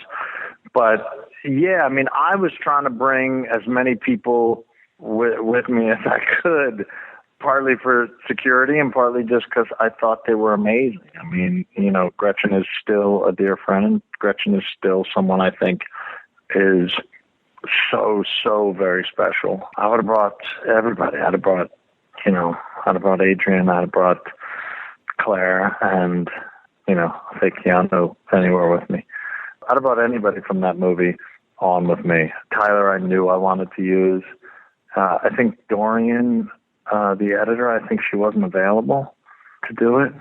But yeah, I tried to sort of bring people over, and in the end, I tried anyway with the cast to bring a similar sensibility, and I think they were, from Miranda to Alan Cumming to Mickey, they were all super odd, interesting, passionate people who didn't necessarily approach this as, making a studio movie, a studio Sly movie. I think Sly wasn't trying to make a typical Sly movie. Now, where was the project at when you kind of came along to it? Because you said that Sly invited you to be on it. Where had he gotten the project to at that point? There was a script. There was a start date. I mean, the train was leaving. I think there was a director on it. I can't remember who it was, but I think there was a director on it who fell off for whatever reason. And so, but they had Sly and money and a script, and they wanted to move forward. They came to me with a script and and him, and I said I was certainly interested, and I said I'd like to play with the script a little bit. And so we played with the script a little bit, and there was a version that I think was a different version of what was eventually shot that was probably a little uglier, a little dirtier. But I think that in the end wasn't the movie they wanted to make, and I understand that, and I also understand, my agenda was certainly very different at the beginning, or as a guy who had just come out of the indie world, I think I was still approaching it like it was an independent film. He became my biggest champion. They had already talked to Morrow about shooting it, and Sly's say what you want to. He is an artist, has genuinely an artist sensibility, and he's a collector of great, beautiful things, and he had seen. I don't even know what he had seen Morrow do, but he said to me, "This guy is super special," and he was a gaffer for Janusz, and he's young and exciting, and we should get him before someone else does. I had talked to Morrow, and we moved forward with Morrow, who is now, Academy Award-winning DP. I know that Sylvester Stallone definitely can take chances in his career. When you were making your first feature film, he was there, in Copland, which was such a departure for him.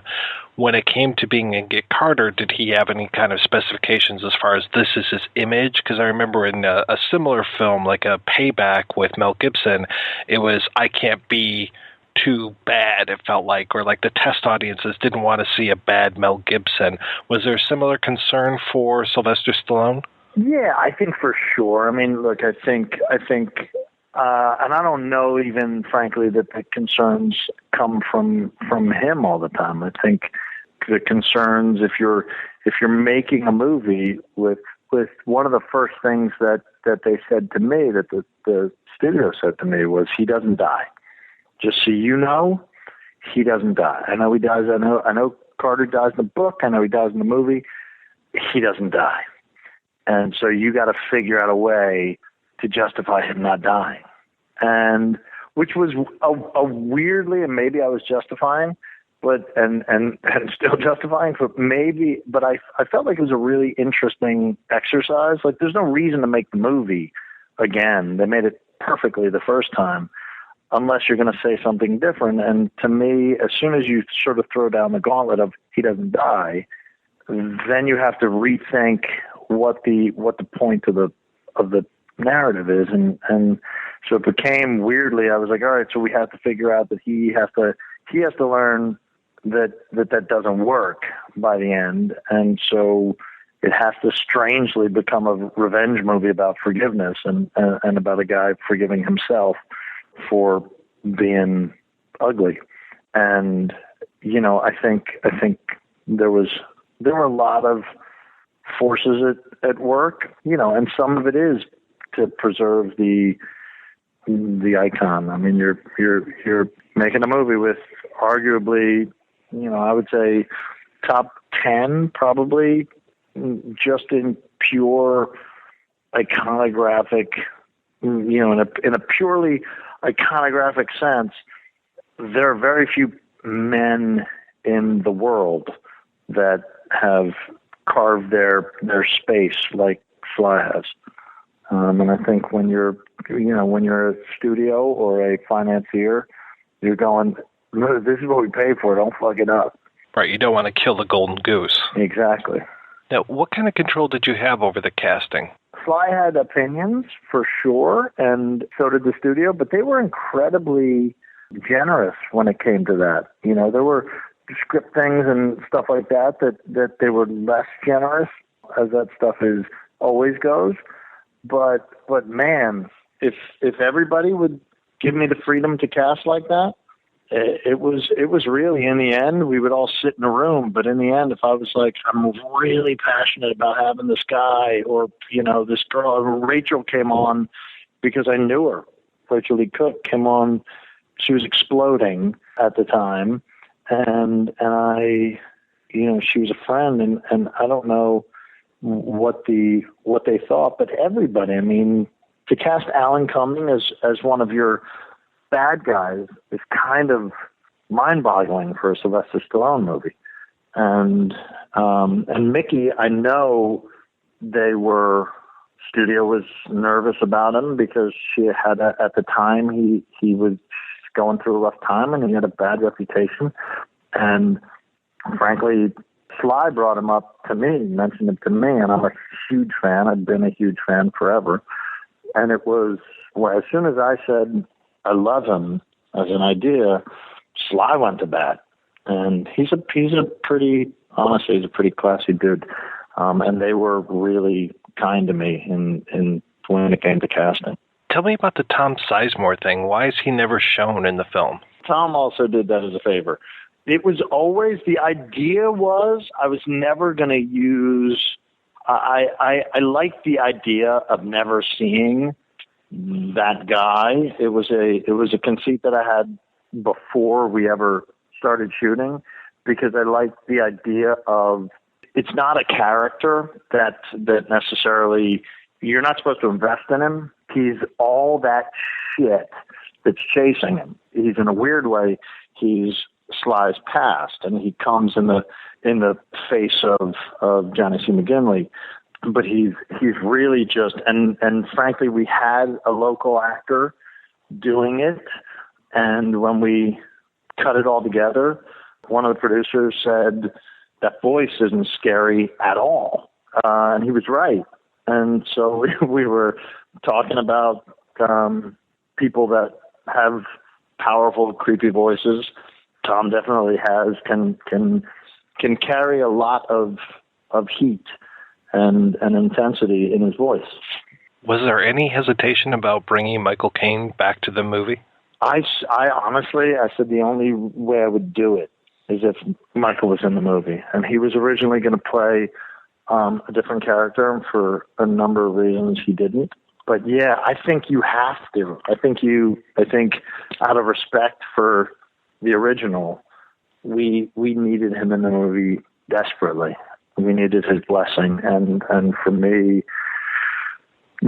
selfishly, he's Michael Caine. If you have any chance to work with him, you work with him. I still will periodically call his agent going, when I have anything, and just go, is he around? Is he available? He's never available because he works more than anyone on the planet. But he's a very, very, he's special. So Yeah, there was no, for me, you can't make that movie without a not so subtle wink to the original. Who was he supposed to play? He was going to play the Johnny C. McGinley role, which I thought would be fun because, like I said, if that's his past chasing him, then it's interesting to see these two dudes making their way. But for a number of reasons, it didn't end up that way. Can you clear something up for me? One of the things that I read about the film was that Michael Caine didn't have as many scenes originally, but test audiences wanted to see more of them, so you had to go back and do reshoots. Is there any validity to that? There actually is, yes. Yes, there is total validity to that. Yeah, he had scenes, but he was not the uber villain, but they wanted more.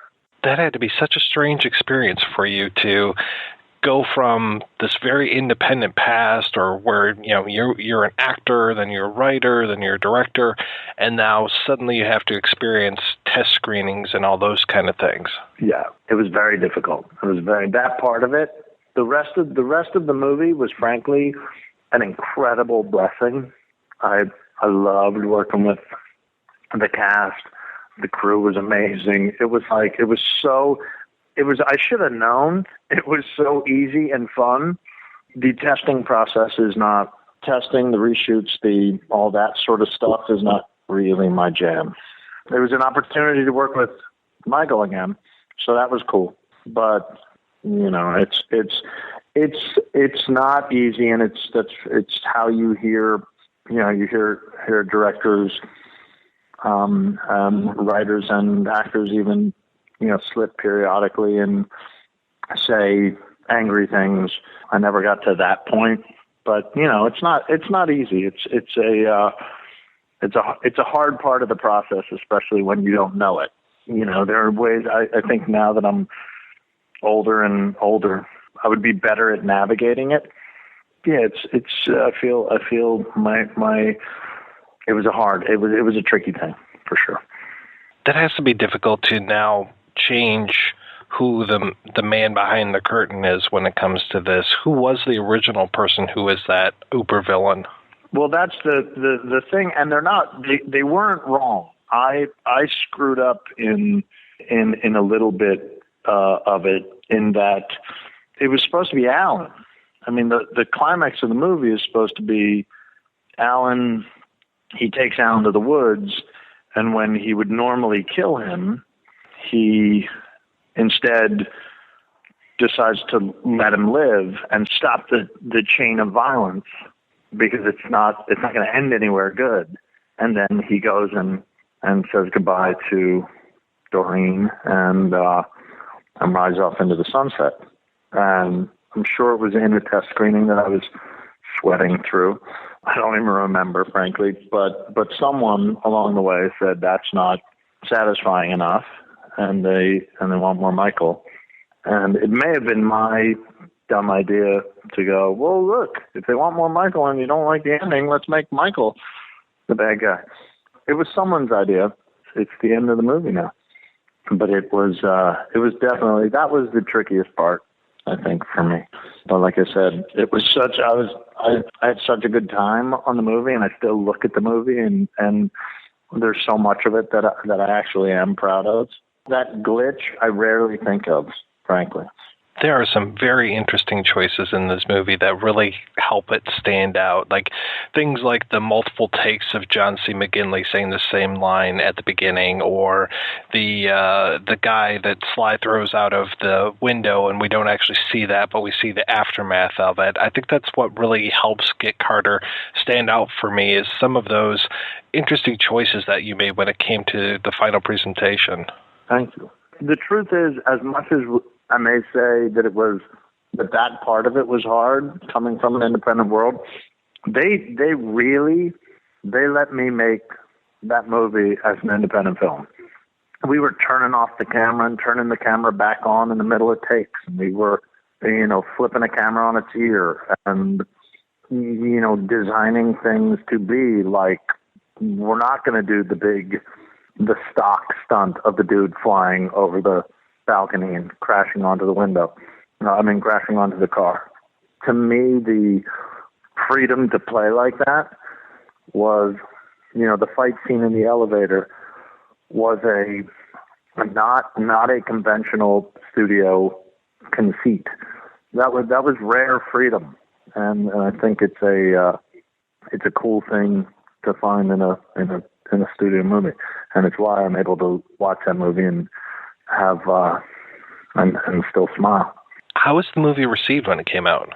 Look, it certainly didn't make the money we thought, or they thought, or hoped it was going to make. It's a movie that is still. I had to leave a set tonight, and when I was leaving, I was telling one of the grips that I was going to talk to you about Carter and this, and he looks at me, wait, what? You directed Get Carter? It's one of my favorite movies, and it's people have a very strange reaction to the movie now. It was not seen in theaters. It just wasn't. It's a movie that I think people find later. I've gotten very strange phone calls from people who I will not mention, famous and some notorious people, saying, love that movie, favorite movie. And it's interesting. It certainly did not help Sly at the time, and it didn't help me at the time in terms of its reception. I think we were talking about it a year ago. We went out to lunch, maybe less than a year ago, and we're both still proud of it. As you should be, yeah. I think it was very disappointing for everybody when it came out, and was not.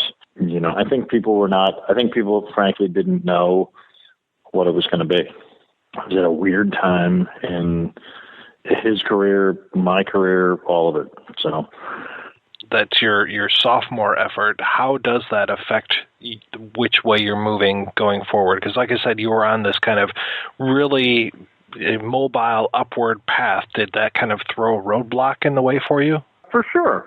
I don't think I'm speaking out of school or anything else. I think you make a movie that doesn't perform, and you go to movie jail a little bit. I was fortunate to find, I could keep writing and find some television that I could get very passionate about, be sort of freed through that world. It was hard for everybody, and certainly the person who rightfully should get dinged if a movie doesn't perform is the director. So you can't go back to Warner Brothers and go, look, I know that one didn't perform, but it was a cool movie, right? Come on, hook a brother up. They're businessmen, and I don't blame them. You have definitely done two of the most infamous or possibly famous TV movies in recent years, between The Hunt for the BTK Killer and then The Craigslist Killer as well. Mm-hmm. I found a strange niche in that stuff. I was able to do some weird movies for television. I got to do the Shield and Friday Night Lights and Sons of Anarchy and all that stuff for fun and passion and all that, and then at the same time jump out and do. And they were Sony was very kind to me and would let me sort of play with the scripts in any way I wanted, and I became a guy who could make movies about killers, whether it was the BTK or Craigslist or Lizzie Borden or any of those things. So it was it certainly was a strange it's been a strange ride for sure. Yeah, I want to ask you a little bit about Lizzie Borden, because that was originally a TV movie, but then got turned into a series. Is that right? Yeah, I wrote a TV movie that I was supposed to direct, and then I had another job, so I wasn't available to direct it. And then they made it, and then they called me up and said, someone came in and pitched us a series. You want to be involved? I said, that's insane. Doesn't make any sense to make a series out of it. But then they pitched it to me, and it was so crazy that I found it fascinating. I said, sure. And it was actually, I thought what they were trying to do was fun. I wasn't involved with the writing of it, but I said I would come and direct the first couple episodes and just give them an indication of the visual style that I would want to take it in. And so that's what we did. It was pretty crazy. You worked on a lot of covert affairs. Is that where you met Pierre Beau? Uh-huh. Yeah, I was a executive producer and a director on the show. We did it together for 4 years and fell in love and changed my life. And I got zero complaints now. Yeah, life is pretty good. First time I ever saw her in anything was Knuckleface Jones. Wow, I don't even know what that is. Oh, you're going to have to ask her now. I was just about to say, but I'm about to. We're in different cities right now, but I will be hanging up with you and calling her and saying, "What the hell is Knuckleface Jones?"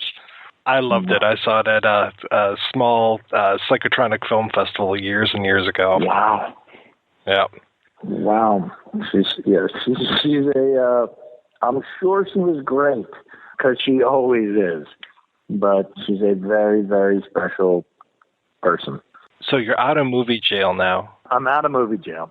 I've actually been talking. I've been talking to Sly about doing something together, and I'm being very careful, for lack of any other way to describe it. I'm having a blast doing television, so I don't feel like and I feel like there's work in television that is super special right now. So I'm taking my time, and hopefully I got a few more movies in me. But I'm not rushing to make one just to make one. I'm hoping I'm officially out. I haven't gone knocking on any of the usual suspects' doors, but TV has been very good to me, and now I'm, hopefully soon enough I'll be back shooting something big. Although everybody's got big enough TVs, they're probably as big as half the movie theaters. Yeah, I want to just posit something, and you can tell me if I'm full of shit or not. So you having not a good experience with the box office receipts of Get Carter kind of throws you into movie jail. You end up doing a work release program with television. Do you feel like maybe you were a little bit of ahead of the curve when it came to TV, and you got in on some of the really great shows like The Shield and, eventually like Sons of Anarchy and these kind of things before, Sons of Anarchy, I would consider part of this new wave of television, but The Shield, I think, was kind of that groundbreaking thing where, The Shield, The Wire, these kind of shows where it was really pushing TV to the new medium. Do you think that maybe the failure of Get Carter actually kind of helped you get ahead of the curve a little bit? I think for sure. I mean, I think I was making, I was making Boogeyman when I was out of the country and I was in New Zealand and making Boogeyman, and I saw the pilot to The Shield and was like, this is 1,000 times more important than any of the movies I'm looking at. So, and I called them and said, when I get home, I just want to meet you guys. I don't know if you can. I'm not asking you to hire me. I've never done a TV show. I think now I have friends who are big movie, big filmmakers, who say the same thing to me that I did in a weird way, accidentally, not of my own choosing. I ended up getting into television before everybody wanted to be in television, and now, I was fortunate enough to be, taken in by Sean Ryan and Scott Brazil, and sort of taught how to make stuff that with your heart, and it as much as it introduced me to special television, it also, it woke me up again, which was really needed. It was easy to get dark and go, all right, so that's over. I'll just try to find a way to make a living now. I never wanted to do this. I never wanted to get into this business to make a living. I wanted to get into this movie because it was how I lived. I wanted. So it was. I feel very, very, very fortunate to have met guys like that, and the cast of The Shield are my best friends. Walton married us. So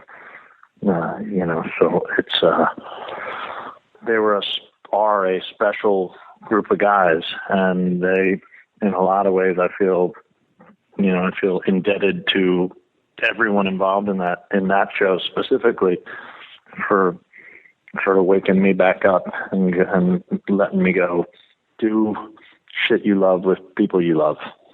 Was it on Boogeyman where you renounced your U.S. citizenship? Yeah, exactly. Changed my accent, started eating chip buddies and everything. Yeah, that was when I got kicked out of the country. Wow, they really didn't like Get Carter, did they? Yeah, exactly. That was the beginning of my New Zealand citizenship. Hey, thank you so much for your time tonight. This has been terrific. Yeah, my pleasure, man. It was really fun.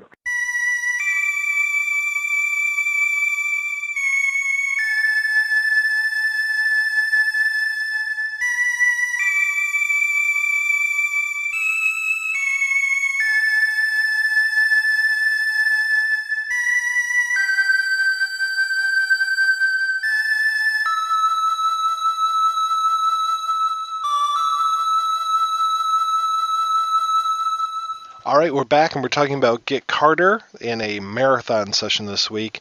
So I just wanted to get your guys' final thoughts on these films. Now, I think I know the answer, but I just want to make sure that you guys have a platform as far as what do you recommend, what would you say to skip, what are your final thoughts on this? Eric, I will go ahead and start with you, sir. I think the quality of the movies diminishes with each release. I think you can definitely watch Get Carter. Obviously, that's the classic. Hitman, very enjoyable movie. Give it a shot. The one to probably skip is, I think, the Stallone one. There's really kind of no redeemable quality in it whatsoever, unless you're a Stallone fan and you're going to watch it anyway. And I have to concur. The Get Carter with Michael Caine is a real in the gut kind of movie, the kind of thing that you watch and you wake up in the middle of the night and think, oh, wow, that was something. Hitman is fun. It's enjoyable, but it doesn't have the same impact. And the Stallone version really is the kind of movie that you watch and 5 years later you're saying, yeah, I know I saw that movie, but I don't remember anything about it. Ouch. I can see that, though I still have a soft spot for Get Carter 2000. I don't know if it's just that kind of cheese factor when it comes to some of Stallone's films. I mean, it's no Copland, it's no Oscar, it's no Cobra, but it still works for me. It's definitely better than some of his other things like, oh God, what was that one where he's stuck in the sewer system? I mean, there was some bad films out there that he had.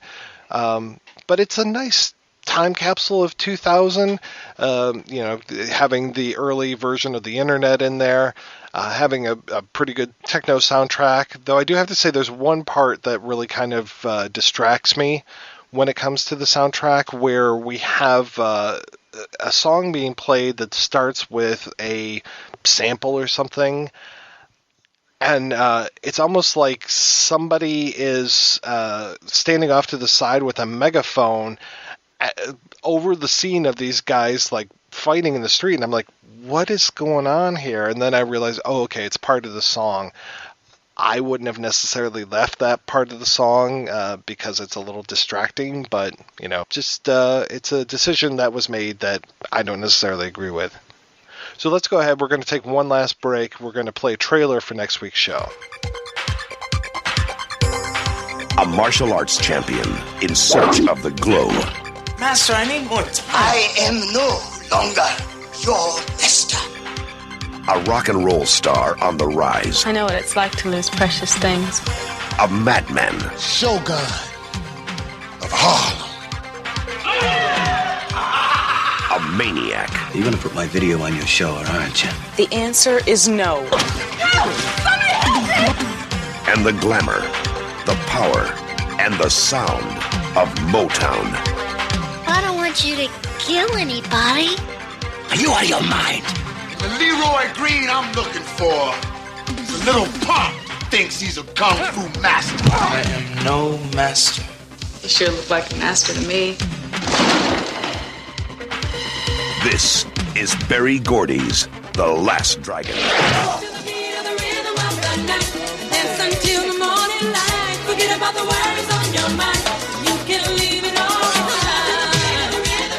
It's about the power of the glow. Timok, Vanity. Barry Gordy's The Last Dragon, directed by Michael Schultz, a Motown Productions picture from TriStar. That's right. Next week we are back with a discussion of Michael Schultz's The Last Dragon. What a great way to kick off 2016. In the meantime, I want to thank this week's special guest co-hosts Maitland McDonagh and Eric Zaldivar. Now, Eric, I know you're a big fan of Italian films, also being one of the co-producers of the Eurocrime documentary.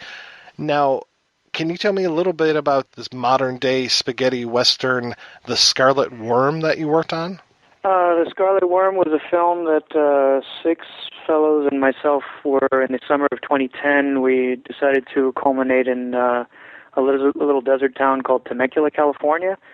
And for very little amount of money, $7,500, that I was able to procure 2/3 of from a friend, we just made this western in the style of it got pegged as a spaghetti clone, but it's certainly, I don't think it is that at all. I think it's more closer to American revisionist movies, westerns of the 70s.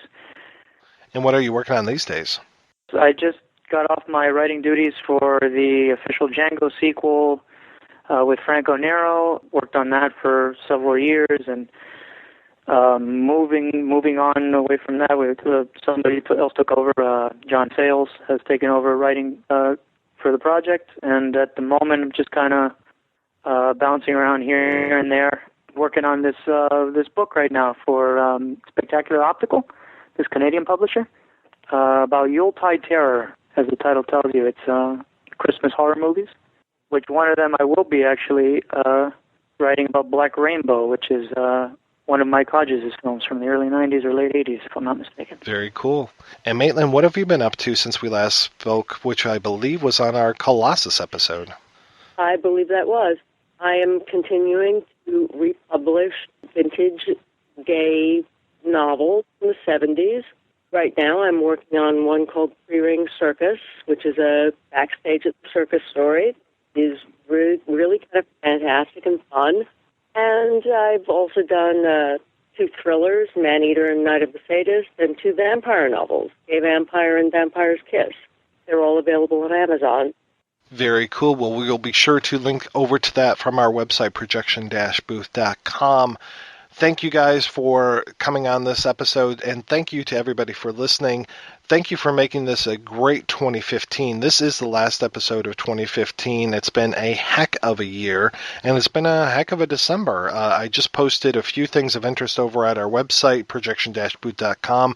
We've got a year-end music mix where we kind of took all of the greatest hits from the years, the songs that we close out episodes with. That has been put up. We also have a list of the most and least listened to episodes, which is interesting to see what people are downloading and not downloading.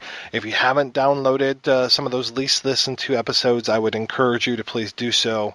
They're good pieces, Marcus. they definitely have some validity to them. There are a lot of great films that we talk about, things that I would hope that people would definitely check out. We also put a bonus interview up, actually a couple bonus interviews up, one with the character actor Anthony James, who is best known for playing a lot of incredible villains, and you'll find out that he's actually one of the nicest guys that I've ever had the pleasure of speaking to, and a interview with Bruce Dern, where we spoke to him about his work on Nebraska and the Hateful Eight. Figured that was appropriate for the Hateful Eight release. And we also just dropped a little bonus that is related to this episode. We've got the Get Carter music mix, where I took a whole lot of different versions of the Get Carter theme and put those together for your ear's pleasure. So thank you so much for listening. Thank you for being faithful participants in the projection booth experience. So once again, I'm going to encourage folks to go over to our website, projection-booth.com. Stop by, leave us some feedback, send us some love via our Patreon, or rate and review us over at our iTunes. Rate and review us over at our iTunes. When I last checked, I think we had 152 reviews. I'm hoping that we have more than 152 listeners, but that might not be the case. So if you listen through iTunes, go ahead, rate and review us. It's definitely a great way to help us take over the world.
If you enjoy this show and want more people to know about it, head on over to iTunes, leave a comment, and rate it 5 stars. Make sure you like and share us on Facebook, and don't forget to follow us on Twitter. Just search for Christopher Media. Thank you in advance for supporting Christopher Media by clicking on the PayPal button and by clicking through to all the sponsors who support ChristopherMedia.net. Most importantly, we would like to take the time to extend an extra special thanks to you. Christopher Media could not exist without your support. Thank you for visiting ChristopherMedia.net, and thank you for listening.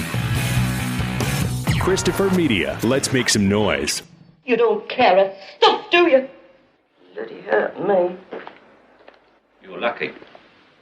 They kill as well. What's that gun doing in your room? Suppose I phoned the police and told them there's a bloke staying in my hotel who's planning to shoot somebody. You wouldn't do that? How do you know I wouldn't? Because I know you wear purple underwear.